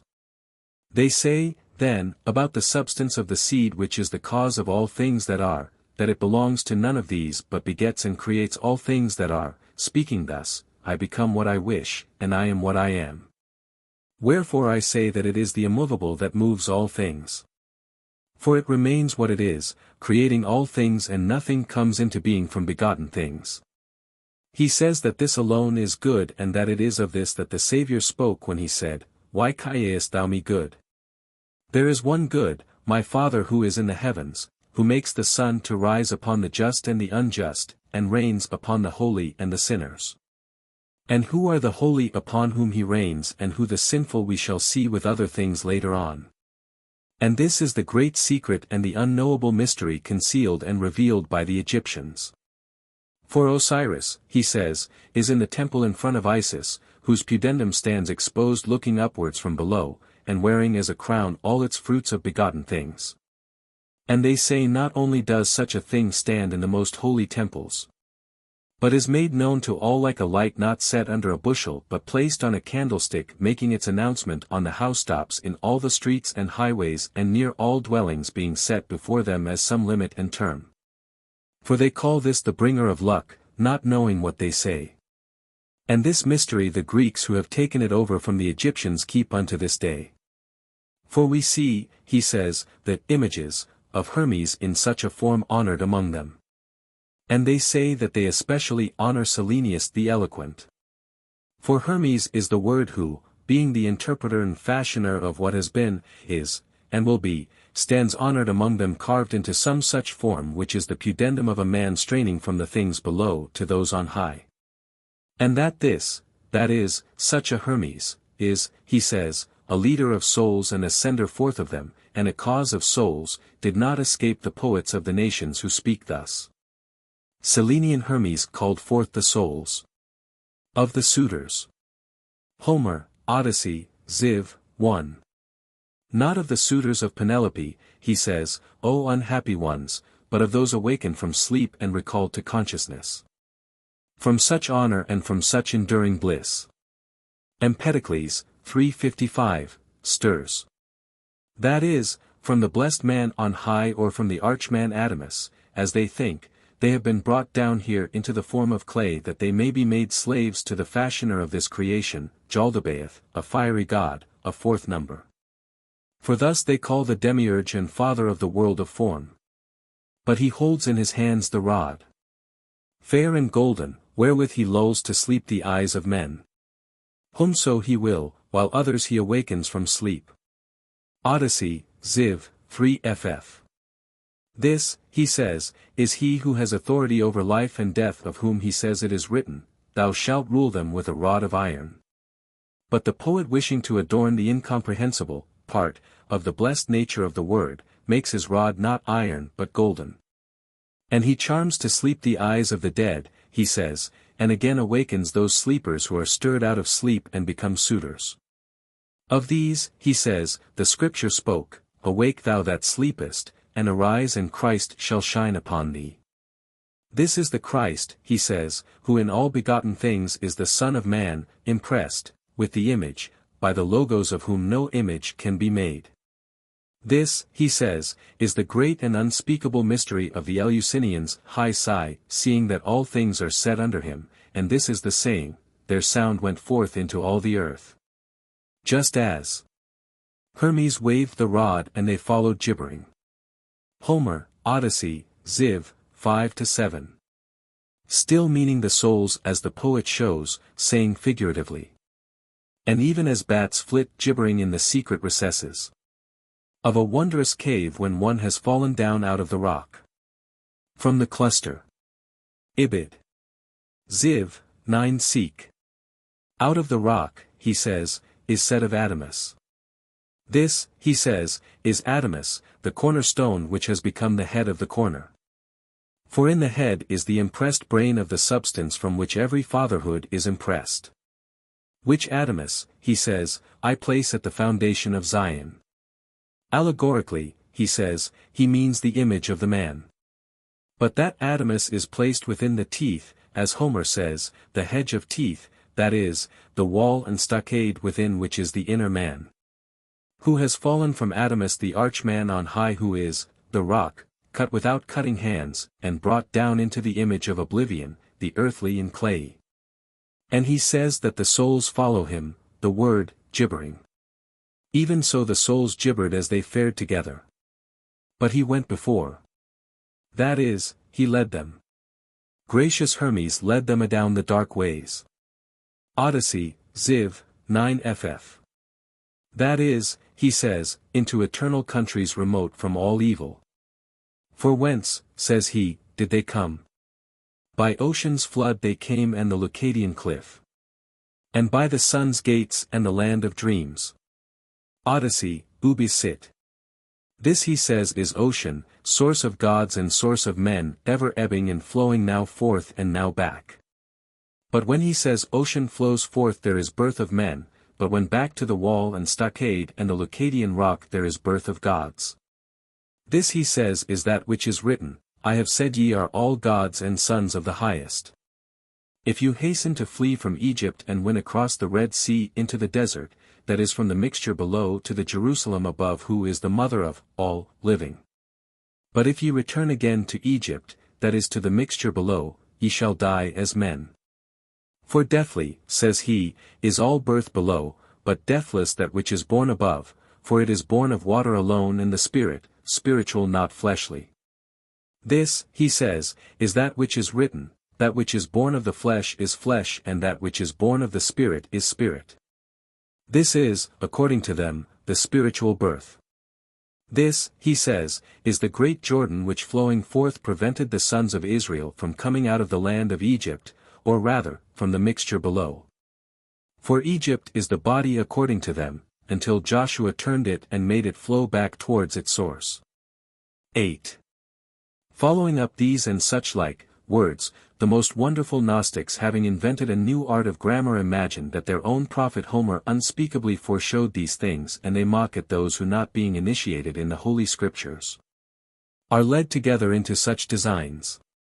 But they say, whoso says all things were framed from one, errs, but whoso says from three speaks the truth and gives an exposition of, the things of, the universe.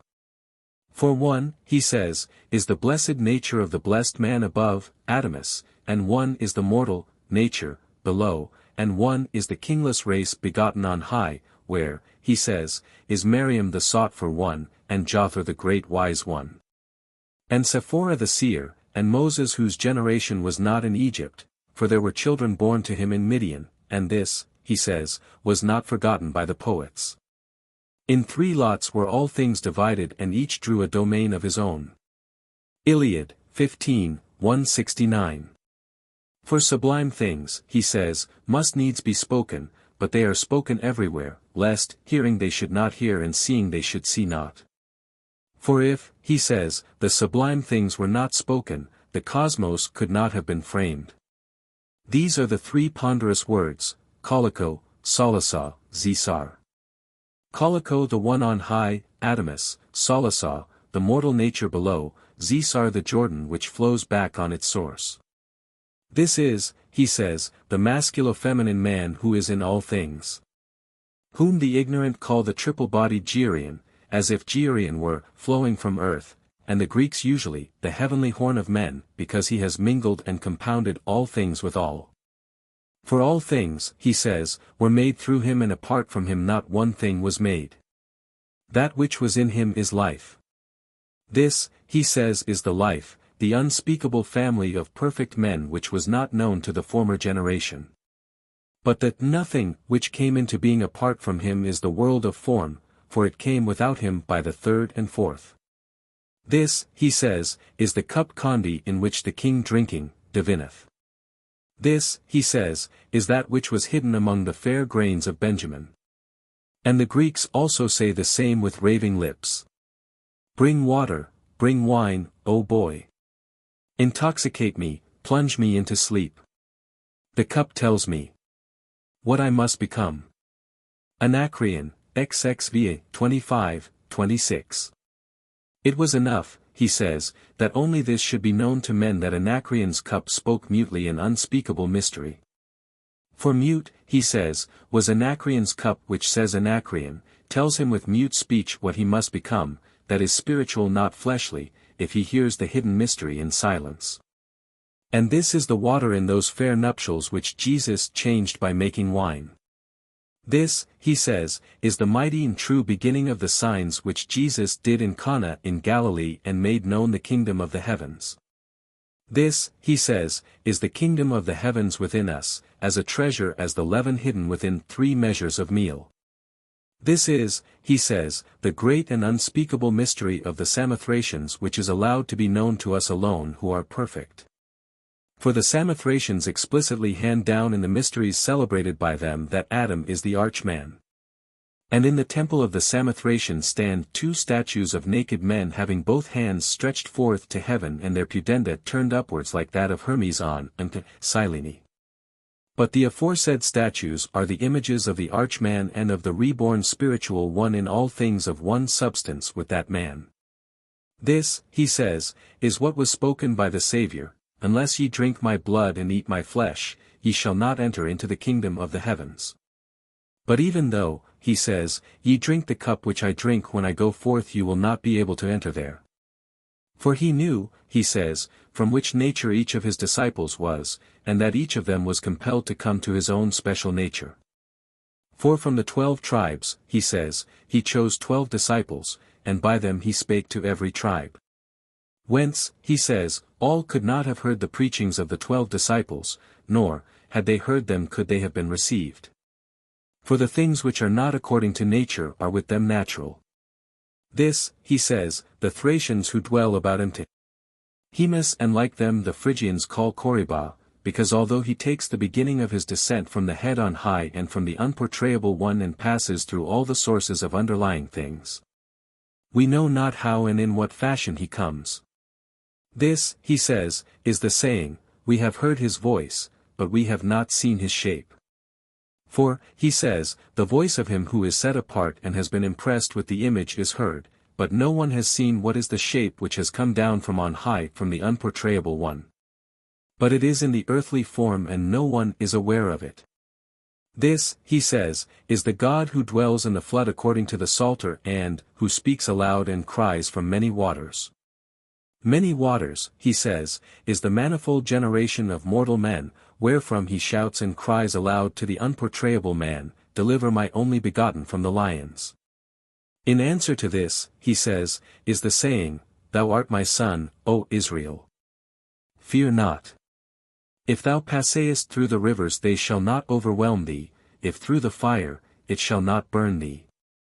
By rivers is meant, he says, the moist essence of generation, and by fire the rage and desire for generation. Thou art mine. Be not afraid. And again he speaks, if a mother forget her children and pities them not nor gives them suck, yet will I not forget thee. Adamus, he says, speaks to his own men, but although a woman shall forget these things, yet will I not forget you. I have graven you on my hands. But concerning his ascension, that is, the being born again, that he may be born spiritual, not fleshly, he says, the Scripture speaks, lift up the gates, ye rulers, and be ye lift up, ye everlasting doors, and the King of glory shall enter in. That is the wonder of wonders. For who, he says, is this King of glory? A worm and not a man, a reproach of man and an object of contempt for the people. This is the King of glory, he who is mighty in battle. But he means the war which is in the body, because the outward form is made from warring elements, he says, as it is written, remember the war which is in the body. The same entrance and the same gate, he says, Jacob saw when journeying to Mesopotamia, for Mesopotamia, he says, is the flow of the great ocean flowing forth from the middle part of the perfect man, and he wondered at the heavenly gate, saying, how terrible is this place! It is none other than the house of God, and this is the gate of heaven. Wherefore, he says, the saying of Jesus, I am the true gate. Now he who says this is, he says, the perfect man who has been impressed above, with the image, of the unportrayable one. Therefore he says, the perfect man will not be saved unless born again by entering in through this gate. But this same one, he says, the Phrygians call also Papas, because he set at rest that which had been moved irregularly and discordantly before his coming. For the name of Papa, he says, is, taken from, all things in heaven, on earth, and below the earth, saying, make to cease. Make to cease the discord of the cosmos and make peace for those that are afar off, that is, for the material and earthly, and also, for those that are anigh, that is, for the spiritual and understanding perfect men. But the Phrygians say that the same one is also a corpse, having been buried in the body as in a monument or tomb. This, he says, is the saying, ye are whited sepulchres filled within with dead men's bones, that is, there is not within you the living man. And again, he says, the dead shall leap forth from their graves, that is, the spiritual man, not the fleshly, shall be born again from the bodies of the earthly. This, he says, is the resurrection which comes through the gate of the heavens, through which if they do not enter, all remain dead. And the same Phrygians, he says again, say that this same one is by reason of the change of God. For he becomes God when he arises from the dead and enters into heaven through the same gate. This gate, he says, Paul the Apostle knew, having set it ajar in mystery and declaring that he was caught up by an angel and came unto a second and third heaven into paradise itself and beheld what he beheld. And heard ineffable words which it is not lawful for man to utter. These are, he says, the mysteries called ineffable by all, which, we also speak, not in the words taught by human wisdom, but in those taught by the Spirit, comparing spiritual things with spiritual. But the natural man receiveth not the things of the Spirit of God, for they are foolishness unto him, and these, he says, are the ineffable mysteries of the Spirit which we alone behold. Concerning them, he says, the Saviour spake, no man shall come unto me unless my heavenly Father draw some one unto me. For very hard it is, he says, to receive and take this great and ineffable mystery. And again, he says, the Saviour spake, not every one who saith unto me, Lord, Lord, shall enter into the kingdom of the heavens, but he who doeth the will of my Father who is in the heavens. Of which will, he says, they must be doers and not hearers only to enter into the kingdom of the heavens. And again, says he spake, the publicans and the harlots go before you into the kingdom of the heavens. For the publicans, he says, are those who receive the taxes of market wares, and we are the tax gatherers, upon whom the ends of the aeons have come down. For the ends, he says, are the seed sown in the cosmos by the unportrayable one, whereby the whole cosmos is completed, for by them also it began to be. And this, he says, is the saying, the sower went forth to sow, and some, seed, fell on the wayside and was trodden under foot, and some upon stony parts, and sprang up, and because it had no root, he says, it withered and died. But some fell, he says, upon the fair and goodly earth and brought forth some 100-fold, and some 60 and some 30. He that hath ears to hear, let him hear. This is, he says, that no one becomes a hearer of these mysteries save only the perfect Gnostics. This, he says, is the fair and goodly earth of which Moses spake, I will bring you to a fair and goodly land, to a land flowing with milk and honey. This, he says, is the honey and the milk, tasting which the perfect become kingless and partakers of the fullness. The same, he says, is the pleroma, whereby all things that are begotten by the unbegotten have come into being and are filled. But the same one is called by the Phrygians unfruitful. For he is unfruitful when he is fleshly and performs the desire of the flesh. This, he says, is the saying, every tree which bringeth not forth good fruit is cut down and cast into the fire. For these fruits, he says, are only the rational, the living man who enter by the third gate. They say, indeed, ye who eat dead things and make living ones, what will ye make if ye eat living things? For they say that words and thoughts and men are living things cast down by that unportrayable one into the form below. This, he says, is what he means, throw not your holy things to the dogs nor pearls to the swine, saying that the intercourse of woman with man is the work of dogs and swine. But this same one, he says, the Phrygians call goatherd, not because, he says, he feeds goats and he-goats, as the psychic man calls them, but because, he says, he is Iphilos, that is, he who is ever revolving and turning about and driving the whole cosmos in its circumvolution. For to revolve is to turn about and to change the position of things, whence, he says, the two centers of the heaven men call poles. And the poet says, what unerring ancient of the sea turns hither? The immortal Egyptian Proteus. Odyssey, 4, 384. He is not betrayed, by Idathea, he says, but turns himself about, as it were, and goes to and fro. He says, too, that cities wherein we dwell are called pi lambda epsilon iota, because we turn and go about in them. Thus, he says, the Phrygians call him Iphilos, who turns everything always in every direction and changes it into what it should be. But the Phrygians also call the same one, of many fruits, because, the Nicene writer, says, the children of the desolate are more in number than those of her who has a husband. That is, the deathless things which are born again and ever remain are many, if few are those which are born, once, but all the things of the flesh, he says, are corruptible, even if those which are born are many. Wherefore, he says, Rachel mourned for her children and would not be comforted when mourning over them, for she knew, he says, that they were not. And Jeremiah wails for the Jerusalem below, not the city in Phoenicia, but the mortal generation below. For Jeremiah, he says, also knew the perfect man who has been born again of water and the Spirit and is not fleshly. The same Jeremiah indeed said, He is a man, and who shall know him?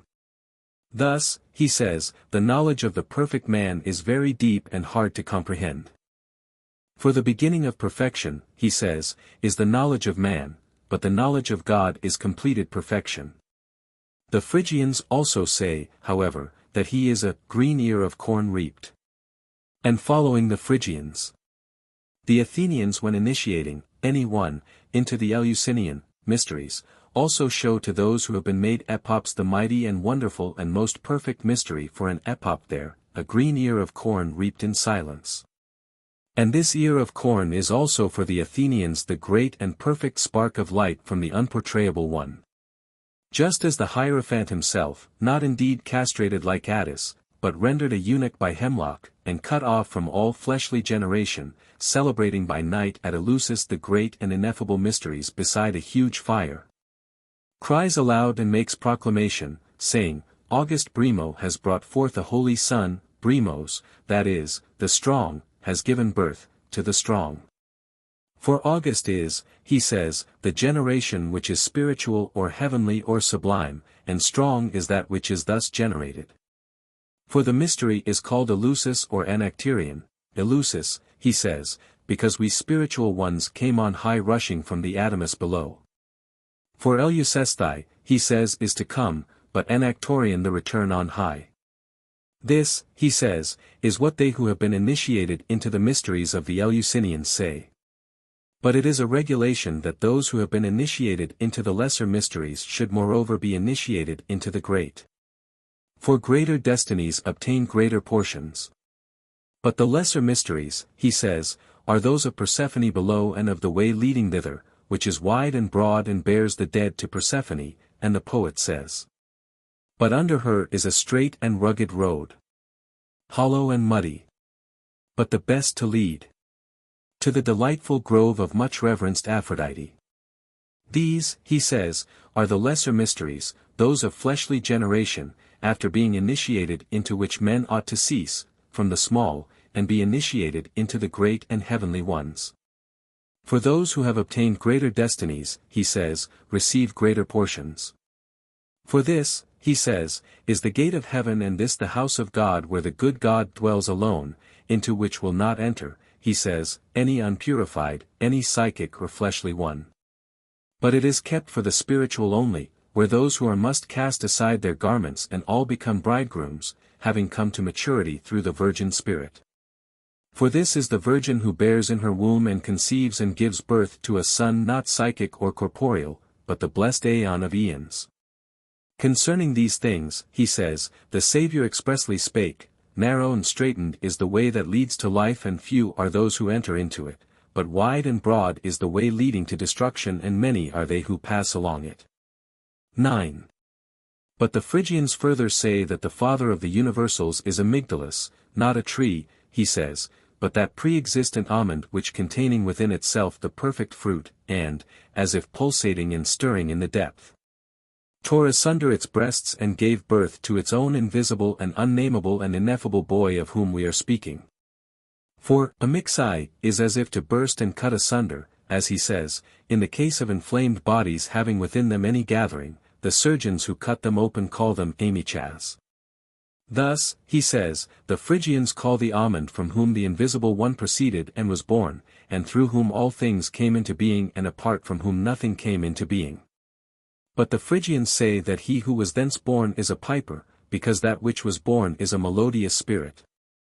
For God, he says, is a spirit, wherefore neither on this mountain nor in Jerusalem shall the true worshippers prostrate themselves, but in spirit. For spiritual, he says, is the prostration of the perfect, not fleshly. But the Spirit, he says, is, there where both the Father and the Son are named, being there born from this, Son and from, the Father. This, he says, is the many-named, myriad-eyed incomprehensible one for whom every nature yearns, but each in a different way. This, he says, is the Word of God, which is, he says, the word of announcement of the great power. Wherefore it will be sealed and hidden and concealed, lying in the habitation wherein the root of the universals is established, that is, the root of aeons, powers, thoughts, gods, angels, emissary spirits, things which are not.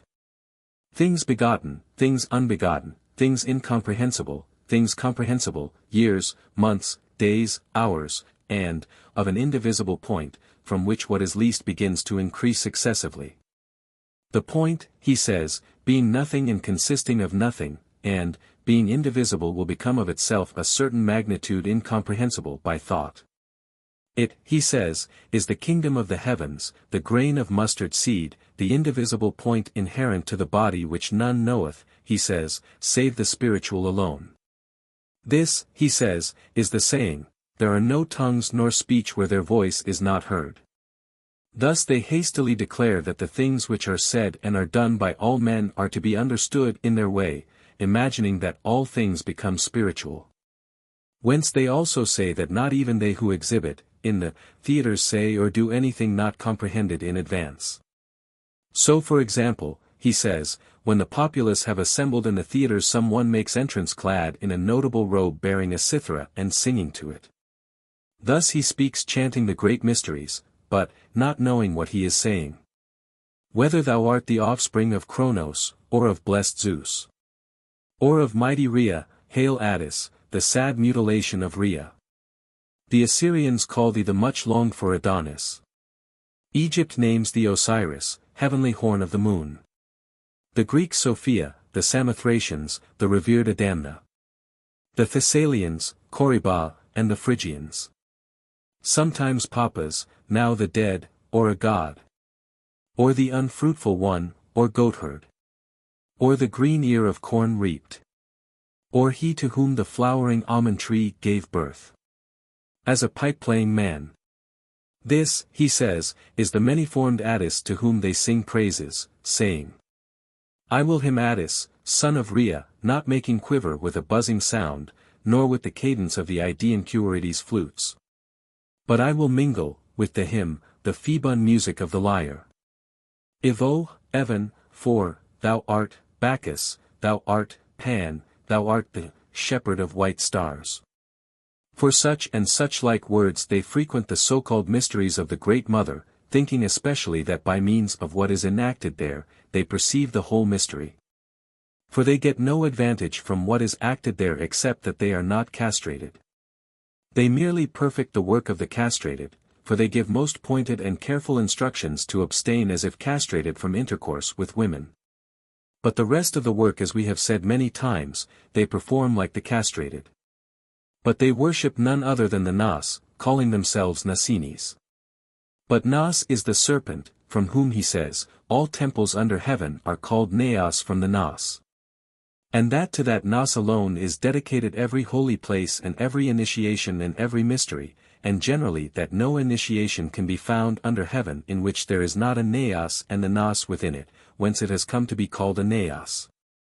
But they say that the serpent is the watery substance, as did Thales of Miletus, and that no being, in short, of immortals or mortals, of those with souls or of those without souls, can be made without him. And that all things are set under him, and that he is good and contains all things within him as in the horn of the one-horned bull, so as, to contribute beauty and bloom to all things according to their own nature and kind. As if he had passed through all, as if he went forth from Edom and cut himself into 4 heads. But this Edom, they say, is the brain, as it were bound and enlaced in the surrounding coverings as in the heavens, and they consider man as far as the head alone to be paradise. Therefore, the river that came forth from Eden, that is from the brain, they think, is separated into 4 heads, and the name of the first river is called Physon, this it is which encompasses all the land of Havilah. There is gold, and the gold of that land is good, and there is bdellium and the onyx stone. This, he says, is the eye, bearing witness by its honor, among the other features, and its colors to the same, but the name of the second river is Gihon, this it is which encompasses all the land of Ethiopia. This, he says, is the hearing, being somewhat like a labyrinth.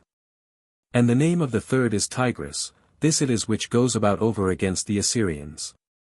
This, he says, is the smell which makes use of the swiftest current of the flood. And it goes about over against the Assyrians because in inspiration the breath drawn in from the outer air is sharper and stronger than the respired breath. For this is the nature of respiration. The fourth river is Euphrates. This they say, is the mouth, which is the seat of prayer and the entrance of food, which gladdens and nourishes and characterizes the spiritual perfect man. This, he says, is the water above the firmament concerning which, he says, the Saviour spake, if thou knewest who it is that asks thou would have asked of him, and he would have given thee to drink living rushing water. To this water, he says, comes every nature to choose its own substances, and from this water goes forth to every nature that which is proper to it, he says, more, certainly, than iron to the magnet. Gold to the spine of the sea falcon and husks to amber. But if anyone, he says, is blind from birth, and has not beheld the true light which lightens every man who cometh into the world, let him recover his sight again through us. And behold how as it were through some paradise full of all plants and seeds, the water flows among them. Let him see, too, that from one and the same water the olive tree chooses and draws to itself oil, and the vine wine, and each of the other plants, that which is, according to its kind.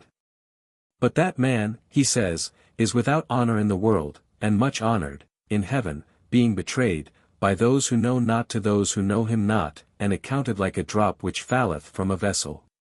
But we are, he says, the spiritual who have chosen out of the living water, the Euphrates flowing through the midst of Babylon, that which is ours, entering in through the true gate which is Jesus the Blessed. And we alone of all men are Christians, whom the mystery in the third gate has made perfect, and have been anointed there with silent ointment from the horn like David and not from the earthen vessel, he says, like Saul, who abode with the evil spirit of fleshly desire. 10. These things, then, we have set forth as a few out of many, for the undertakings of folly which are nonsensical and madlike are innumerable. But since we have expounded to the best of our ability their unknowable gnosis, we have thought it right to add this also. This psalm has been concocted by them, whereby they seem to him all the mysteries of their error thus. The generic law of the universe was the primordial mind. But the second was the poured forth light of the firstborn. And the third toiling soul received the law as its portion. Whence clothed in watery shape. The loved one subject to toil, and death. Now having lordship, she beholds the light. Now cast forth to piteous state, she weeps. Now she weeps, and now, rejoices. Now laments, and now, is judged. Now is judged, and now, is dying. Now no outlet is left or she wandering. The labyrinth of woes has entered. But Jesus said, Father, behold. A strife of woes upon earth. From thy breath has fallen. But she seeks to flee malignant chaos.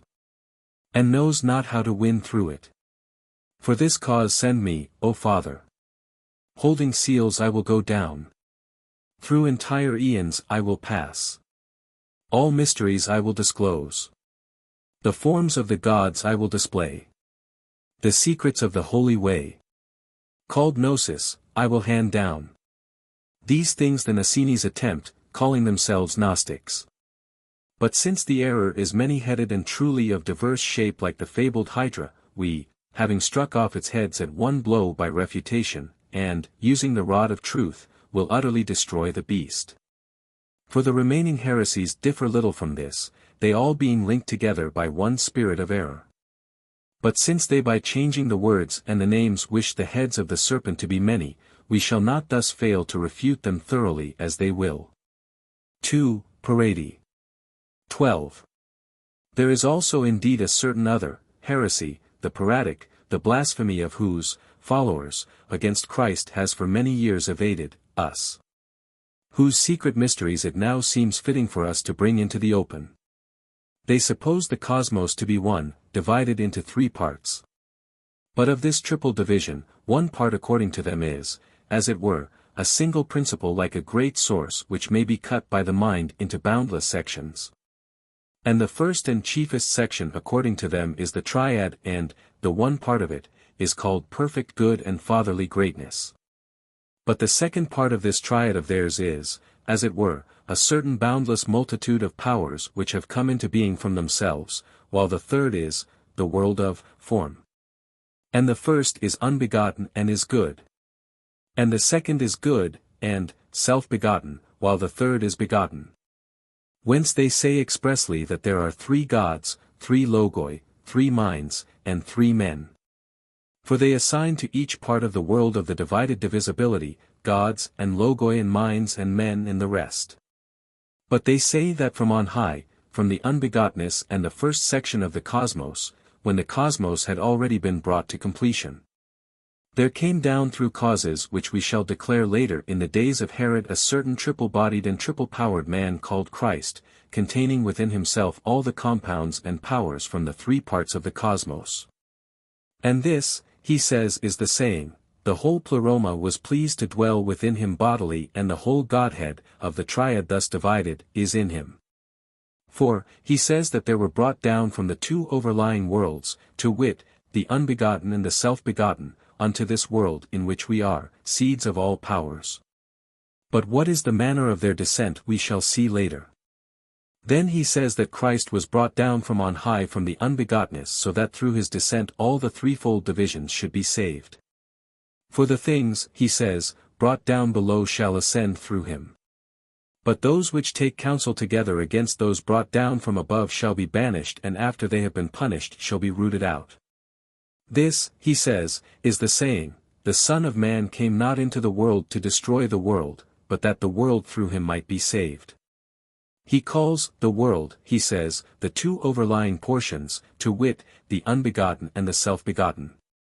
When the Scripture says, lest ye be judged with the world, he says, it means the third part of the cosmos, to wit, that of form. For the third part which he calls the world must be destroyed, but the two overlying ones preserved from destruction. 13. Let us first learn, then, how they who have taken this teaching from the astrologers insult Christ, working destruction for those who follow them in such error. For the astrologers, having declared the cosmos to be one, divided it into the 12 fixed parts of the zodiacal signs, and call the cosmos of the fixed zodiacal signs one unwandering world. But the other, they say, is the world of the planets alike in power and in position and in number which exists as far as the moon. And that one world receives from the other a certain power and communion, and that things below partake of things above. But so that what is said shall be made plain, I will use in part the very words of the astrologers, recalling to the readers what was said before in the place where we set forth the whole art of astrology.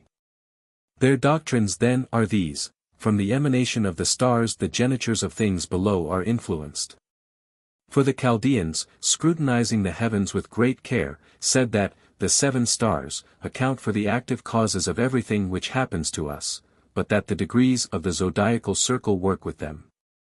Then they divide the zodiacal circle into 12 parts, and each zodiacal sign into 30 degrees and each degree into 60 minutes, for these they call the least and the undivided. And they call some of the zodiacal signs male and others female, some bicorporal and others not, some tropical and others firm. Then there are male or female according as they have a nature cooperating in the begetting of males, or females. Moved by which, I think the Pythagoreans call the monad male, the dyad female, and the triad again male, and in like manner the rest of the odd and even numbers. And some dividing each sign into dodecatemories employ nearly the same plan. For example, in Aries they call the first dodecatemory Aries and masculine, its second Taurus and feminine, and its third Gemini and masculine, and so on with the other parts. And they say that Gemini and Sagittarius, which stands opposite to it, and Virgo and Pisces are bicorporal signs, but the others not. And in like manner, those signs are tropical, in which the sun turns about and makes the turnings of the ambient, as, for example, the sign Aries and its opposite Libra, Capricorn and Cancer. For in Aries, the spring turning occurs, in Capricorn the winter, in Cancer the summer, and in Libra the autumn.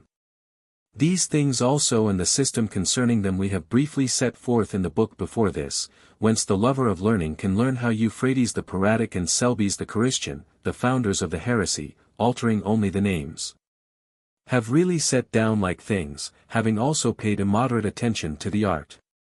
For the astrologers also say that there are terms of the stars in which they deem the ruling stars to have greater power.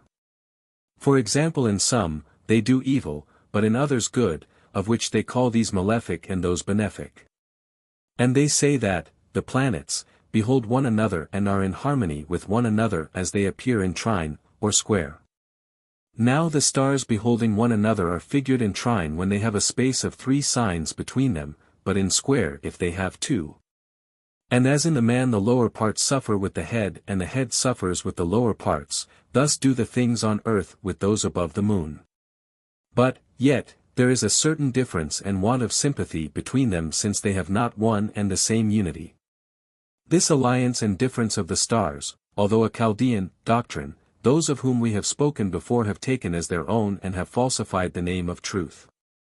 For they announce as the utterance of Christ a strife of aeons and a falling away of good powers to the bad, and proclaim reconciliations of good and wicked.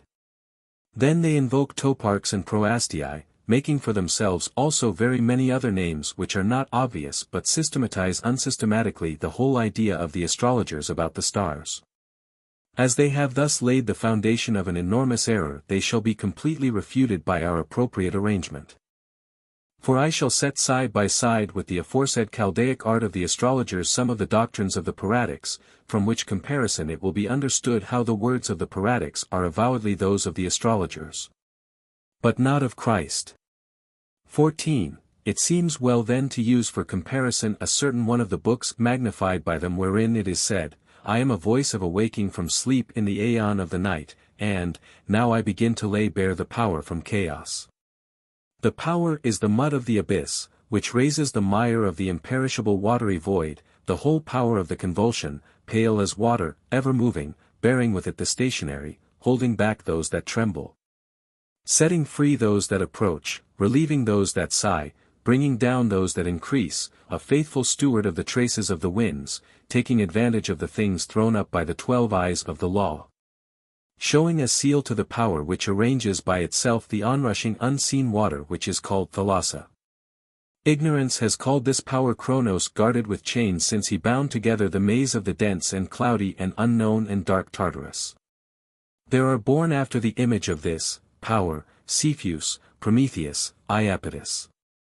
The power to whom thalassa is entrusted is masculo-feminine, who traces back the hissing water from the 12 mouths of the 12 pipes and after preparing distributes it. This power is small and reduces the boisterous restraining rising of the sea, and seals up the ways of her paths, so that nothing should declare war or suffer change.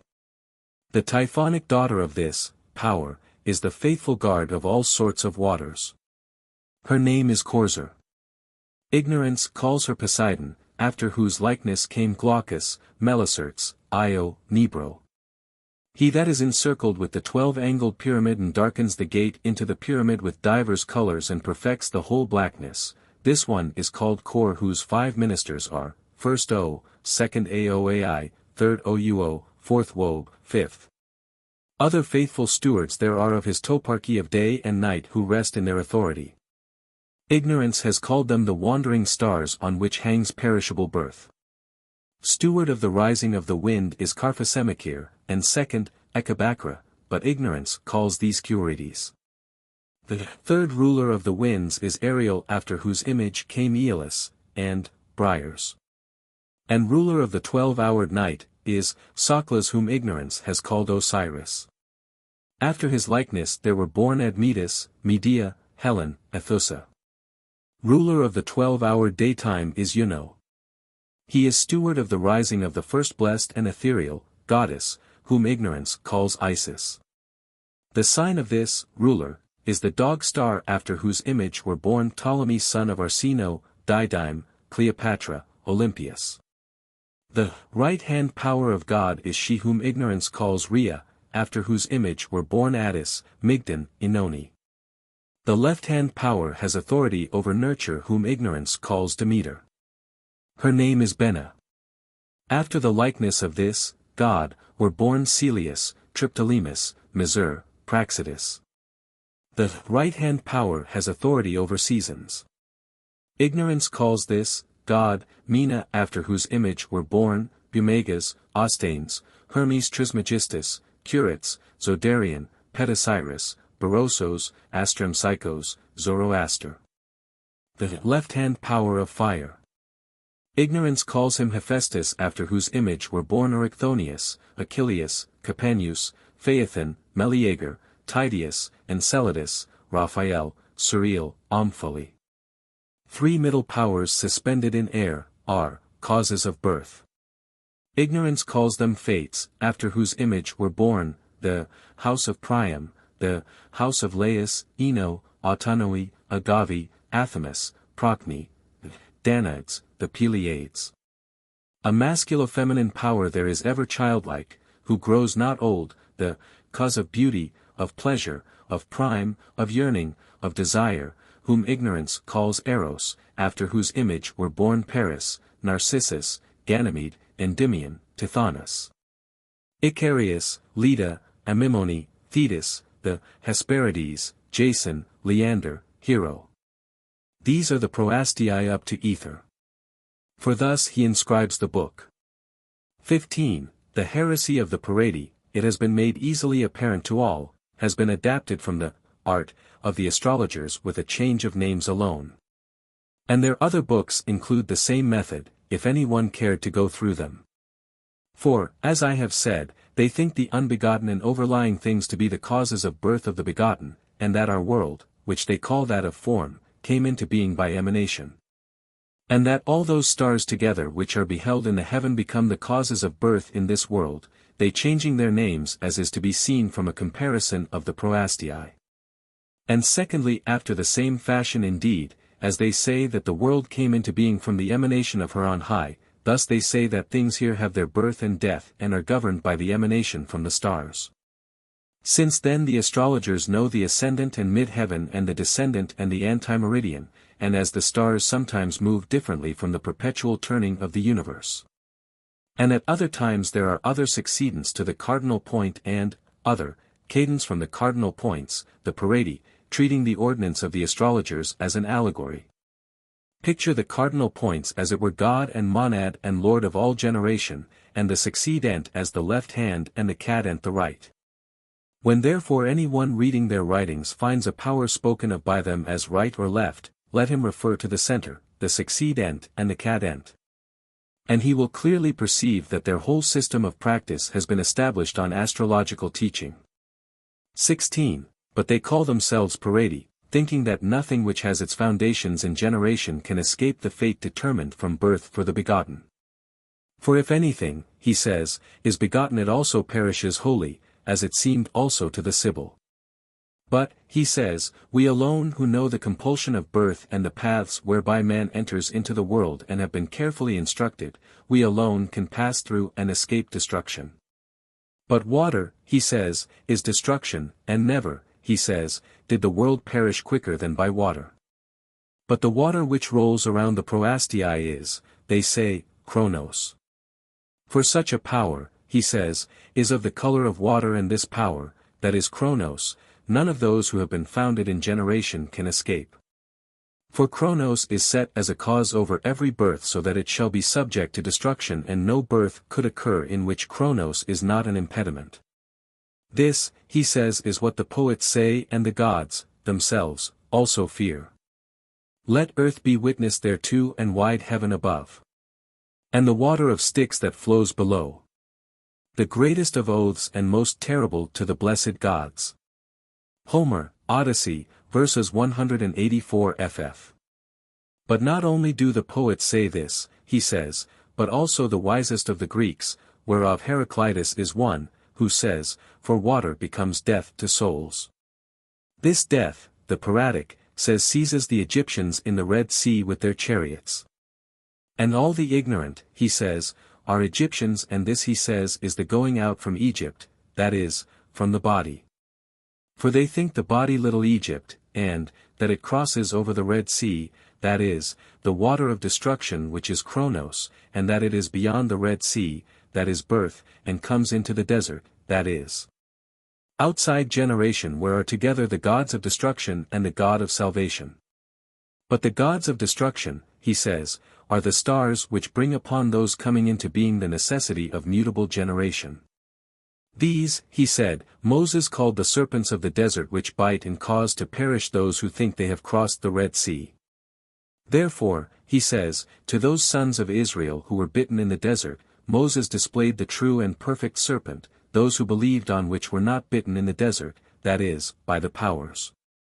None then, he says, can save and set free those brought forth from the land of Egypt, that is, from the body and from this world, save only the perfect serpent, the full of the full. He who hopes on this, he says, is not destroyed by the serpents of the desert, that is, by the gods of generation. It is written, he says, in a book of Moses. This serpent, he says, is the power which followed Moses, the rod which was turned into a serpent.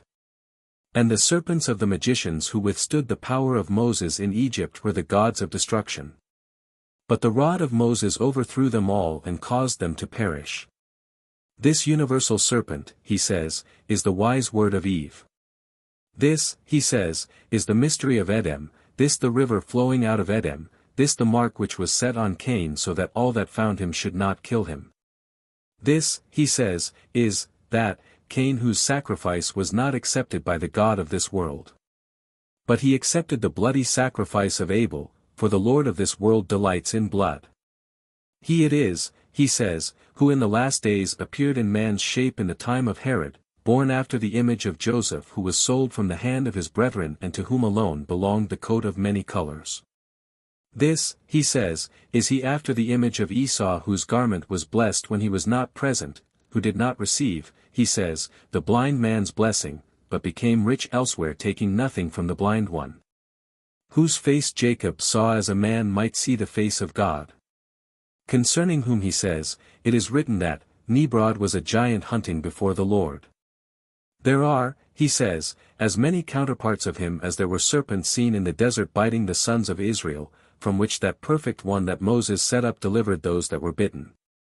This, he says, is the saying, and as Moses lifted up the serpent in the desert, so must the Son of Man be lifted up. After his likeness was the brazen serpent in the desert which Moses set up.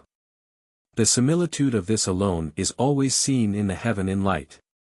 This he says is the mighty beginning about which it is written. About this he says is the saying, in the beginning was the Word, and the Word was with God, and the Word was God. He was in the beginning with God. All things were made by him, and without him nothing was. That which was in him was life. And in him, he says, Eve came into being, and Eve is life. She, he says, is Eve, mother of all living, the nature common to all, that is, to gods, angels, immortals, mortals, irrational beings, and rational ones, for, he says, to all, speaking collectively. And if the eyes of any are blessed, he says, he will see when he looks upward to heaven the fair image of the serpent in the great summit of heaven, turning about and becoming the source of all movement of all present things. And, the beholder, will know that without him there is nothing framed of heavenly or of earthly things or of things below the earth, neither night, nor moon, nor fruits, nor generation, nor wealth, nor wayfaring. Nor generally is there anything of things which are that he does not point out. In this, he says, is the great wonder beheld in the heavens by those who can see. For against this summit, that is, the head which is the most difficult of all things to be believed by those who know it not, the setting and rising mingle with one another. Aratus, Fane, v. 62. This it is concerning which ignorance speaks. The dragon wins, great wonder of dread portent. Ibid, v. 46. And on either side of him Corona and Lyra are ranged, and above, by the very top of his head, a piteous man, the kneeler, is seen, holding the sole of the right foot of winding Draco. Ibid, v. 70. And in the rear of the kneeler is the imperfect serpent grasped with both hands by Ophiuchus and prevented from touching the crown lying by the perfect serpent. 17. This is the variegated wisdom of the Pyrrhatic heresy, which is difficult to describe completely, it being so tangled through having been framed from the art of astrology. So far as it was possible, therefore, we have set forth all its force in few words. But in order to expound their whole mind in epitome, we think it right to add this: according to them the universe is Father, Son and Matter.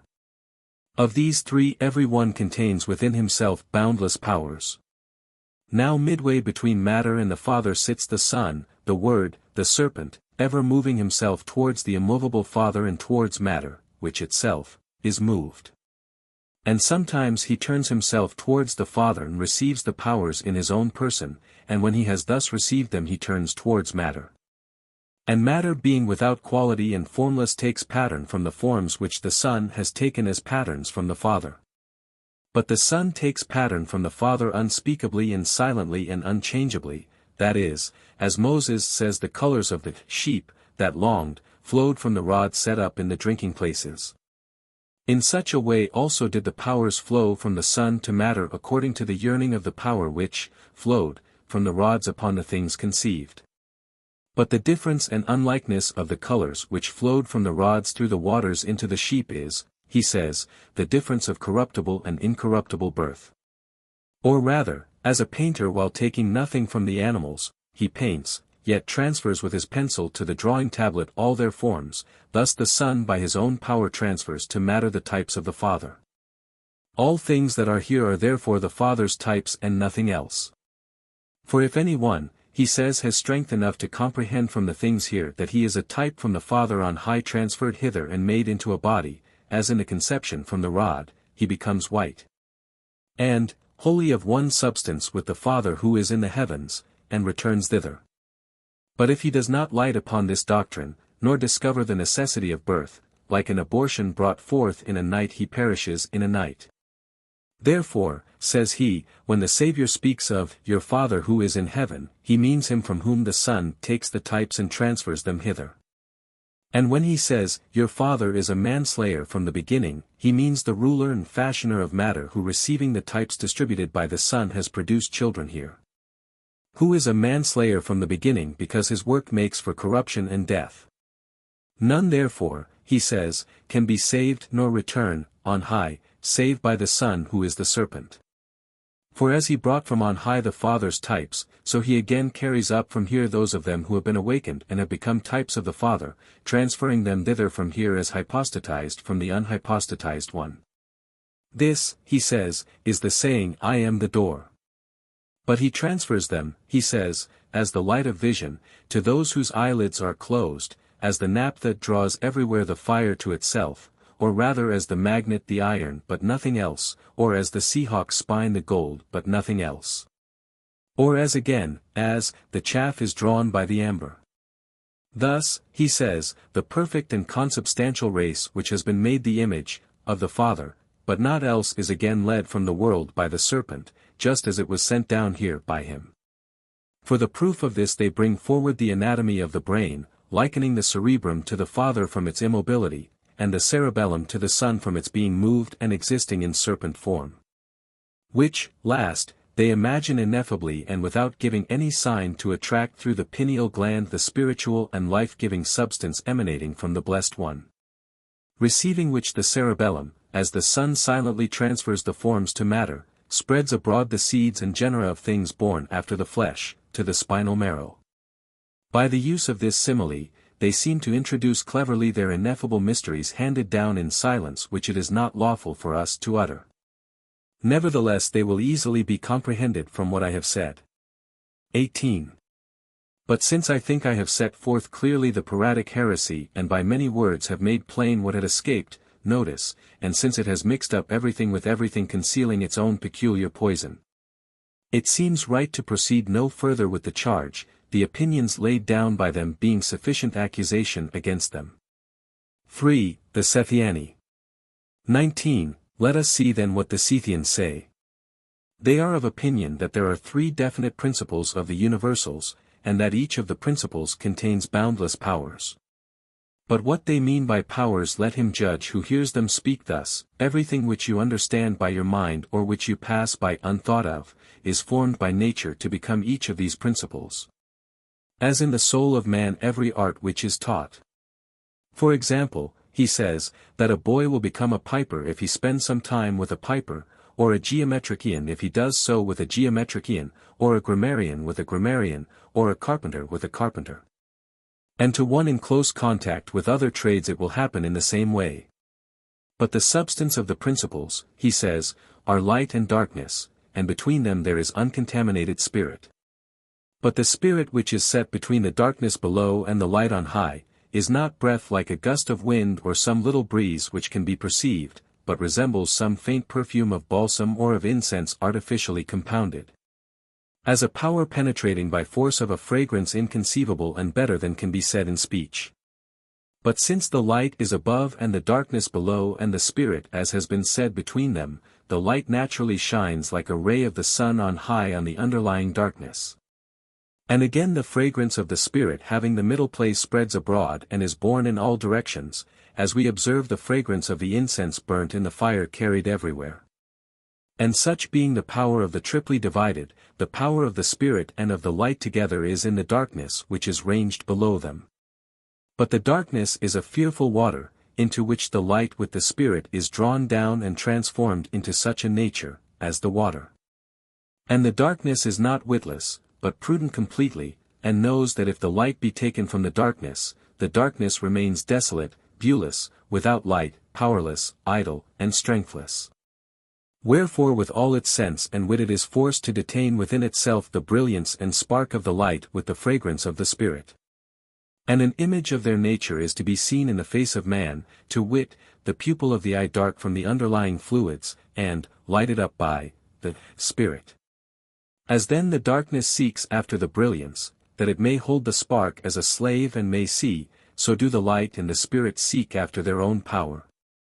And make haste to raise up and take back to themselves their powers which have been mingled with the underlying dark and fearful water. But all the powers of the three principles being everywhere boundless in number are each of them wise and understanding as regards its own substance, and the countless multitude of them being wise and understanding, whenever they remain by themselves are all at rest. But if one power draws near to another, the unlikeness of the things in juxtaposition affects a certain movement and activity formed from the movement, by the coming together and juxtaposition of the meeting powers. For the coming together of the powers comes to pass like some impression of a seal struck by close conjunction for the sealing of the substances brought up to it. Since then the powers of the three principles are boundless in number and the conjunctions of the boundless powers, also, boundless, there must needs be produced images of boundless seals. Now these images are the forms of the different animals. From the first great conjunction then of the three principles came into being a certain great form of a seal, to wit, heaven and earth. And heaven and earth are planned very like a matrix having the navel in the midst. And if, he says, one wishes to have this design under his eyes, let him examine with skill the pregnant womb of any animal he pleases, and he will discover the type of heaven and earth and of all those things between which lie unchangeably below. And the appearance of heaven and earth became by the first conjunction such as to be like a womb. But again between heaven and earth boundless conjunctions of powers have occurred. And each conjunction wrought and stamped nothing else than a seal of heaven and earth like a womb. But within this, the earth, there grew from the boundless seals boundless multitudes of different animals. And into all this infinity which is under heaven there was scattered and distributed among the different animals, together with the light, the fragrance of the Spirit from on high. Then there came into being from the water the firstborn principle, to wit, a wind violent and turbulent and the cause of all generation. For making some agitation in the waters it raises waves in them. But the motion of the waves as if it were some impregnating impulse is a beginning of generation of man or beast when it is driven onward swollen by the impulse of the Spirit. But when this wave has been raised from the water and made pregnant in the natural way, and has received within itself the feminine power of reproduction, it retains the light scattered from on high together with the fragrance of the Spirit, that is mind given shape in the different species.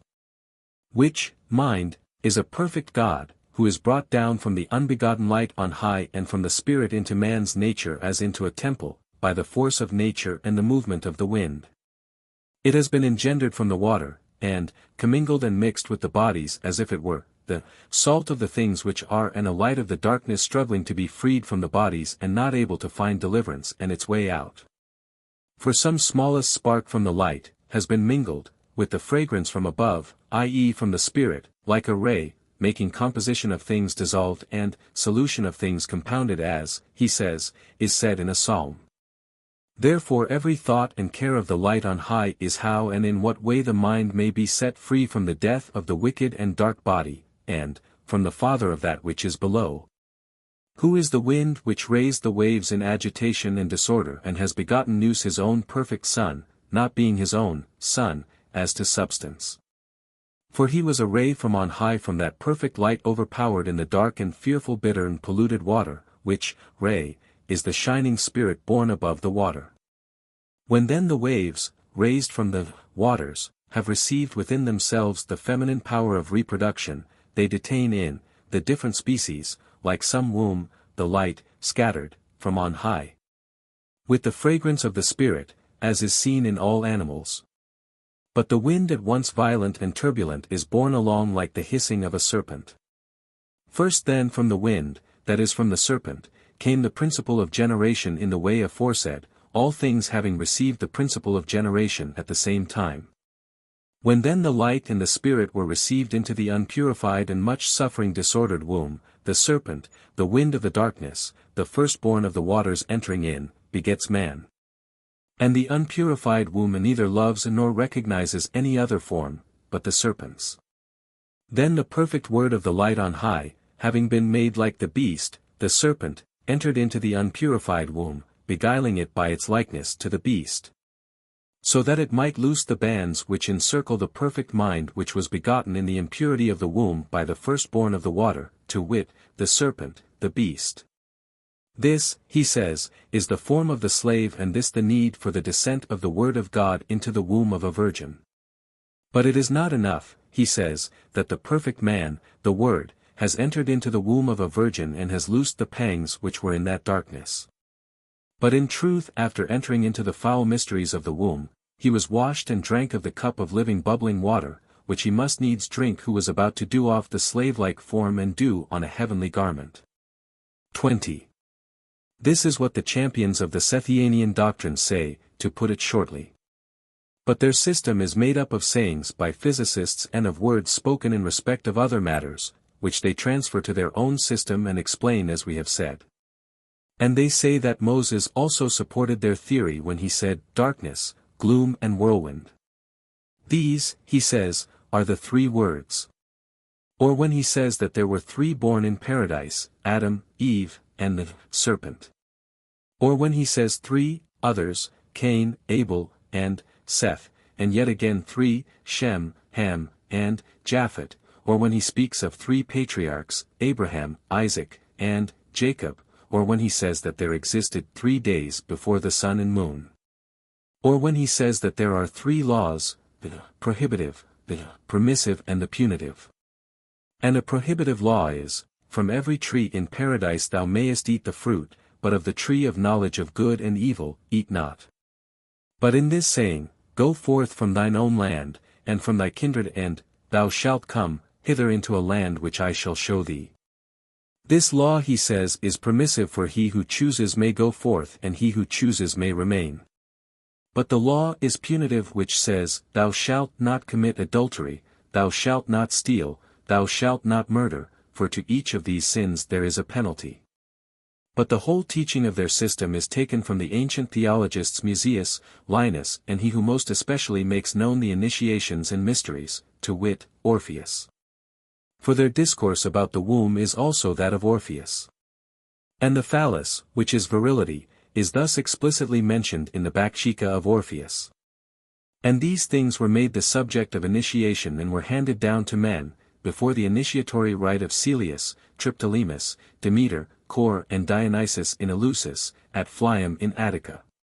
For earlier than the Eleusinian mysteries are the secret rites of the so-called Great Mother, in Phlium. For there is in that town a porch, and on the porch to this day is engraved the representation of all the words spoken in them. Many things are engraved on that porch concerning which Plutarch also makes discourse in his 10 books against Empedocles. And on the doors is engraved a certain old man grey-haired, winged, having his pudendum stretched forth, pursuing a fleeing woman of a blue color. And there is written over the old man, Phaeos Ruens, and over the woman, Periphicula. But, Phaeos Ruens seems to be the light according to the theory of the Scythians, and the Phycola, the dark water, while between them is at an interval the harmony of the spirit. And the name of Phaeos Ruens denotes the rushing below of the light as they say from on high. So that we may reasonably say that the Scythians celebrate among themselves, rites, in some degree akin to the Phliasian mysteries of the Great Mother. And to the triple division of things the poet seems to bear witness when he says, And in 3 lots were all things divided. And each drew his own domain. Homer, Illinois, 15, 189. That is, each of the threefold divisions has taken power.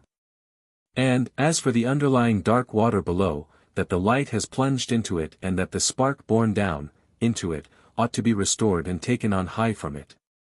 The all-wise Scythians seem to have here borrowed from Homer when he says, Let earth be witness and wide heaven above. And the water of Styx that flows below. The greatest oath and most terrible to the blessed gods. Il. 15, 36-38. That is, the gods, according to Homer, think water something ill-omened and frightful, wherefore the theory of the Scythians says it is frightful to the nous. 21. This is what they say and other things like it in endless writings. And they persuade those who are their disciples to read the theory of composition and mixture which is studied by many others and by Andronicus the Peripatetic. The Scythians then say that the theory about composition and mixture is to be framed after this fashion: the light ray from on high has been compounded and a very small spark has been lightly mingled in the dark waters below. And, these two, have united and exist in one mass as one odor, results, from the many kinds of incense on the fire. And the expert who has as his test an acute sense of smell ought to delicately distinguish from the sole smell of the incense the different kinds of it set on the fire. As, for example, if it be storax and myrrh and frankincense, or if anything else be mixed with it. And they make use of other comparisons, as when they say that if brass has been mixed with gold, a certain process has been discovered which separates the gold from the brass. And in like manner if tin or brass or anything of the same kind be found mixed with silver, these by some better process of alloy are also separated. But even now any one distinguishes water mixed with wine. Thus, he says, if all things are mingled together they are distinguished. And truly, he says, learn from the animals. For when the animal is dead each, of its parts, is separated, from the rest, and thus when dissolved, the animal disappears. This he says is the saying, I come not to bring peace upon the earth but a sword, that is to cut in twain and separate the things which have been compounded together. For each of the compounds is cut in twain and separated when it lights on its proper place. For as there is one place of composition for all the animals, so there has been set up one place of dissolution, which no man knoweth, he says, save only we who are born again, spiritual not fleshly, whose citizenship is in the heavens above. With these insinuations they corrupt their hearers, both when they misuse words, turning good sayings into bad as they wish, and when they conceal their own iniquity by what comparisons they choose. All things then, he says, which are compounds have their own peculiar place and run towards their own kindred things, as the iron to the magnet, the straw to the amber, and the gold to the seahawk's spine. And thus the ray of light which was mingled with the water, having received from teaching and learning, the knowledge of its own proper place, hastens to the word come from on high in slave-like form, and becomes with the word a word where the word is. More quickly than the iron flies to the magnet.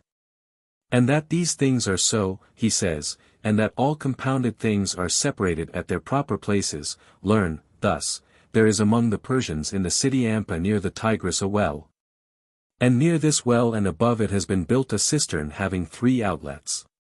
From which well if one draws, and takes up in a jar what is drawn from the well whatever it is, and pours it into the cistern hard by, when it comes to the outlets and is received from each outlet in one vessel, it separates itself. And in the first outlet is exhibited an incrustation of salt, and in the second bitumen, and in the third oil.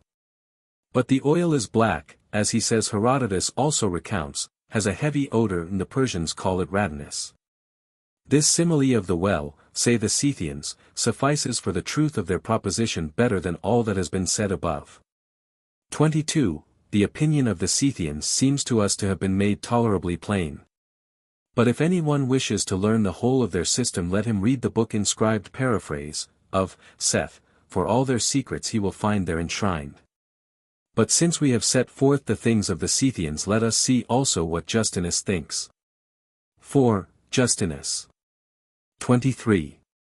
Justinus, being utterly opposed to every teaching of the Holy Scriptures, and also to the writing or speech of the blessed evangelists. Since the word taught his disciples, saying, Go not into the way of the Gentiles, which is plainly, give no heed to the vain teaching of the Gentiles, seeks to bring back his hearers to the marvel-mongering of the Greeks and what is taught by it. He sets out word for word and in detail the fabulous tales of the Greeks, but neither teaches first-hand nor hands down his own complete mystery unless he has bound the dupe by an oath. Thereafter he explains the myth for the purpose of winning souls. So that those who read the numberless follies of the books shall have the fables as consolation, as if one tramping along a road and coming across an inn should see fit to rest, and so that when they have again turned to the full study of the things read, they may not detest them until, being led on by the rush of the crowd, they have plunged into the offense artfully contrived by him. Having first bound them by fearful oaths neither to utter nor to abandon his teaching, and compelling them to accept it. Thus he delivers to them the mysteries impiously sought out by him, using as aforesaid the Greek myths and partly corrupted books according to what they indicate of the aforesaid heresies. For they all, drawn by one spirit, are led into a deep pit of error, but each narrates and mythologizes the same things differently. But they all call themselves especially Gnostics, as if they alone had drunk in the knowledge of the perfect and good. 24. But swear, says Justinus, if you wish to know the things, which eye hath not seen nor ear heard, nor have they entered into the heart of man, that is, him who is good above all things, the highest, to keep the ineffable secrets of the teaching. For our father also, when he saw the good one and was perfected by him, kept silence as to the secrets and swore, as it is written, the Lord sware and will not repent. Having then thus sealed up these secrets, he turns their minds to many myths through a quantity of books, and thus leads to the good one, perfecting the misty by unspoken mysteries. But we shall not travel through more of his works. We shall give as a sample the ineffable things from one book of his, it being one which he clearly thinks of high repute. It is inscribed Baruch. We shall disclose one myth set forth in it by him out of many, it being also in Herodotus. Having transformed this, he tells it to his hearers as new, the whole system of his teaching being made up out of it. 25. Now Herodotus says that Heraclitus, when driving Geryon's oxen from Erythea, came to Scythia, and being wearied by the way lay down to sleep in some desert place for a short time. While he was asleep his horse disappeared, mounted on which he had made his long journey. On waking he made search over most of the desert in the attempt to find his horse. He entirely misses the horse, but finding a certain semi-virgin girl in the desert, he asks her if she had seen the horse anywhere. The girl said that she had seen it, but would not at first show it to him unless Heracles would go with her to have connection with her. But Herodotus says that the upper part of the girl as far as the groin was that of a virgin, but that the whole body below the groin had in some sort the frightful appearance of a viper. But Heracles, being in a hurry to find his horse, yielded to the beast. For he knew her and made her pregnant, and foretold to her after connection that she had in her womb 3 sons by him who would be famous. And he bade her when they were born to give them the names Agathyrsus, Gelonus, and Scytha. And taking the horse from the beast-like girl as his reward, he went away with his oxen. But after this, there is a long story in Herodotus. Let us dismiss it at present. But we will explain something of what Justinus teaches when he turns this myth into, one of, the generation of the things of the universe. 26. This he says, there were 3 unbegotten principles of the universals, 2 male and 1 female. And of the male, one is called the good one, he alone being thus called, and he has foreknowledge of the universals. And the second is the father of all begotten things, not having foreknowledge in being, unknowable and invisible. But the female is without foreknowledge, passionate, two-minded, two-bodied, in all things resembling Herodotus' myth, a virgin to the groin and a viper below, as says Justinus. And this maiden is called Edem and Israel. These, he says, are the principles of the universals, their roots and sources, by which all things came into being, beside which nothing was. Then the father without foreknowledge, beholding the semi-virgin, who was Edem, came to desire of her. This father, he says, is called Elohim. Not less did Edem desire Elohim, and desire brought them together into one favor of love. And the father from such congress begot on Edem 12 angels of his own. And the names of these angels of the father are, Michael, Amen, Baruch, Gabriel, Esaias. And the names of the angels of the mother which Edem created are likewise set down. These are, Babel, Achamoth, Nas, Bel, Belias, Satan, Sael, Adonaios, Cabathan, Pharaoh, Carchamenos, Lathan. Of these 24 angels the paternal ones join with the Father and do everything in accordance with his will, but the maternal angels, side, with the mother, Edem. And he says that paradise is the multitude of these angels taken together. Concerning which Moses says, God planted a paradise in Edem towards the east, that is, towards the face of Edem, that Edem might ever behold paradise, that is, the angels. And the angels of this paradise are allegorically called trees, and Baruch, the third angel of the Father, is the tree of life, and Nas, the third angel of the Mother, is the tree of knowledge of good and evil. For thus, he says, the words of Moses ought to be interpreted, saying, Moses declared them covertly, because all do not come to the truth. But he says also when paradise was produced from the mutual pleasure of Elohim and Edem, the angels of Elohim taking dust from the fairest earth, that is, not from the beast-like parts of Edem, but from the manlike and cultivated regions of the earth above the groin, create man. But from the beast-like parts, he says, the wild beasts and other animals are produced. Now they made man as a symbol of their unity and goodwill and placed in him the powers of each, Edem, supplying, the soul and Elohim the spirit. And there thus came into being a certain seal, as it were an actual memorial of love and an everlasting sign of the marriage of Elohim and Edem, to wit, a man who is Adam. And in like manner also, Eve came into being as Moses has written, an image and a sign and a seal to be for ever preserved of Edem. And there was likewise placed in Eve the image, a soul from Edem but a spirit from Elohim.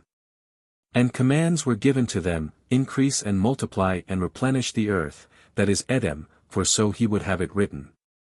For the whole of her own power Edem brought to Elohim as it were some dowry in marriage. Whence, he says, in imitation of that first marriage, women unto this day bring freely to their husbands in obedience to a certain divine and ancestral law, a dowry, which is that of Edem to Elohim.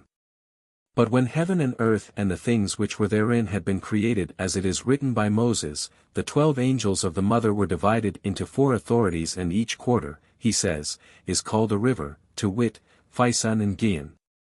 Tigris and Euphrates, as Moses says, these 12 angels visiting the 4 parts encompass and arrange the world, having a certain satrapial power over the world by the authority of Edem. But they abide not always in their own places, but as it were in a circular dance, they go about exchanging place for place, and at certain times and intervals giving up the places assigned to them.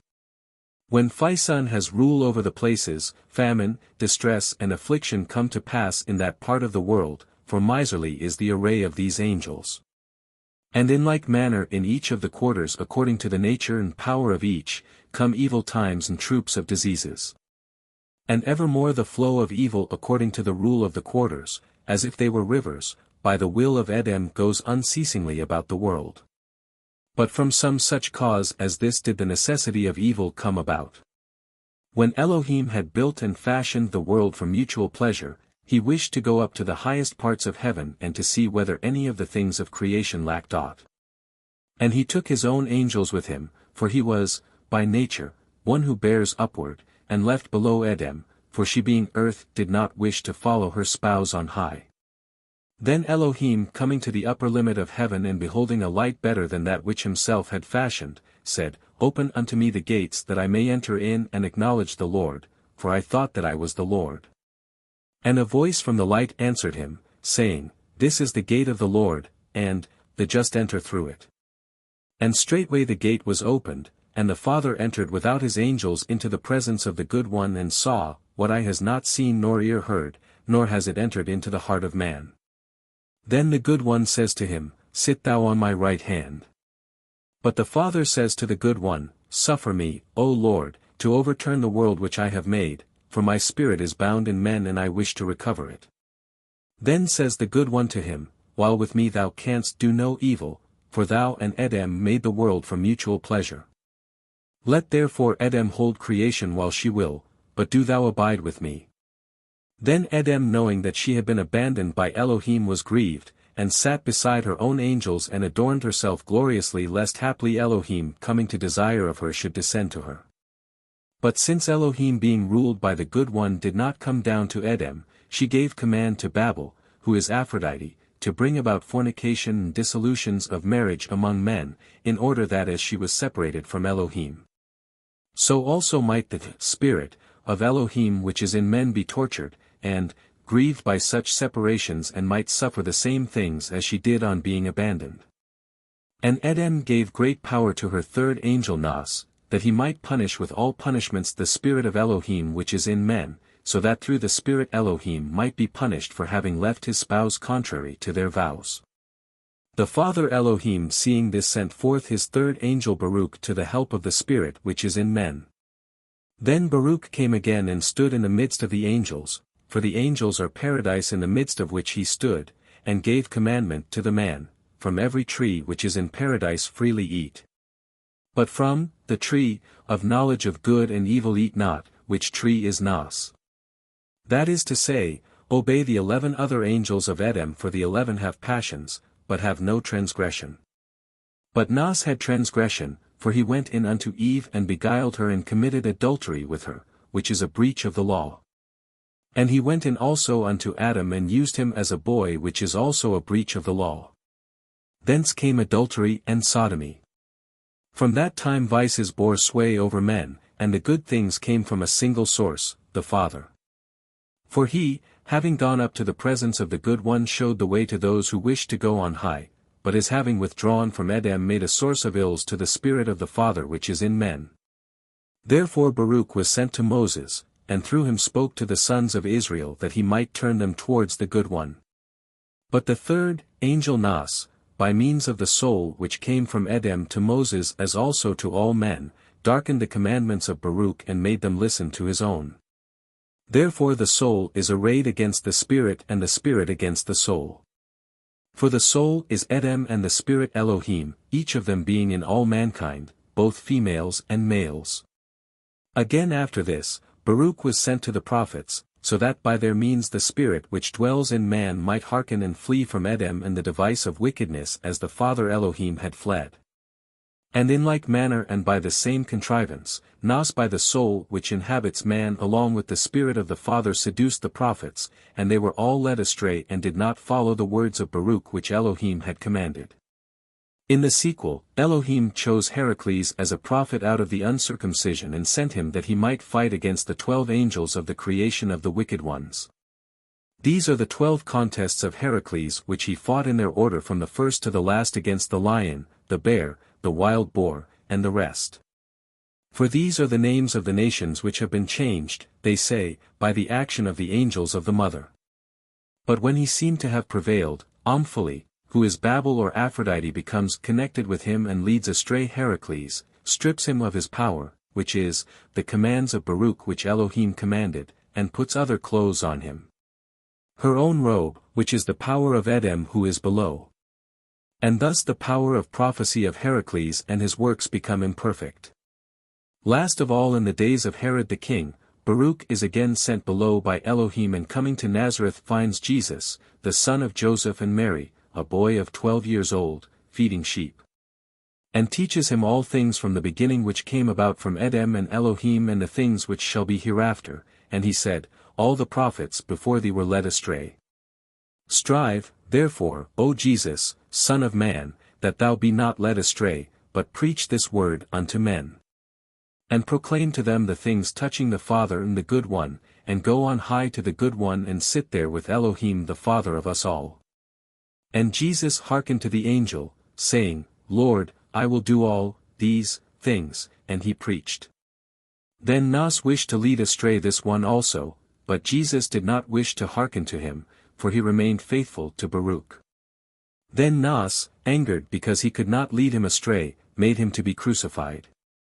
But he, leaving the body of Edom on the cross, went on high to the Good One. But he said to Edom, Woman, receive thy son, that is the natural and earthly man, and commending the spirit into the hands of the Father went on high to the presence of the Good One. But the Good One is Priapus, who before anything was created. Whence he is called Priapus because he previously made all things. Wherefore he says he is set up before every temple being honored by the whole creation and in the streets bears the blossoms of creation on his head. That is the fruits of creation of which he is the cause having first made the creation which before did not exist. When therefore you hear men say that a swan came upon Leda and begot children from her, the swan is Elohim and Leda is Edom. And when men say that an eagle came upon Ganymede, the eagle is Nos and Ganymede is Adam. And when they say that the gold came upon Danae and begot children from her, the gold is Elohim and Danae is Edom. And likewise they making parallels in the same way teach all such words as bring in myths. When then the prophets say, Hear O heaven and give ear O earth, the Lord has spoken, heaven means, he says, the spirit which is in man from Elohim and earth the soul which is in man, together, with the spirit, and the Lord means Baruch. And Israel, Edom. For Edom is also called Israel the spouse of Elohim. Israel, he says, knew me not, for if she had known that I was with the Good One, she would not have punished the spirit which is in man through the Father's ignorance. 27. Afterwards. Is written also the oath in the first book which is inscribed Baruch which those swear who are about to hear these mysteries and to be perfected by the Good One. Which oath, he says, our father Elohim swore when in the presence of the Good One and having sworn did not repent, touching which, he says, it is written, the Lord sware and did not repent. This is that oath, I swear by him who is above all, the Good One, to preserve these mysteries and to utter them to none, nor to turn away from the Good One to creation. And when he has sworn that oath he enters into the presence of the Good One and sees, what eye hath not seen nor ear heard and it has not entered into the heart of man, and he drinks from the living water, which is their font, as they think. The well of living, sparkling water. For there is a distinction, he says, between water and water. And there is the water below the firmament of the bad creation, wherein are baptized the earthly and natural men, and there is the living water above the firmament of the Good One in which Elohim was baptized and having been baptized did not repent. And when the prophet declares, he says, to take unto himself a wife of whoredom because the earth whoring has committed whoredom from behind the Lord, that is Edom from Elohim. In these words, he says, the prophet speaks clearly the whole mystery, but he was not hearkened to by the wickedness of Nas. In that same fashion also they hand down other prophetic sayings in many books. But preeminent among them is the book inscribed Baruch, in which he who reads will know the whole management of their myth. Now, though I have met with many heresies, beloved, I have met with none worse than this. But truly, as the saying is, we ought, imitating his Heraclitus, to cleanse the Augean dunghill or rather trench, having fallen into which his followers will never be washed clean nor indeed be able to come up out of it. 28. Since then we have set forth the designs of Justinus the Gnostic falsely so called, it seems fitting to set forth also in the succeeding books the tenets of the heresies which follow him and to leave none of them unrefuted. The things said by them being quite sufficient when exposed to make an example of them, if and only their hidden and unspeakable mysteries would leap to light into which the senseless are hardly and with much toil initiated. Let us see now what Simon says. End of Volume 1. Footnotes. In this chapter, Hippolytus treats of what is probably a late form of the Ophite heresy, certainly one of the first to enter into rivalry with the Catholic Church. For its doctrines and practices, the reader must be referred to the chapter on the Ophites in the Translator's Forerunners and Rivals of Christianity, Volume 2. But it may be said here that it seems to have sprung from a combination of the corrupt Judaism then practiced in Asia Minor with the pagan myths or legends prevalent all over Western Asia, which may someday be traced back to the Sumerians and the earliest civilization of which we have any record. Yet the Ophites admitted the truth of the gospel narrative, and asserted the existence of a supreme being endowed with the attributes of both sexes and manifesting himself to man by means of a deity called his Son, who was nevertheless identified with both the masculine and feminine aspects of his Father. This triad, which the Ophites called the first man, the second man, and the first woman or Holy Spirit, they represented as creating the planetary worlds as well as the world of form, by the intermediary of an inferior power called Sophia or Wisdom and her son Jaldabaoth, who is expressly stated to be the god of the Jews.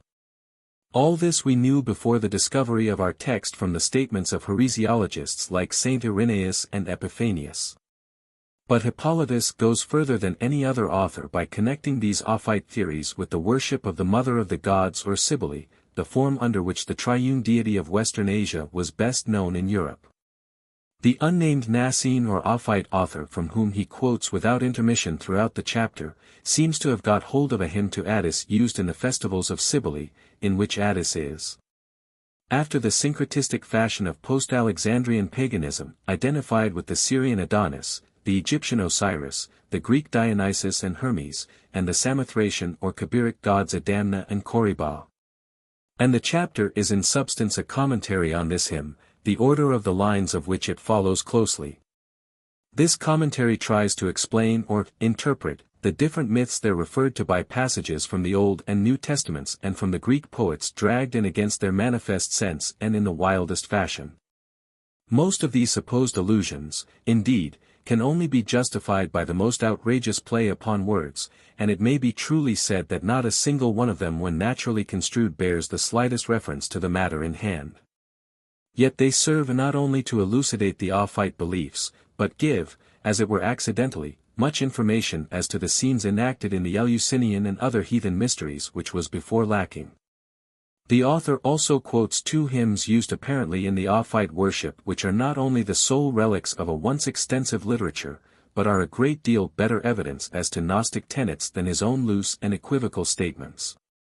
As the legend of Attis and Cybele may not be familiar to all, it may be well to give a brief abstract of it as found in Pausanias, Diodorus Siculus, Ovid, and the Christian writer Arnobius. Cybele, called also Agdistis, Rhea, Go, or the Great Mother, was said to have been born from a rock accidentally fecundated by Zeus.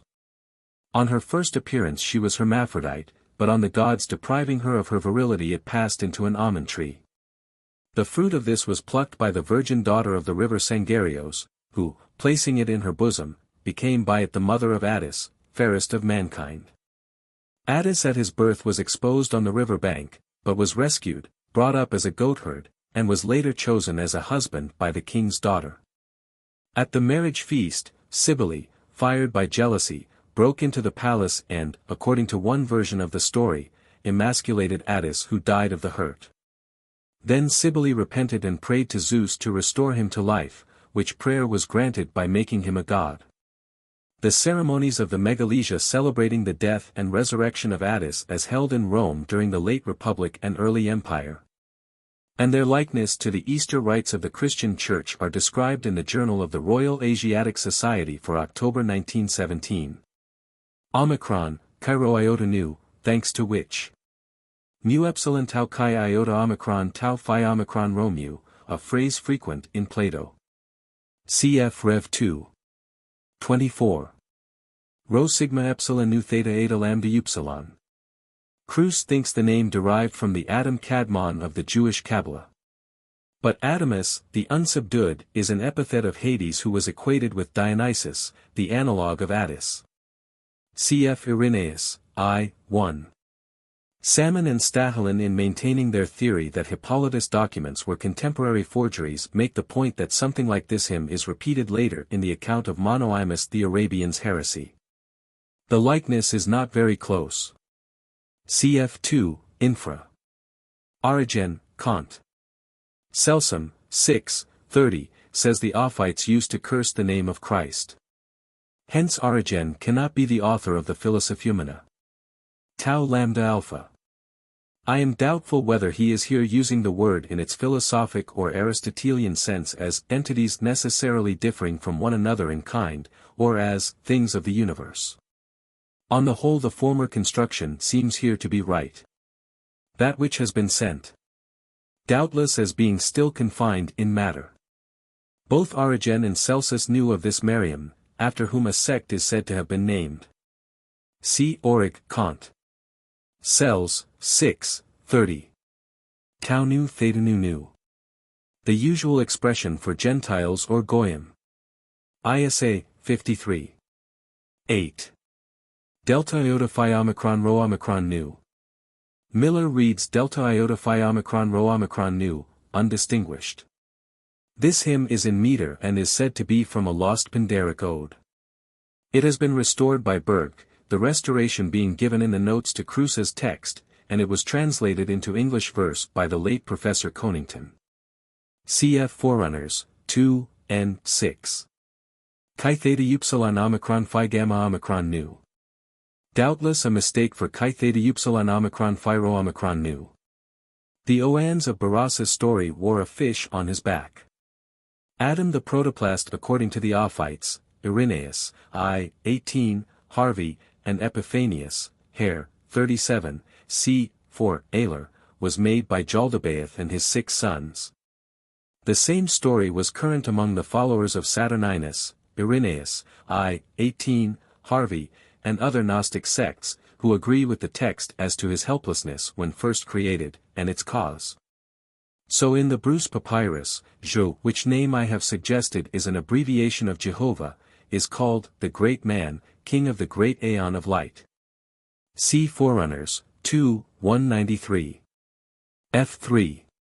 15, cf. The address of Jesus to his Father in the last document of the Pistis Sophia, Forerunners, 2, n. 4. Why is he to be punished? In the Manichaean story, for which see Forerunners, 2, pages 292 ff. The first man is taken prisoner by the powers of darkness. Both this and that in the text are doubtless survivals of some legend current throughout Western Asia at a very early date. Cf. Busse's Hauptproblem der Gnosis, Leipzig, 1907, c. 4, Der Urmensch. So the cryptogram in the Pistis Sophia professes to give the word by which the perfect man is moved. Forerunners, 2, 188, n. 2. Omicron sigma alpha, perhaps essence or being. It is the word for which hypostasis was later substituted according to Hatch. See his Hibbert Lectures, pages 269 ff. So Miller, Kruse, and Schneidwin. I should be inclined to read phi omicron, light, as an anaxime at the end of this chapter. No Gnostic sect can have taught that the soul came from chaos. This, as always at this period, means Syrians. C. Mori, Reverend Archaeology, 58. Mu psi upsilon chi omicron iota. He is punning on the likeness between this and psi upsilon chi, soul. And between nourished and reared. Tau tau omicron iota omicron tau omicron nu. Not phi sigma iota or psi upsilon chi. At this point the author begins his commentary on the hymn of the mysteries of Cybele, for which C.P. infra. Gamma nu epsilon sigma iota, perhaps, birth. An allusion to the myth which makes Aphrodite and Persephone share the company of Adonis between them. These words are added in the margin. A prominent feature in the imposture of Alexander of Abinoticus. See Lucian Pseudomantis, Passim. In the better-known story Attis castrates himself, but this version explains the allusion in the hymn on P. infra. I.e. restores to her the virility of which they had deprived her when she was hermaphrodite. Cn on P. supra. Lambda epsilon gamma mu nu eta. Miller and Schneidwin read delta epsilon delta alpha iota gamma mu nu eta, open, or displayed. Gal. 3. 28, So Clemens Romanus, EP 2. 12, Clem. Alex. Strom, 3, 13. Cf. Pistis Sophia, Copt. 2 Cor v. 17, Gal. 6. 15. I.e. Masculo-feminine. That Rhea, Cybele and Gu are but different names of the earth goddess, see Mori, Rel. De la Grèce Antique, I. 78 ff. For their androgyne character, see JRAS for October 1917. Rami, 20 ff. The text omits several sentences to be found in the A. V. Ibid, v. 27. Ibid, v. 28. Pi alpha gamma gamma epsilon lambda alpha tau omicron lambda omicron upsilon tau omicron, Pelicitor IIS Calavanter, cr. But the font is the regular patristic expression for the right. The text has lambda other, which makes no sense. Cruz, following Schneidwin, alters it to lambda on the strength of P. infra, and renders it ineffabilis, but lambda omicron cannot mean anything but dumb or silent. That baptism in the early heretical sects was followed by a chrism or anointing, see Forerunners, 2, 129, n. 2, Ibid, 192. Luke 17. 21. This does not appear in the severely expurgated fragments of the Gospel of Thomas which have come down to us. Epiphanius, Her. 37, includes this Gospel in a list of works especially favored by the Ophites. Lambda Gamma Omicron, cr. Disciplina, McMahon, Logos. But see Arnold, Roman Stoicism. Rho Gamma Iota Alpha. In Hippolytus it always has this meaning. Isis. See Forerunners, I. Mu epsilon tau alpha beta lambda eta tau gamma nu epsilon sigma iota. The expression is repeated in the account of Simon Magus' heresy, 2, infra, and refers to the transmigration of souls. Nu epsilon xi epsilon iota kappa omicron nu sigma tau omicron, he of whom no image can be made. Pyrrho v 24. 16. Some qualification like originally, or at the beginning, seems wanting. Cf. Arnold, Op. Cit. N. on P. supra. Matt v. 45. He has apparently mistaken Min of Coptos or Nisiamsu for Osiris, who is, I think, never represented thus. At Dendera, he is supine. The terms of Hermes which Alcibiades and his friends mutilated. Delta eta mu iota omicron upsilon rho gamma. Here is always the architect, or he who creates not ex nihilo, but from existing material. For this name which is said by all the early heresiologists to mean, the God of the Jews, see Forerunners, 2, 46, n. 3. He is called a fiery God, apparently from Deuteronomy 4. 24, and a fourth number, either because in the Ophite theogony he comes next after the supreme triad of Father, Son, and Mother, or, more probably, from his name covering the Tetragrammaton, or name of God in 4 letters. PS 2. 9. Cr. Supplies, virtutum, but the adjective is in the neuter. FV 14. Kappa epsilon chi alpha rho alpha kappa tau eta rho iota sigma mu nu omicron pi tau omicron chi alpha rho alpha kappa tau eta rho sigma tau omicron upsilon lambda gamma omicron upsilon. These expressions repeated up to the end of the chapter are most difficult to render in English. The allusion is clearly to a coin stamped with the image of a king. Afterwards I translate chi alpha rho alpha kappa tau eta rho sigma tau omicron by unportrayable, for brevity's sake. The famous words which tradition assigns to the Eleusinian mysteries. One version is reign. Conceive, and probably refers to the fecundation or tillage of the earth. Cf. Plutarch, De is Etos, c. 34. Rom x 18. Ps. Xvi. 22, cf. Isa 28. 16. Cn. On Supra. Isa 28. 16. Something is here omitted before delta nu tau epsilon. Cf. Iliad, 4, 350. Rho chi alpha nu theta rho pi omicron, a curious expression meaning evidently first man. It appears nowhere but in this chapter of the Philosophumena. Dan 2. 45, cut from the mountain without hands. The power called Adonias or Adonai by the Ophites is also addressed as lambda theta eta, oblivion, in the defense made to him by the ascending soul. See Origen, Concels. 6, c. 30 ff or Forerunners, 2, 72. A compound of Iliad, 14, 201 and 246. PS 82. 6, Luke 6. 35, John x 34, Gal 4. 26. John 3, 6. Joshua 3, 16. So the Kabbalists call one of their word-juggling processes gematria, which is said to be a corruption of gamma rho alpha mu mu alpha tau epsilon alpha. Rho rho tau omega, i.e. by implication, or not in words. Play upon Pyro omicron phi alpha nu omega and Pyro omicron phi tau eta.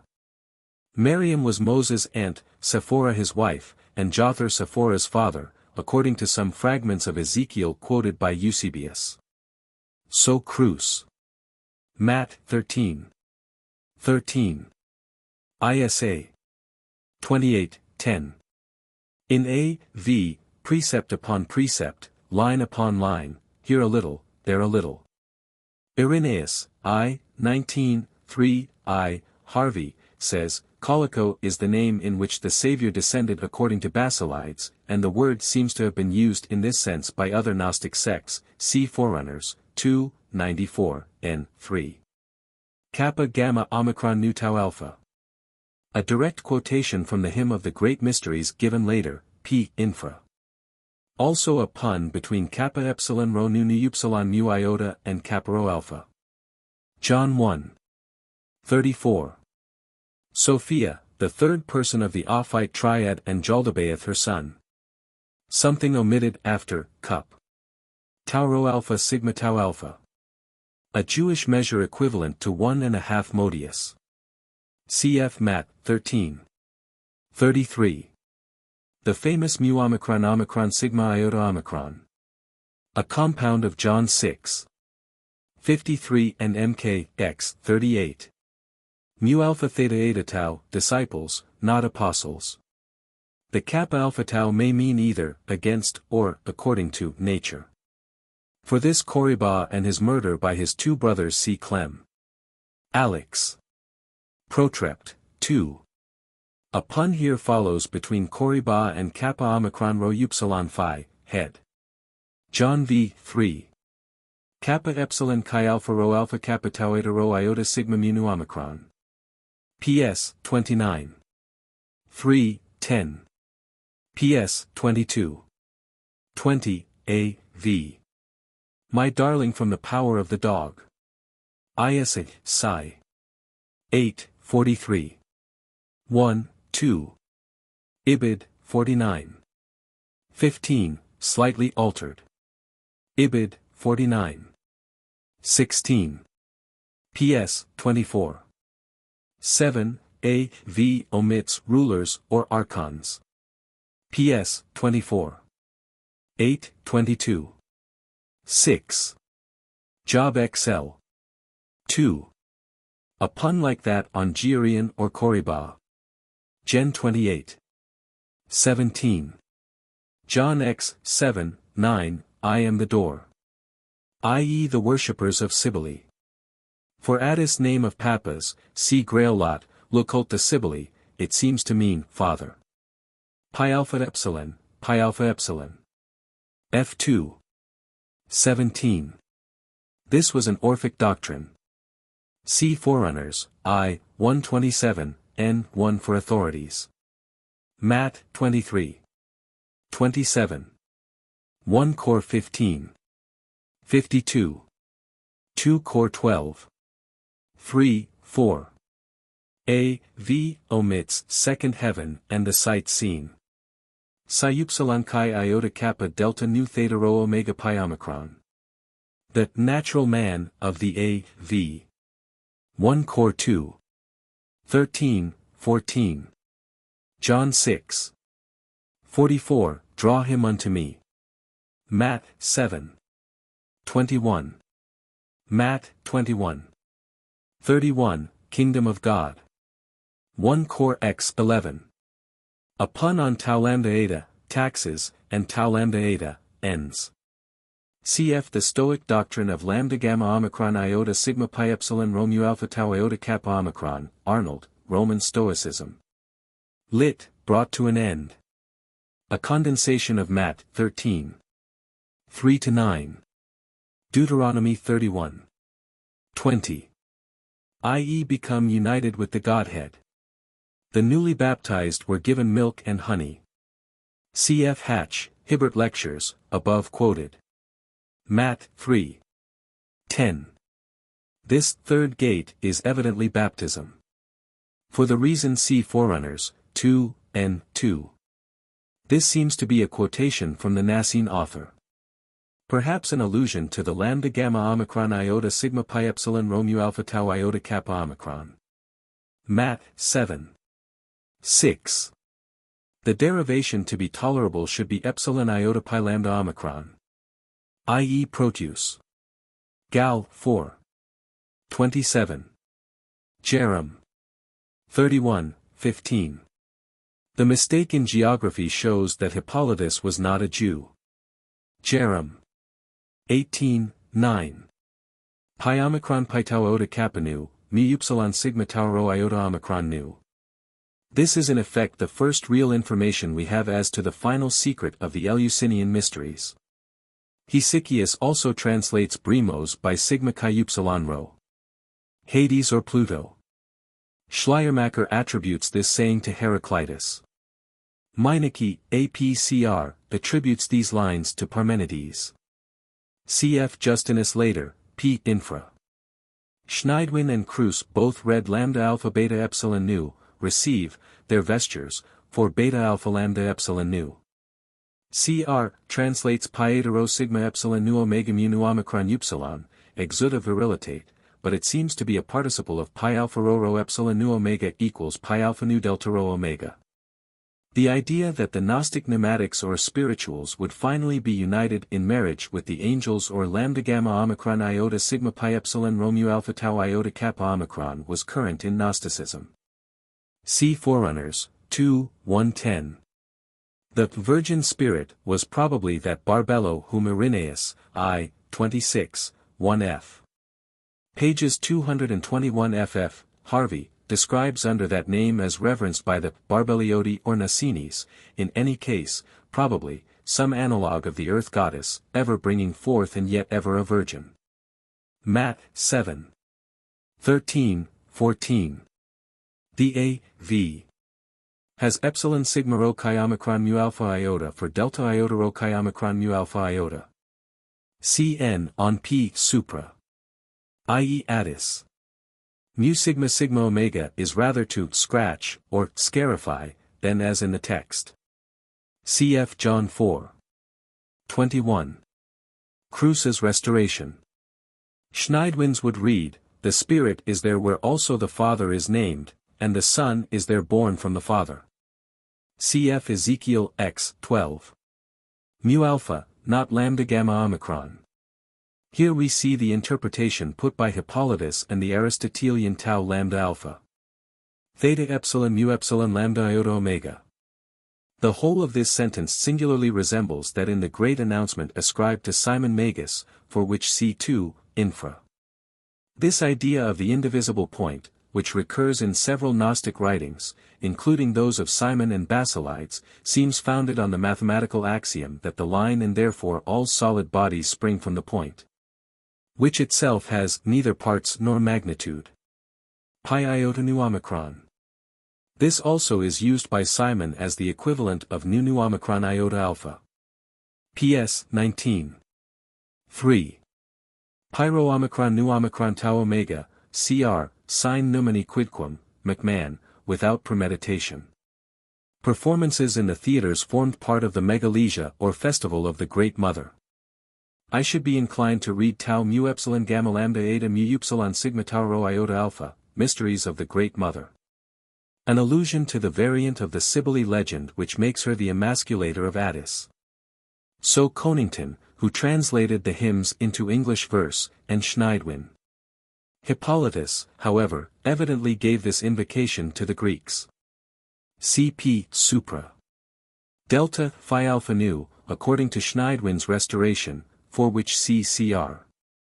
Seems better sense, if we can suppose that the Sabasian serpent was so called. The whole hymn with the next fragment is given as restored to metrical form where quoted in last note. That is of the Galli, or eunuch priests of Attis and Cybele. Thales only said, so far as we know, that water was the beginning of all things. The cornucopia, horn of the goat, not bull, Amalthea seems to have been intended. I see no likeness between this and the passage in Deuteronomy 33. 17, to which McMahon refers it. Gen 2. 10. This and the three following quotations are from Gen 2. 10 to 14 and follow the Septuagint version. Play upon Euphrates and epsilon phi rho alpha nu epsilon iota, rejoices. Chi alpha rho alpha kappa tau eta rho zeta epsilon iota. Stamps would be more correct, but singularly incongruous with water. John 4. 10, no substantial difference from A, V. Omicron sigma alpha iota, but not in the theological sense. This simile, repeated often later, has been the chief support of Salmon in Stahlin's forgery theory. Yet Clement of Alexandria, Book 7, c. 2, Stromatize, also uses it, and the turning of swords into plowshares and spears into pruning hooks appears in Micah 4. 3, as well as in Isaiah 2. 4, without arguing a common origin. John 1. 9. Isa, XL. 15. Play upon Chi rho iota mu epsilon nu omicron iota, anointed, and Chi rho iota sigma tau iota alpha nu omicron. 1 Sam, x. 1, 16. 13, 14. The hymn which follows is so corrupt that Schneidwin declared it beyond hope of restoration. Miller shows that the original meter was anapestic, the number of feet diminishing regularly from 6 to 4. He likens this to that of the hymns of Synesius and the Tragopodagra of Lucian.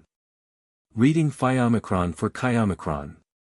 This seems to correspond with the Ophite description of Sophia or the third person of their triad in chaos.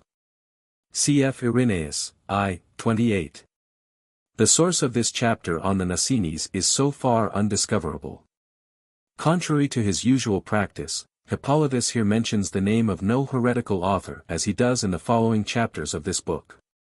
It is probable, therefore, that he may have taken down his account of Nicene doctrines from the lips of some convert. Which would account for the extreme wildness of the quotations and to the incoherence with which he jumps about from one subject to another. This would also account for the heresy here described being far more Christian in tone than the other forms of aphorism which follow it in the text, and the quotations from Scripture, especially the Ente, being more numerous and on the whole more apposite than in the succeeding chapters. The style, such as it is maintained throughout, and its continuity should perhaps forbid us to see in it a plurality of authors. Little prominence in it is given to the serpent which gives its name to the sect, although it is here said that he is good, and this seems to point to the Nicene being more familiar with the Western than with the Eastern forms of Sibylle worship. No mention of this sect is made by Irenaeus or Epiphanius. And Theodoret's statements concerning it correspond so closely with those of our text as to make it certain either that they were drawn from it or that both he and Hippolytus drew from a common source. Yet Clement of Alexandria knew of the Heretics, see Stromatis 7:16, and Origen, Kant. Sells. 6:28, speaks of the Ophites generally as boasting Euphrates as their founder. The name given to them in our text is said by Clement, Bubisit, to be a place name, and the better opinion seems to be that it means Mede, or one who lives on the further side of the Euphrates. The main point of their doctrine seems to be the great prominence given in it to the serpent, whom they call the Son, and make an intermediate power between the Father of all and matter. In this they are perhaps following the lead of some of the Greco-Oriental worships like that of Sabazius, one of the many forms of Attis, or that of Dionysus whose symbol was the serpent. The proof of their doctrines, however, they sought for not, like the Nicenes, in the mystic rites, but in a kind of astral theology which looked for religious truths in the grouping of the stars. And it was in pursuit of this that they identified the Savior serpent with the constellation Draco. Yet they were ostensibly Christians, being apparently perfectly willing to accept the historical Christ as their great intermediary. Their attitude to Judaism is more difficult to grasp because, while they quoted freely from the Old Testament, they apparently considered its God as an evil, or at all events, an unnecessarily harsh, power, in which they anticipated Manes and probably Mark Ion. Had we more of their writings we should probably find in them the embodiment of a good deal of early Babylonian tradition, to which most of these astrological heresies paid great attention. Pi Eta Gamma. Tau Mu Nu Nu Muro Omicron. Kruse thinks these words should be added here instead of in the description of the great source, just above. See Book X, 2, Infra.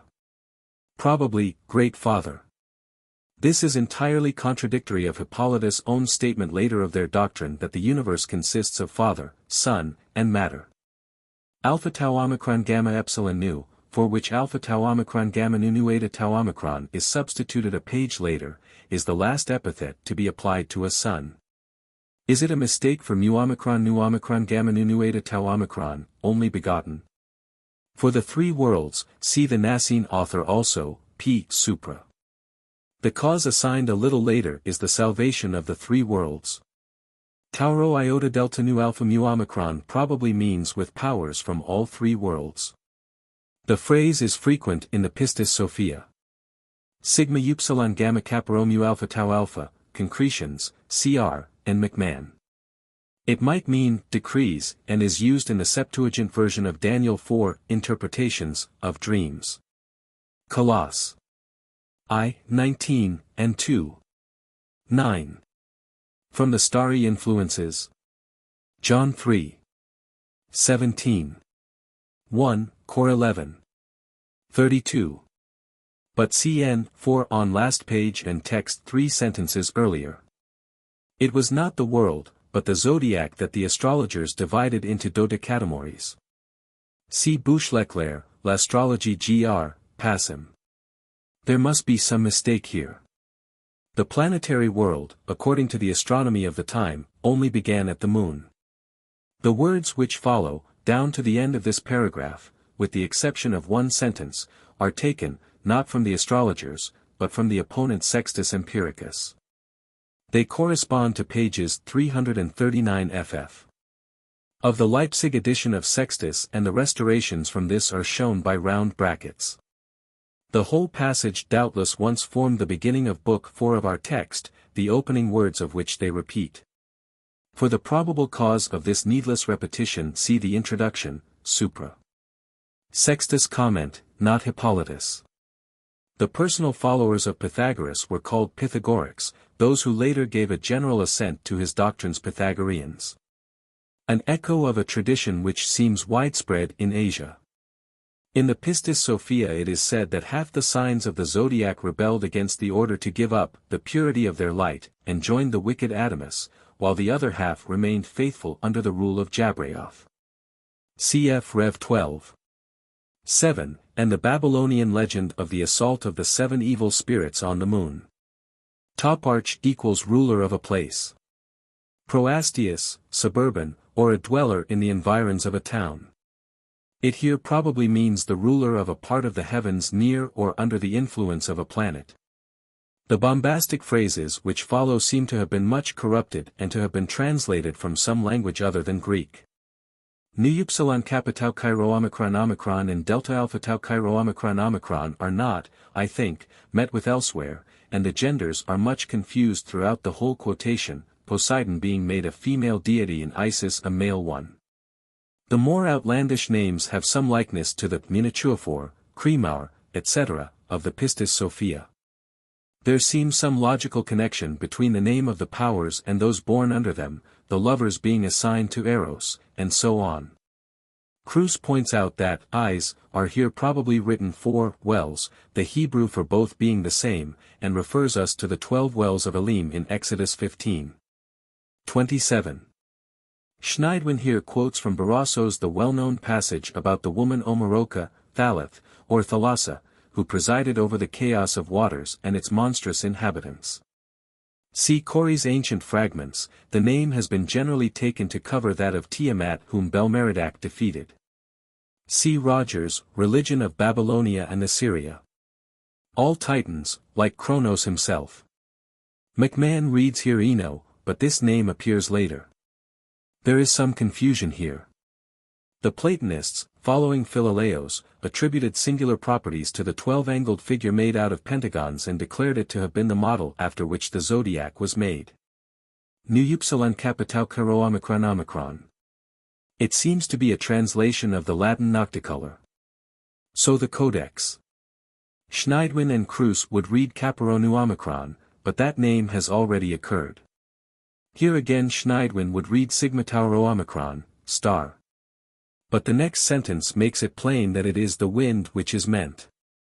Ariel is in one of the later documents of the Pistis Sophia made one of the torturers in hell. Probably Saclon or Asaclon whom the Manichaeans made the son of the king of darkness and the husband of the Nebrod or Nebro mentioned above. Pyro omega tau omicron kappa alpha muro omicron nu. McMahon translates it the star Protocamerus, for which I can see no authority. It seems to me to be an inversion of Pyro omega tau omicron mu alpha kappa rho omicron, first best, very likely to happen in turning a Semitic language into Greek and back again. The dog star, Sothis, or Sirius, was identified with Isis. Mu gamma delta omega nu. In a magic spell, Pluto, who has many analogies with Attis, is saluted as Husemigadon, perhaps, Hi, Psi, Migdon. Has this Migdon any analogy with amygdalin the almond? Qy. Mice, the hermaphrodite Dionysus. Beta omicron upsilon mu gamma alpha, great ox. All the other names which follow are those of magicians or diviners. 2 of the 7 angels of the presence. Their appearance in a list mainly of Greek heroes is inexplicable. Tau nu omega. Perhaps we should insert delta upsilon nu mu epsilon omega, the power on high. See Sibyl. Auroch, 3. But the Sibyl says the exact opposite. Cf. Charles, Apocrypha and Pseudepigrapha of the Ot. 2, 377. Pi epsilon rho sigma alpha iota. The derivation is too much even for Theodoret, who says that the name of the sect is taken from Euphrates the Piratic, or Mede. So modern astrologers make him the Greater Malefic. A fragment from Heraclitus according to Schleiermacher. So the Pistis Sophia speaks repeatedly of the pleroma of all pleromas. Many magical books bore the name of Moses.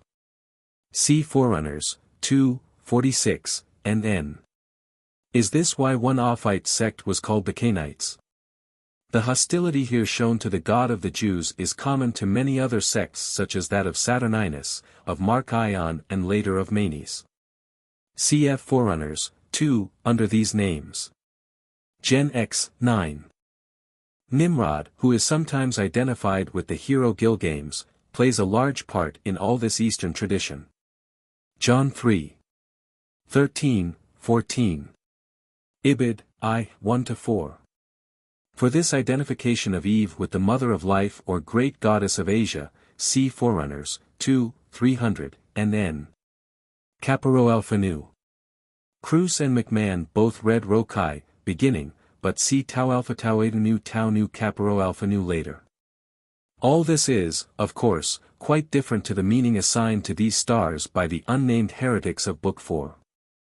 If we could be sure that Hippolytus was here summarizing fairly Ophite doctrines, it would appear that the Ophites rejected the Platonic theory that matter was essentially evil. What is here said presents a curious likeness to Stoic doctrines of the universe, as of man's being.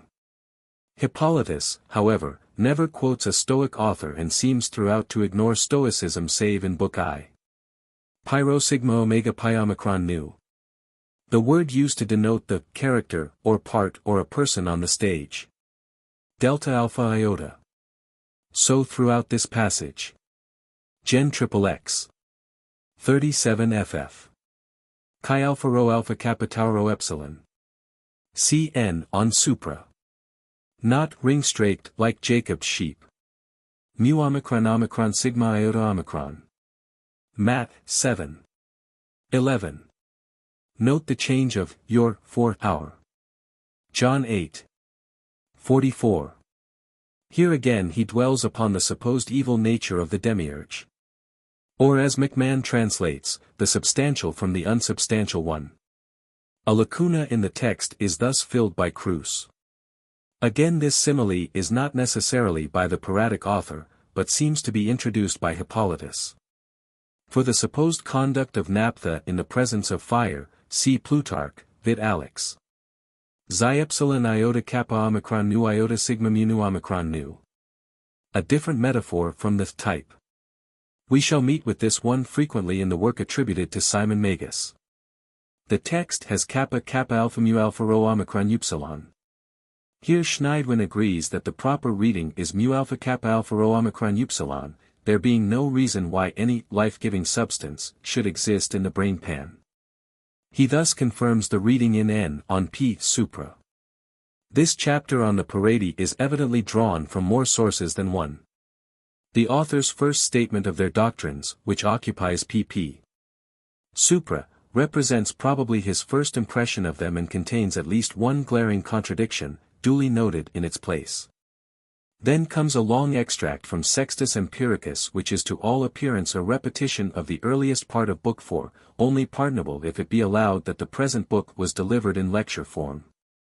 There follows a quotation longer and more sustained than any other in the whole work from a Pyrrhatic book which he says was called Proastii, with a bombastic prelude much resembling the language of Simon Magus' great announcement in Book 6. Followed by a catalogue of starry influences, which reads much as if it were taken from some astrological manual. There follows in its turn a dissertation on the Ophite serpent showing how this object of their adoration, identified with the brazen serpent of Exodus, was made to prefigure or typify in the most incongruous manner many personages in the Old and New Testaments, including Christ himself. After this he announces an epitome of the Pyrrhatic doctrine which turns out to be perfectly different from anything before said, divides the universe, which he has previously said the Pyrrhatics divided into unbegotten, self-begotten and begotten, into a new triad of Father, Son, serpent, and matter, and gives a fairly consistent statement of the Pyrrhatic scheme of salvation based on this hypothesis. One can only suppose here that this last is an afterthought added when revising the book and inspired by some fresh evidence of Pyrrhatic beliefs probably colored by Stoic or Marcionite doctrine. In those parts of the chapter which appear to have been taken from genuinely Pyrrhatic sources, the reference to some Western Asiatic tradition concerning cosmogony and the protoplasts and differing considerably from the narrative of Genesis is plainly apparent. This chapter is the most difficult of the whole book to account for, with the doubtful exception of the much later one on the Doceti. A sect of Scythians is mentioned by Irenaeus, who does not attempt to separate their doctrines from those of the Ophites. Pseudo-Tertullian in his tractate against all heresies also connects with the Ophites a sect called Scythites or Sethoites, the main dogma he attributes to them being an attempt to identify Christ with the Seth of Genesis. Epiphanius follows this last author in this identification and calls them Scythians, but does not expressly connect them with the Ophites, makes them an Egyptian sect, and does not attribute to them serpent worship. The sectaries of this chapter are called in the rubric Scythiani, altered to Sethiani in the summary of Book X, and the name is not necessarily connected with that of the Patriarch. In the Bruce Papyrus, a power, good but subordinate to the supreme God, is mentioned, called the Scythius, which may possibly, by analogy with the late Egyptian Osiris and Siamen, be construed son of God. Of their doctrines little can be made from Hippolytus' brief but confused description. Their division of the cosmos into three parts does not seem to differ much from that of the Pareti, although they make a sharper distinction than this last between the world of light and that of darkness, which has led Salmon, DCBSV. Ophites, to conjecture for them a Zoroastrian origin. This is unlikely, and more attention is due to Hippolytus' own statement that they derived their doctrines from Musaeus, Linus, and Orpheus. In Forerunners it is sought to show that the Orphic teaching was one of the foundations on which the fabric of Gnosticism was reared, and the image of the earth as a matrix was certainly familiar to the Greeks, who made Delphi its mu phi alpha lambda or navel. Hence the imagery of the text, offensive as it is to our ideas, would not have been so to them, and Epiphanius, Her, XXXVI, Eel. Knew of several writings, Kappa Alpha Tau Tau Sigma Tau Rho Alpha, or the womb, which he says the sister sect of Cainites called the maker of heaven and earth. In this case, we need not take the story in the text about the generation by the bad or good serpent as necessarily referring to the incarnation.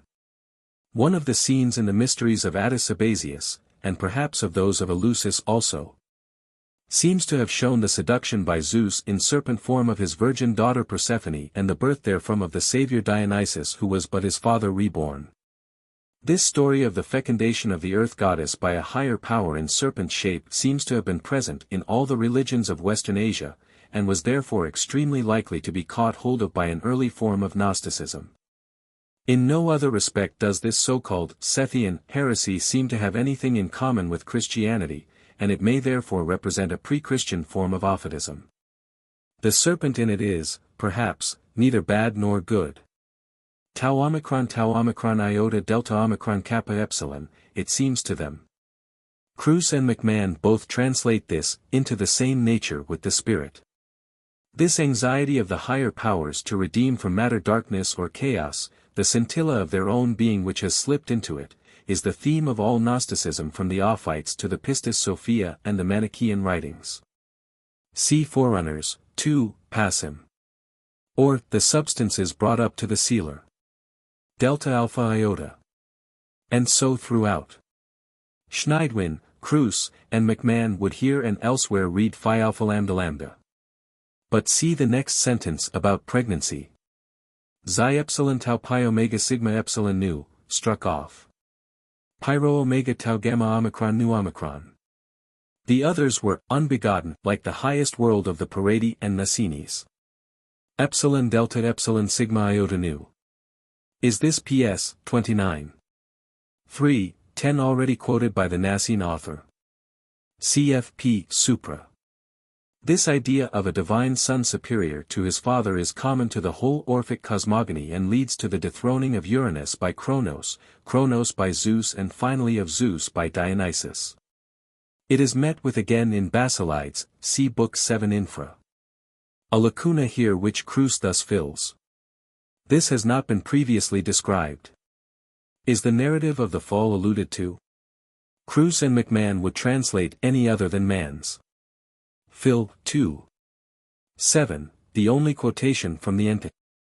Other than that from Matt used by the Scythians, if it be not, as I believe it is, the interpolation of Hippolytus. Pi epsilon lambda omicron sigma alpha tau omicron. Yet it may refer to baptism which preceded initiation in nearly all the secret rites of the pagan gods. Cf. Forerunners, 1, c. 2. The whole of this paragraph reads like an interpolation, or rather as something which had got out of its place. The statement about the physicists is directly at variance with the opening of the next, which attributes the Sethian teaching to the Orphics. The triads he quotes are all of 3 good powers and therefore would belong much more appropriately to the system of the Paradi. The quotation from Deuteronomy 4:11 he attributes to several other heresiarchs. The Codex has mu phi alpha lambda for phi alpha lambda lambda, which is Schneidwin's emendation. No book attributed to Orpheus called Bakchika has come down to us, but the rape of Persephone was a favorite theme with Orphic poets. Cf. Abel's Orphica, pages 209 to 219. This is not improbable.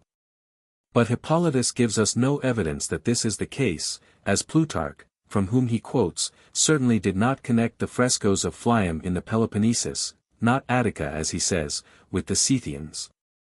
Nor does the light in their story desire the water. This too is a stock quotation which has already done duty for the Nicene author. CFP Supra. So has this with the Paradic. CFP Supra. Kappa rho sigma iota, mu xi iota.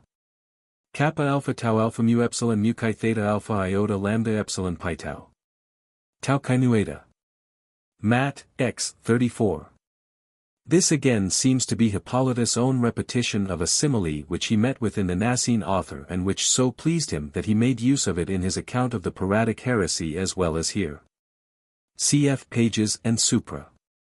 Lambda alpha pi eta gamma nu mu epsilon nu omicron nu. Herodotus 6:20 mentions the city of Amp, but says nothing there about the well which is described in c. 119 as at Arderica in Sicya.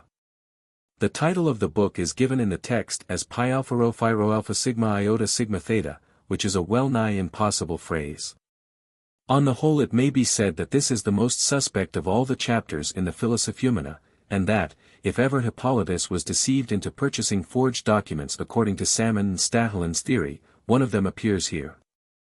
Much of it is mere verbiage, as when, after having identified mind or nous with the fragrance of the Spirit, he again explains that it is a ray of light sent from the perfect light.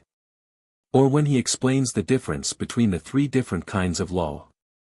The quotations too are seldom new, nearly all of them appearing in other chapters and are, if it were possible, more than usually inapposite, while almost the only new one is inaccurate.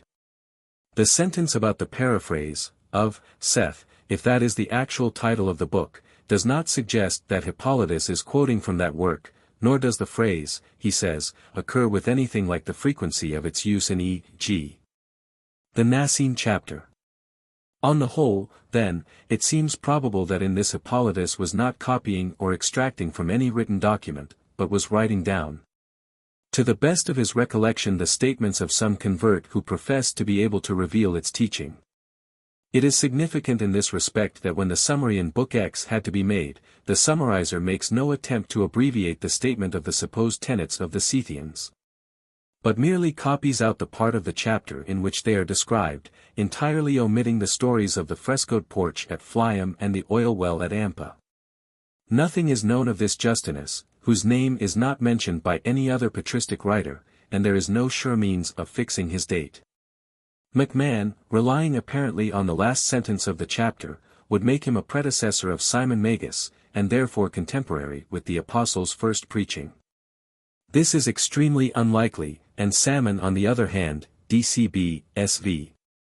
Justinus the Gnostic, considers his heresy should be referred to the latest stage of Gnosticism, which, if taken literally, would make it long posterior to Hippolytus. The source of his doctrine is equally obscure. For although Hippolytus classes him with the Ophites, the serpent in his system is certainly not good and plays as hostile a part towards man as the serpent of Genesis, while his supreme triad of the good being, an intermediate power ignorant of the existence of his superior, and the earth, differs in all essential respects from the Ophite trinity of the first and second man and first woman. Yet the names of the world-creating angels and devils here given, bear a singular likeness to those which Theodore Bar Coney in his book of Scholia attributes to the Ophites and also to those mentioned by Origen as appearing on the Ophite diagram. On the other hand, there are many likenesses not only of ideas but of language between the system of Justinus and that of Mark Ion, who also taught the existence of a supreme and benevolent God and of a lower one, harsh, but just, who was the unwitting author of the evil which is in the world. This, indeed, leaves out of the account the third or female power. But an Armenian account of Marcion's doctrines attributes to him belief in a female power also, called Hyle or Matter, and the spouse of the just God of the law, with whom her relations are pretty much as described in the text. Justinus, however, was not like Mark Ion a believing Christian, for he makes his Saviour the son of Joseph and Mary and the mere mouthpiece of the subaltern angel Baruch, while his account of the crucifixion differs materially from that of Mark Ion. The obscene stories he tells about the protoplasts also appear in much later Manichaean documents and seem to be drawn from the Babylonian tradition, of which the loves of the angels in the Book of Enoch are probably also a survival. It is therefore not improbable that Justinus, the Book of Enoch, the Ophites, and perhaps Mark Ion, alike derived their tenets on these points from heathen myths of the marriage of heaven and earth, which may possibly be traced back to early Babylonian theories of cosmogony. Cf. Forerunners, 2, cc 8 and 11, Passim. Hippolytus, like the Gnostic writers, seems to know of an oral as well as a written tradition from the evangelists. Matt, x 5. In the AV as here, tau theta nu eta, the nations. Pyro tau epsilon rho omicron nu delta iota delta xi alpha, or, at first teaches. Psi upsilon chi alpha gamma omega gamma alpha chi rho iota nu. The reader must again be reminded that while the psi upsilon chi of the Greeks was what we should call mind, the pi nu epsilon mu alpha is spirit, answering more to our word soul. Pi alpha rho alpha mu theta iota omicron nu, a play upon mu theta omicron. 1 Cor 2. 9. Lit. Guarded the secrets of silence. P.S. cx. 4. The blessed. Pi alpha rho alpha pi lambda sigma epsilon iota, given it another form. As a fact, Justinus' quotation from Herodotus is singularly accurate, save as afterwards noted. Herodotus, 4, 8-10. An island near Cadiz. The Codex has rho upsilon theta rho, the Red Sea. In Herodotus it is Mares and a chariot. Mu iota xi omicron pi rho theta epsilon nu omicron. A neologism. In Herodotus the prophecy is given by the girl. To explain the origin of the Scythian nation. Or perhaps, as above, the things of the universe. Supplied from the summary in Book X. So the Pistis Sophia has a power never otherwise described but not benevolent, who is called the great unseen forefather, and seems to rule over material things. There is nothing to show that Hippolytus or Justinus knew this to be a plural. 7 names are missing from the text. Of the 5 given, Michael, Amen and Gabriel are given in the chapter on the Ophites in Theodore Bar Coney's Book of Scholia as the first angels created by God, the name of Baruch being replaced by that of the Great Yah. Esaidius is probably El Shaddai, who is said in the same book to be the angel sent to give the law to the Jews and to have treacherously persuaded them to worship himself. Of these 12 names, Babel is written in Bar Coney as Babylon and said to be masculo-feminine. Achamoth is the Hebrew, Chachma, Sophia, or wisdom, whom most Gnostics called the mother of life. Nas is the serpent, as is explained in the chapter on the Anaximenes. Bel, Baal, or the Chaldean Bel. For Belias we should probably read Beliar, the devil of works like the Ascensio Isai. Cavithan should probably be Leviathan. Adonaios is the Hebrew Adonai, or the Lord, while Sael, Carcaminos and Lathan cannot be identified. Pharaoh and Samuel, a homonym of Satan, appear in Bar Coney's list of angels who rule one or other of the 10 heavens, and Adonaios and Leviathan in the Ophite diagram described by Celsus. Cf. Forerunners, 2, pages 70 ff. Gen 2. 8. So a Chinese Manichaean treatise lately discovered, see Forerunners, 2, speaks of demons inhabiting the soul as trees. Xi lambda omicron nu tau omicron epsilon delta nu alpha iota gamma nu sigma iota nu kappa dot tau dot lambda, the tree of seeing knowledge, etc. The context shows that it is the unity, etc. of Elohim and Edem that is referred to. Cfn on p. supra. Gen I, 28. McMahon, vice-regal, but the satrap shows from which country the story comes. Thus the Armenian version of Martian's theology, for which see forerunners, 2, n. 2, makes the God of the laws withdrawal from hyle or matter, and his retirement to a higher heaven, the cause of all man's woes. Cf. Xvi. 19, 20, but the likeness is not exact. Ps. Cx. 1. Lit, until she wishes it not. Serpent. Cn on p. supra. Gen 2. 16, 17. That these stories about the protoplasts endured into Manichaean times, cm. Cumons la cosmogony Manichaean, Appendix I. Here again a power is referred to by its number instead of its name, as with the Nicene author. Gal v. 17. Tau nu pi lambda sigma iota nu tau nu pi omicron nu eta rho nu, malum fictionem, cr. Yet we have been told nothing of any deceit by Edem towards her partner. The Alphite diagram, and Bar Koni's authority both figure the powers hostile to man as taking the shapes of these animals. So one of the latest documents of the Pistis Sophia calls the planet Aphrodite by a place name, which in that case is Bubastis. Pyro omicron phi eta tau epsilon alpha. If these words are to be taken literally, Justinus was the only heretic of early date who denied his divinity, and this would distinguish him finally from Mark Ion. But the words are not inconsistent with the adoptionist view. These words are Miller's suggestion. John 19. 26. Pi alpha rho alpha theta mu epsilon nu omicron. So Luke 23. 46. Pi rho iota omicron pi omicron eta sigma epsilon. The derivation is absurd, and the word if it had any meaning would be something like, made like a saw. Pi rho omicron pi omicron iota omega would make the pun at which he seems to have been striving. This was not the case, the statues of Priapus being placed in gardens. The whole passage seems to have been interpolated by someone ignorant of Greek and of Greek customs or mythology. Isa, I, 2. Tau epsilon lambda epsilon sigma theta alpha or initiated. In any case a mystical word. Lit, washed. But the context shows that it is baptism which is in question. It played an important part not only in all these heretical sects but in heathen mysteries, like those of Isis and Mithras. Hosea I, 2. The AV has, departing from the Lord. Here we have Edem clearly identified with the earth goddess, which is the key to the whole of Justinus' story. Tau alpha xi, tau tau nu kappa omicron lambda omicron theta omega nu alpha rho sigma epsilon omega nu. McMahon, following Cruse, translates as above. It may well be, however, that the heresies which follow only mean which follow in the book. There is no reason to doubt Hippolytus' assertion that this chapter is compiled from a book called Baruch in which Justinus set forth his own doctrines. The narrative therein is, unlike that of the earlier chapters, perfectly coherent and plain, and the author's use of the historical present gives it a dramatic form which is lacking from the oratio obliqua formerly employed.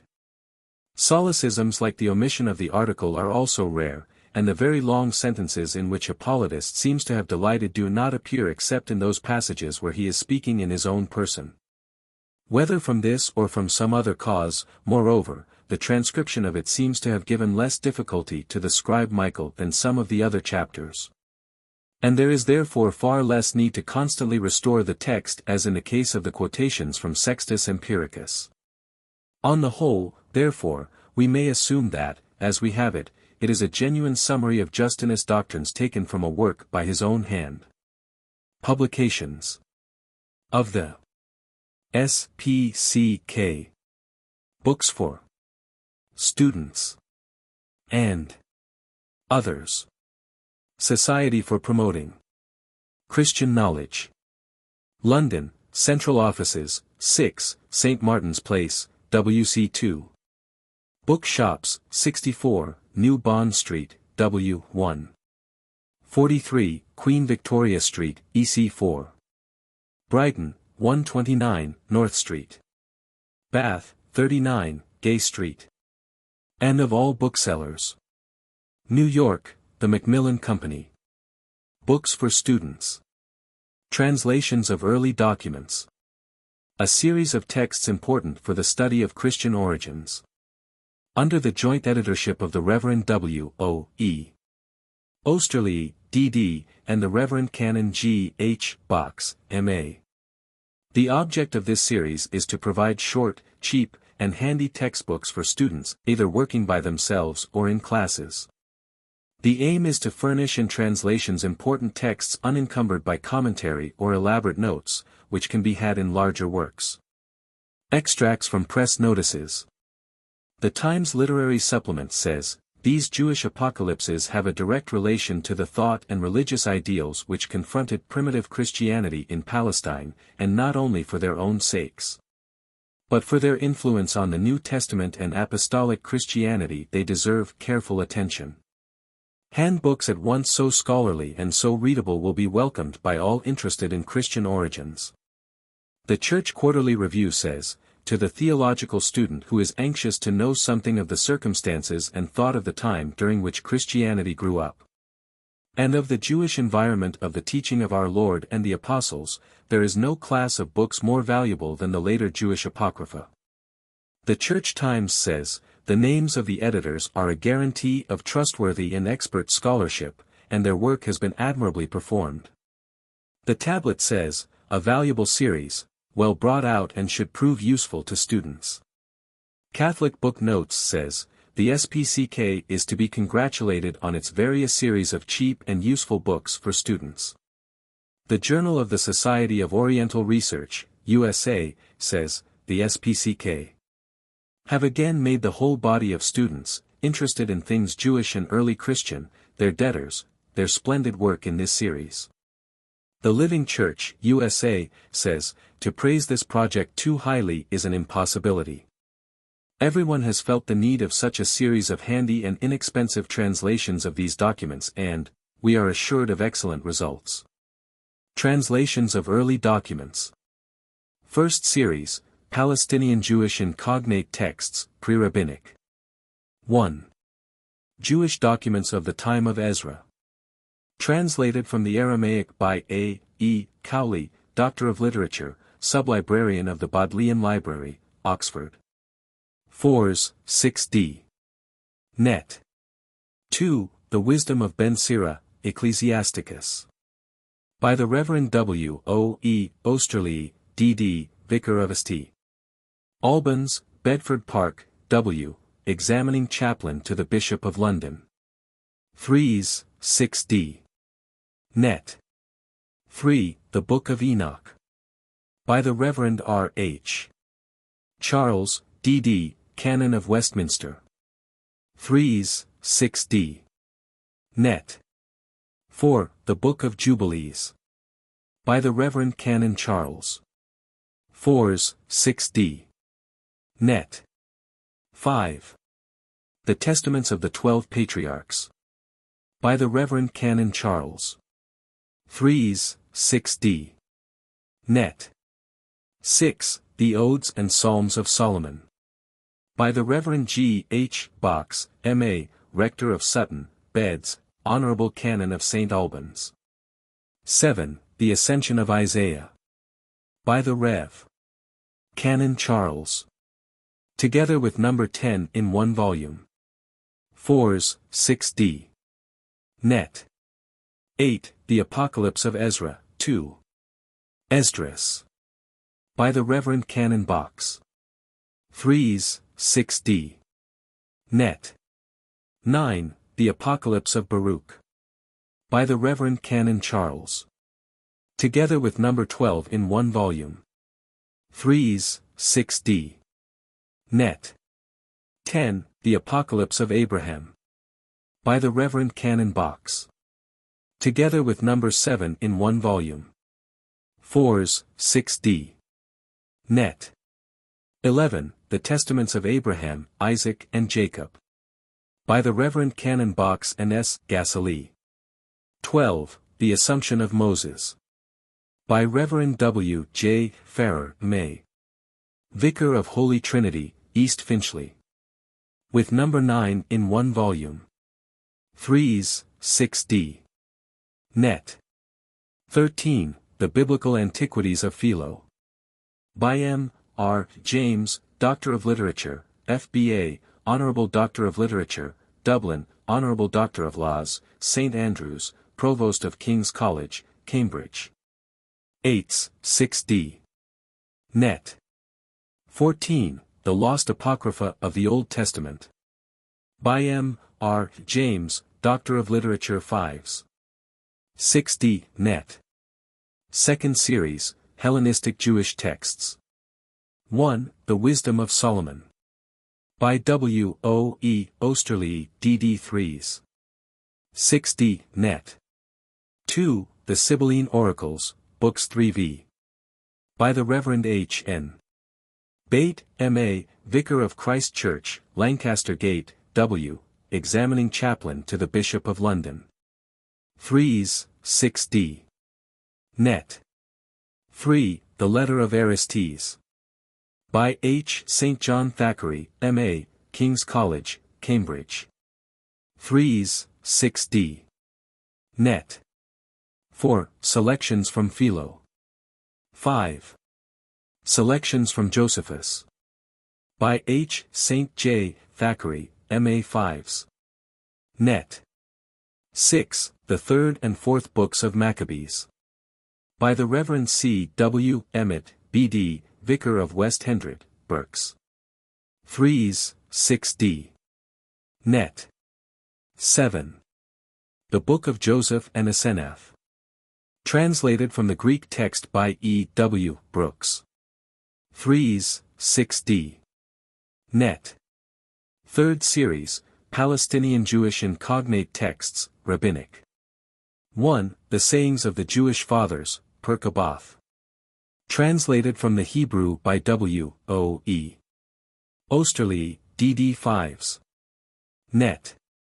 2. Barakoth. By the Reverend A. Lucan Williams, D.D. 3. Yoma. By the Reverend Canon Box. 4. Shabbath. By W. O. E. Osterley, D.D. 5. Tractate Sanhedrin. Mishnah and Tosefta. The judicial procedure of the Jews as codified towards the end of the 2nd century AD, translated from the Hebrew, with brief annotations, by the Reverend Herbert Danby, M.A., Subwarden of St. Daniel's Library, Hardin. SXS, Net. The special importance of this consists in the light thrown by it on the trial of our Lord. 6. Keeney's Commentary on the Psalms, Book I, Selections. By the Reverend R. G. Finch, B.D. 7s. 6d. Net. 7. Tamid. 8. Aboda Zara. 9. Middith. 10. Sophrim. 11. Megillah. 12. Sukkah. 13. Tanith. 14. Megalath Tanith. Jewish Literature and Christian Origins. Volume 1. The Apocalyptic Literature. Volume 2. A Short Survey of the Literature of Rabbinical and Medieval Judaism. By W. O. E. Osterley, M.A., D.D.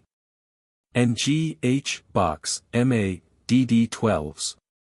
6d. Net. The Uncanonical Jewish Books.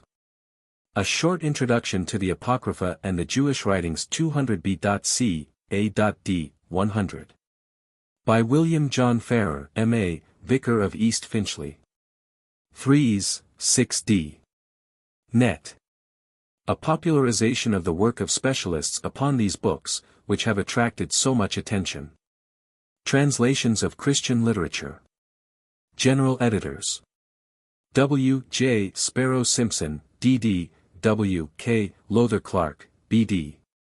A number of translations from the Fathers have already been published by the SPCK, under the title, Early Church Classics.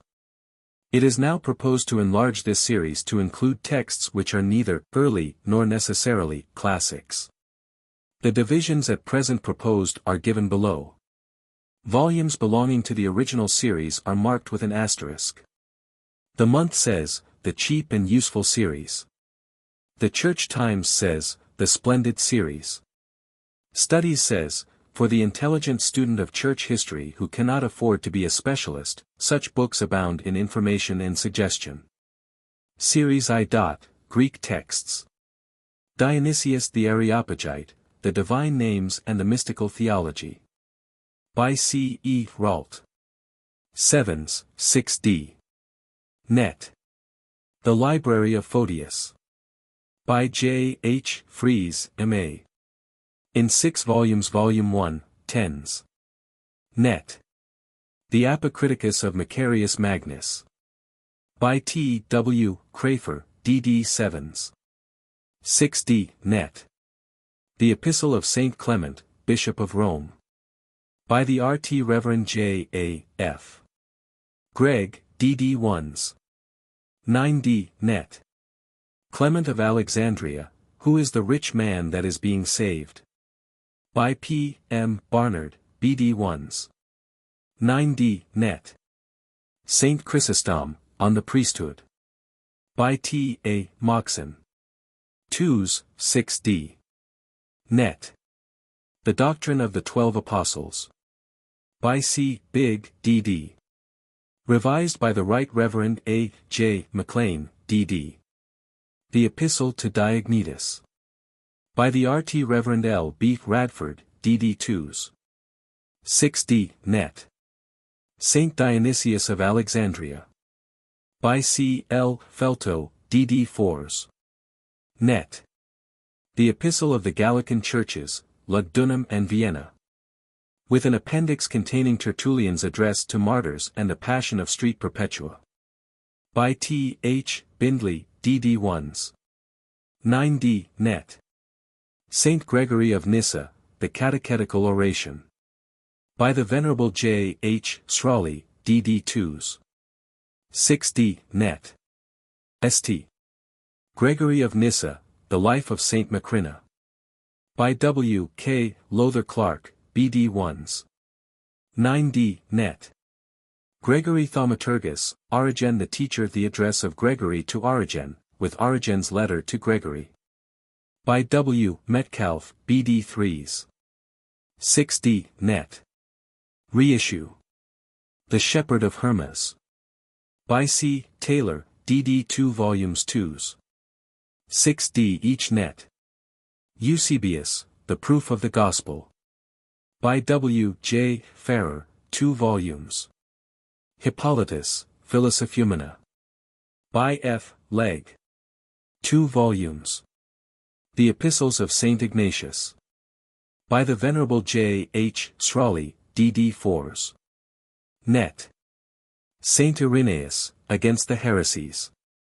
By F. R. M. Hitchcock, D.D. 2 volumes 2s. 6d. Each. Net. Palladius, The Lausiac History.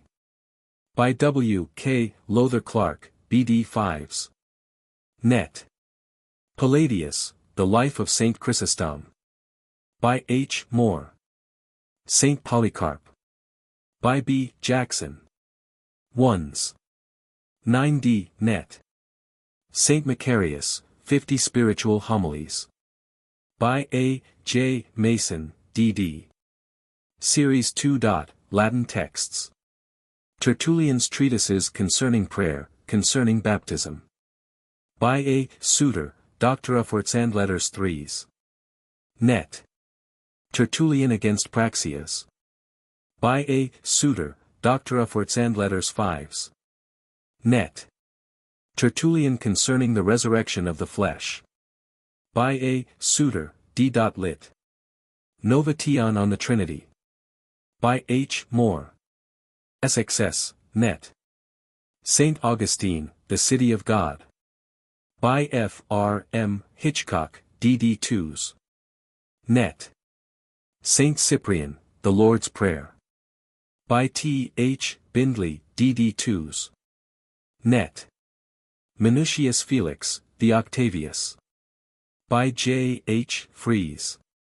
3s, 6d. Net.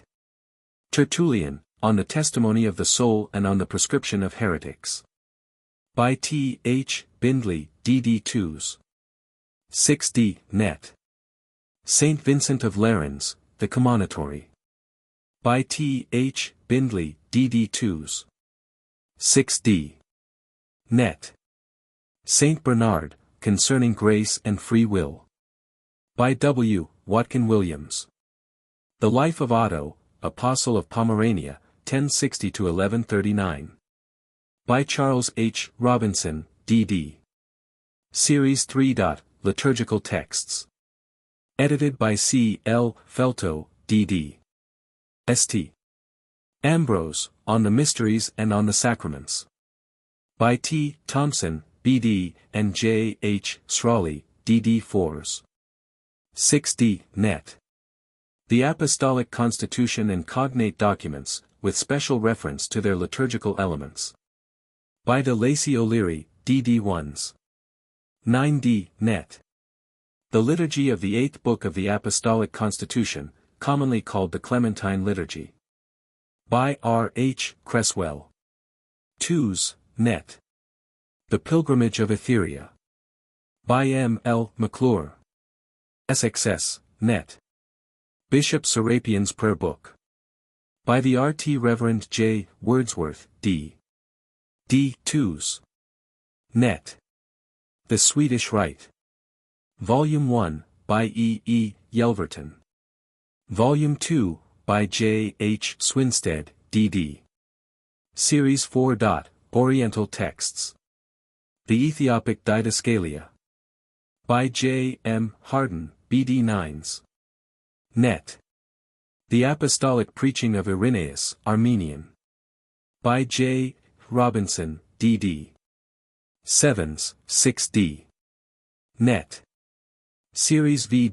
Lives of the Celtic Saints. Edited by Eleanor Hull. Saint Malachy of Armagh, Saint Bernard. By H. J. Lawler, D.D. 12s. Net. Saint Kieran of Clonmacnoise. By R. A. S. McAllister. Saint Patrick, Life and Works. By N. J. D. White, D.D. SXS, 6d. Net. Series 6. Select Passages. Documents illustrative of the history of the Church. Volume 1. To AD 313. Edited by B. J. Kidd, D.D. 7s. 6d. Net. Series 7. Modern European Languages. Lives of the Serbian Saints. By Vojislav Janic, D.D. and C. P. Henke, M.A. Handbooks of Christian Literature. The Letters of St. Augustine. By the Reverend Canon W. J. Sparrow Simpson, D.D. Cloth Boards, 10s. Net. The Early Christian Books. A Short Introduction to Christian Literature to the Middle of the 2nd Century. By W. John Farrer, M.A., Vicar of East Finchley. Cloth Boards, 3s. 6d. Net. The Inspiration and Authority of Holy Scripture. A Study in the Literature of the First 5 Centuries. By George Duncan Berry, B.D. Cloth Boards, 4s. 6d. Net. The Eucharistic Office of the Book of Common Prayer. By the Reverend Leslie Wright, M.A., B.D. Cloth Boards, 3s. 6d. Net. Helps for Students of History. Edited by C. Johnson, M.A., H. W. V. Temperley, M.A., and J. P. Whitney, D.D., D.C.L. 1. Episcopal Registers of England and Wales. By R. C. Fowler, B.A., F.S.A. 6d. Net. 2. Municipal Records. By F. J. C. Hernshaw, M.A. 6d. Net. 3. Medieval Reckonings of Time. By Reginald L. Poole, Doctor of Laws, Doctor of Literature 6d. Net. 4. The Public Record Office. By C. Johnson, M.A. 6d. Net. 5. The Care of Documents. By C. Johnson, M.A. 6d. Net. 6. The Logic of History. By C. G. Crump. 8d. Net. 7. Documents in the Public Record Office, Dublin. By R. H. Murray, Doctor of Literature 8d. Net. 8. The French Wars of Religion. By Arthur A. Tilley, M.A. 6d. Net. By Sir A. W. Ward, Doctor of Literature, F.B.A. 9. The Period of Congresses, I. Introductory. 8d. Net. 10. The Period of Congresses, 2. Vienna and the Second Peace of Paris. 1s. Net. 11. The Period of Congresses, 3. Aix La Chapelle to Verona. 1s. Net. Numbers 9, 10, and 11 in one volume, cloth, 3s. 6d. Net. 12. Securities of Peace, a Retrospect, 1848 to 1914. Paper, 2s. Net, cloth, 3s. Net. 13. The French Renaissance. By A. A. Tilley, M.A. 8d. Net. 14. Hints on the Study of English Economic History. By W. Cunningham, D.D., F.B.A., F.S.A. 8d. Net.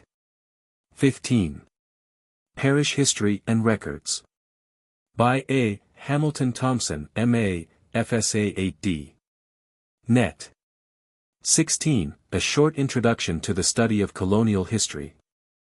By A. P. Newton, M.A., Doctor of Arts and Letters 6d.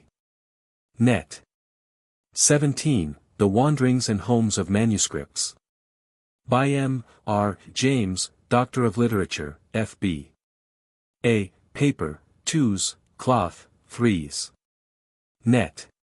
18. Ecclesiastical Records. By the Reverend Claude Jenkins, M.A., Librarian of Lambeth Palace. 1s, 9d. Net. 19. An Introduction to the History of American Diplomacy. By Carl Russell Fish, Ph.D. Professor of American History, Wisconsin University. 1s, Net. 20. Hints on Translation from Latin into English. By Alexander Suter, Doctor of Arts and Letters 6d. Net. 21. Hints on the Study of Latin, AD 125 to 750. By Alexander Suter, Doctor of Arts and Letters 8d. Net. 22. Report of the Historical Mises Commission. By R. Roberts, F.R. Histories. 2s, 6d. Net. 23. A Guide to Franciscan Studies. By A. G. Little. 1s, 6d. Net. 24. A Guide to the History of Education. By John William Adamson, Professor of Education in the University of London. 8d. Net. 25. Introduction to the Study of Russian History. By W. F. Redaway. 6d. Net. 26. Monuments of English Municipal Life. By W. Cunningham, D.D., F.B.A. 1s. Net. 27. La Guyenne pendant la domination anglaise, 1152 to 1453. Esquisse d'une bibliographie méthodique par Charles Beaumont. 1s, 4d. Net. 28. The Historical Criticism of Documents. By R. L. Marshall, M.A., Doctor of Laws 1s. 3d. Net. 29. The French Revolution. By G. P. Gooch. 8d. Net. 30. Seals. By H. S. Kingsford. 1s, 3d. Net. 31. A Student's Guide to the Manuscripts of the British Museum. By Julius P. Gilson, M.A. 1s. Net. 32. A Short Guide to Some Manuscripts in the Library of Trinity College, Dublin. By Robert H. Murray, Doctor of Literature 1s. 9d. 33. Ireland, 1494 to 1603. By R. H. Murray, Doctor of Literature 1s. 34. Ireland, 1603 to 1714. By R. H. Murray, Doctor of Literature 1s. 35. Ireland, 1714 to 1829. By R. H. Murray, Doctor of Literature 1s. 36. Coins and Medals. By G. F. Hill, M.A., F.B.A. 1s. 6d. Net. 37. The Latin Orient. By William Miller, M.A. 1s. 6d. Net. 38. The Turkish Restoration in Greece, 1718 to 1797. By William Miller, M.A. 1s. 3d. Net. The Story of the English Towns. Popular but scholarly histories of English towns, for the general reader, but suitable also for use in schools. With maps, plans, and illustrations. Cloth boards. 4s. Net. Birmingham. By J. H. B. Masterman. Harrogate and Knaresborough. By J. S. Fletcher. Leeds. By J. S. Fletcher. Nottingham. By E. L. Guilford, M.A. Peterborough. By K. and R. E. Roberts. Plymouth. By A. L. Salmon. Pontefract. By J. S. Fletcher. St. Albans. By W. Page, F.S.A. Sheffield. By J. S. Fletcher. Westminster. By H. F. Westlake, M.A., F.S.A. In the Press. The City of London. By P. H. Ditchfield. Bath, Halifax, Hastings, etc. Studies in Church History. Some 18th-century churchmen, Glimpses of English Church Life in the 18th Century. By G. Lacey May, M.A. With several illustrations. Cloth boards. 9s. Net. Christian Monasticism in Egypt to the Close of the 4th Century. By W. H. McKean, D.D. Cloth boards. 8s. Net. The Venerable Bede. His Life and Writings. By the Right Reverend G. F. Brown, D.D. With illustrations. Cloth boards, 10s. Net. The Reformation in Ireland. A Study of Ecclesiastical Legislation. By Henry Holloway, M.A., B.D. Cloth boards, 7s. 6d. Net. The Emperor Julian. An Essay on His Relations with the Christian Religion. By Edward J. Martin, B.D. Cloth boards, 3s. 6d. Net. The Importance of Women in Anglo-Saxon Times, the Cultus of St. Peter and St. Paul, and Other Addresses. By the Right Reverend G. F. Brown, D.D. With 2 illustrations. Cloth boards, 7s. 6d. Net. Essays Liturgical and Historical. By J.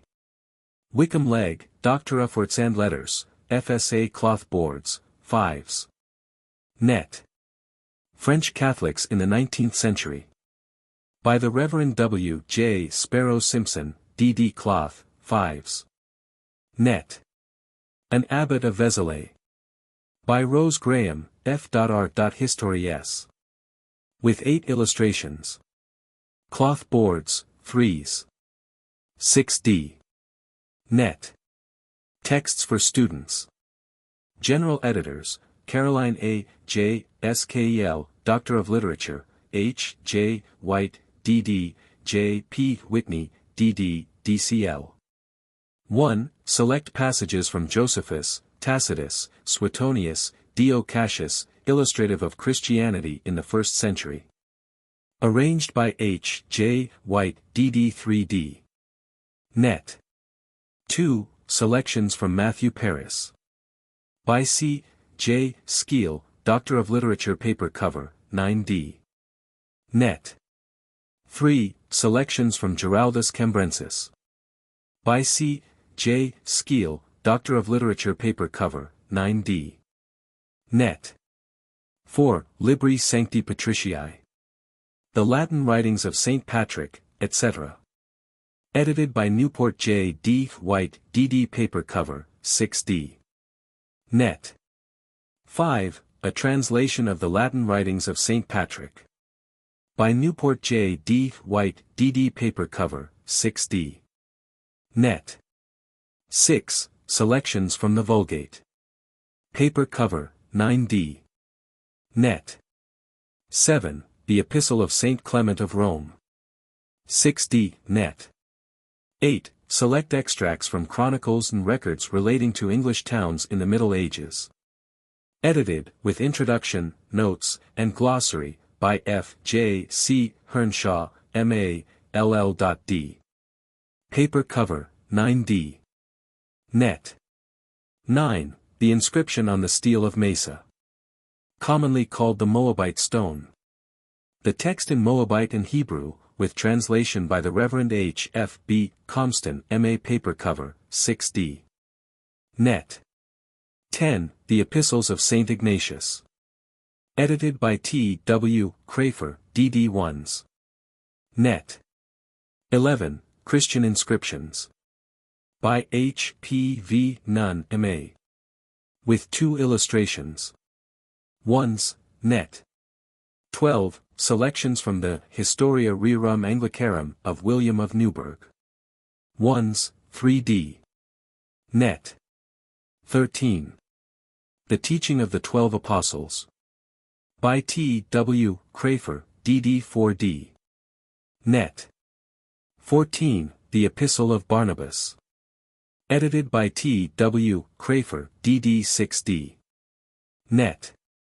15. The Code of Hammurabi. By Percy Handcock, M.A. 1s. Net. 16. Selections from the Tel Elamarna Letters. By Percy Handcock, M.A. 4d. Net. 17. Select passages illustrating commercial and diplomatic relations between England and Russia. By A. Wiener, M.A., F.R. Histories. 1s. 6d. Net. 18.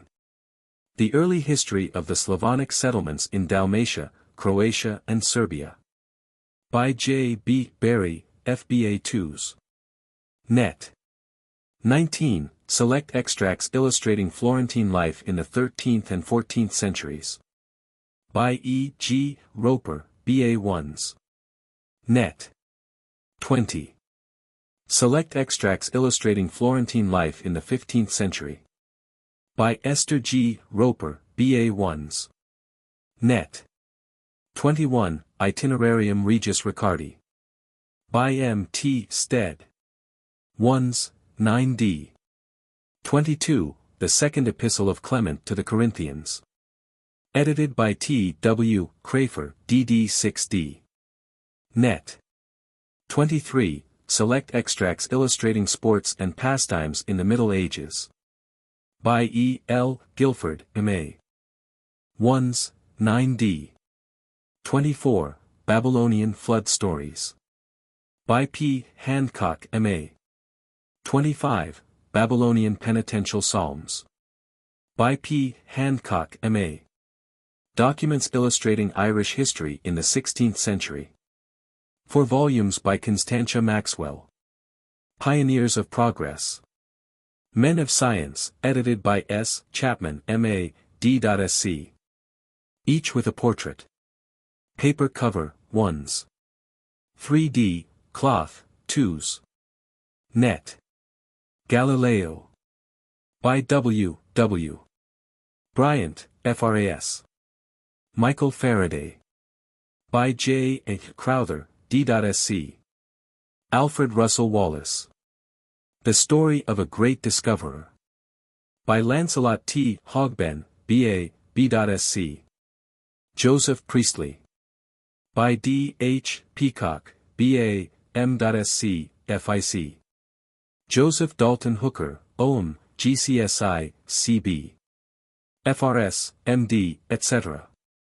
By Professor F. O. Bauer, Doctor of Science, F.R.S.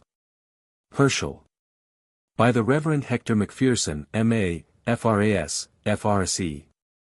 Archimedes. By Sir Thomas L. Heath, K.C.B., F.R.S. The Copernicus of Antiquity, Aristarchus of Samos. By Sir Thomas L. Heath, K.C.B., F.R.S. John Dalton. By L. J. Neville Polly, B.Sc. Kepler. By W. W. Bryant. Empire Builders. Edited by A. P. Newton, M.A., Doctor of Arts and Letters, B.Sc., and W. Basil Worsfold, M.A. With portrait. 7 1/4 times 5. Paper cover, 1s. 3D, cloth, 2s. Net. Sir Francis Drake. By Walter J. Hart, M.A. Sir Robert Sandman. By A. L. P. Tucker. Women, edited by Ethel M. Barton. With illustrations. Paper cover, 2s. 6D, cloth, 3s. 6D, net. Florence Nightingale. By E. F. Hall. Dorothea Beale. By Elizabeth H. Shalito, B.A. Elsie Inglis. By Eva Shaw McLaren. January 10, 20. Printed in Great Britain by R. Clay & Sons, Limited, London and Bungay. Footnotes. It is proposed to publish these texts first by way of experiment. If the series should so far prove successful, the others will follow. Numbers 1, 5 and 6 are now ready. Transcriber's notes. Obvious typographical errors and variable spelling were corrected. The following corrections have been made to the text. Page. Original. New. Laban. Laban. Recemit. Resement. Delta Omicron Kappa Epsilon Nu. Delta Omicron Kappa Epsilon Nu. Alpha Tau. Alpha Tau. Xi Alpha Tau Mu Iota Sigma Theta Nu Tau Alpha. Xi Alpha Tau Mu Iota Sigma Theta Nu Tau Alpha. Pi Upsilon Kappa Nu Omega Theta Nu Tau Alpha. Pi Upsilon Kappa Nu Omega Theta Nu Tau Alpha. Kappa Omicron Lambda. Kappa Omicron Lambda. Sigma Omicron Lambda Lambda Omicron Gamma Iota Sigma Tau Iota Kappa Tau Epsilon Rho Omicron Nu. Sigma Upsilon Lambda Lambda Omicron Gamma Iota Sigma Tau Iota Kappa Tau Epsilon Rho Omicron Nu. Delta Alpha Sigma Sigma Alpha Nu Tau Omicron. Delta Sigma Sigma Alpha Nu Tau Omicron. Lambda Theta Rho. Alpha Theta Rho. Kappa Alpha. Kappa Alpha. Delta. Delta Iota. Methescos. Methesios. Delta Omicron Rho Upsilon Phi Omicron Rho Epsilon Sigma Theta Alpha Iota. Delta Omicron Rho Upsilon Phi Omicron Rho Epsilon Sigma Theta Alpha Iota. Sigma Omicron Mu Pi Sigma Chi Epsilon Iota. Sigma Upsilon Mu Pi Sigma Chi Epsilon Iota. Subacta. Subacta. Nu. Nu. Mu Epsilon Rho Zeta Epsilon Sigma Theta Alpha.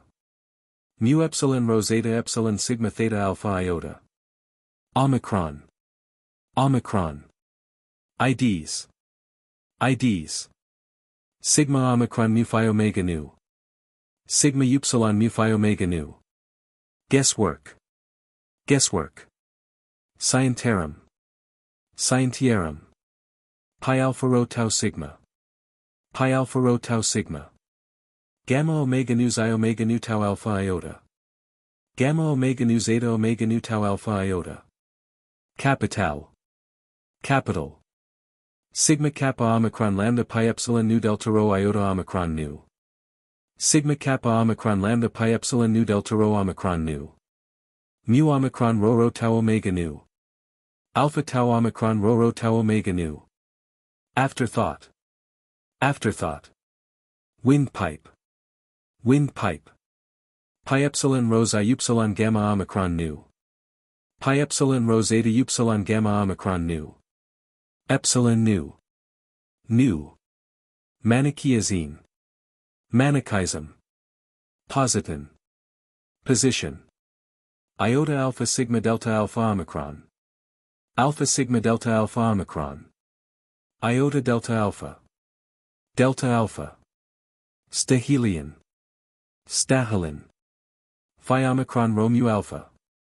Phi omicron rho mu. Ibia. Ibid. Gu. Gu. Theogamy.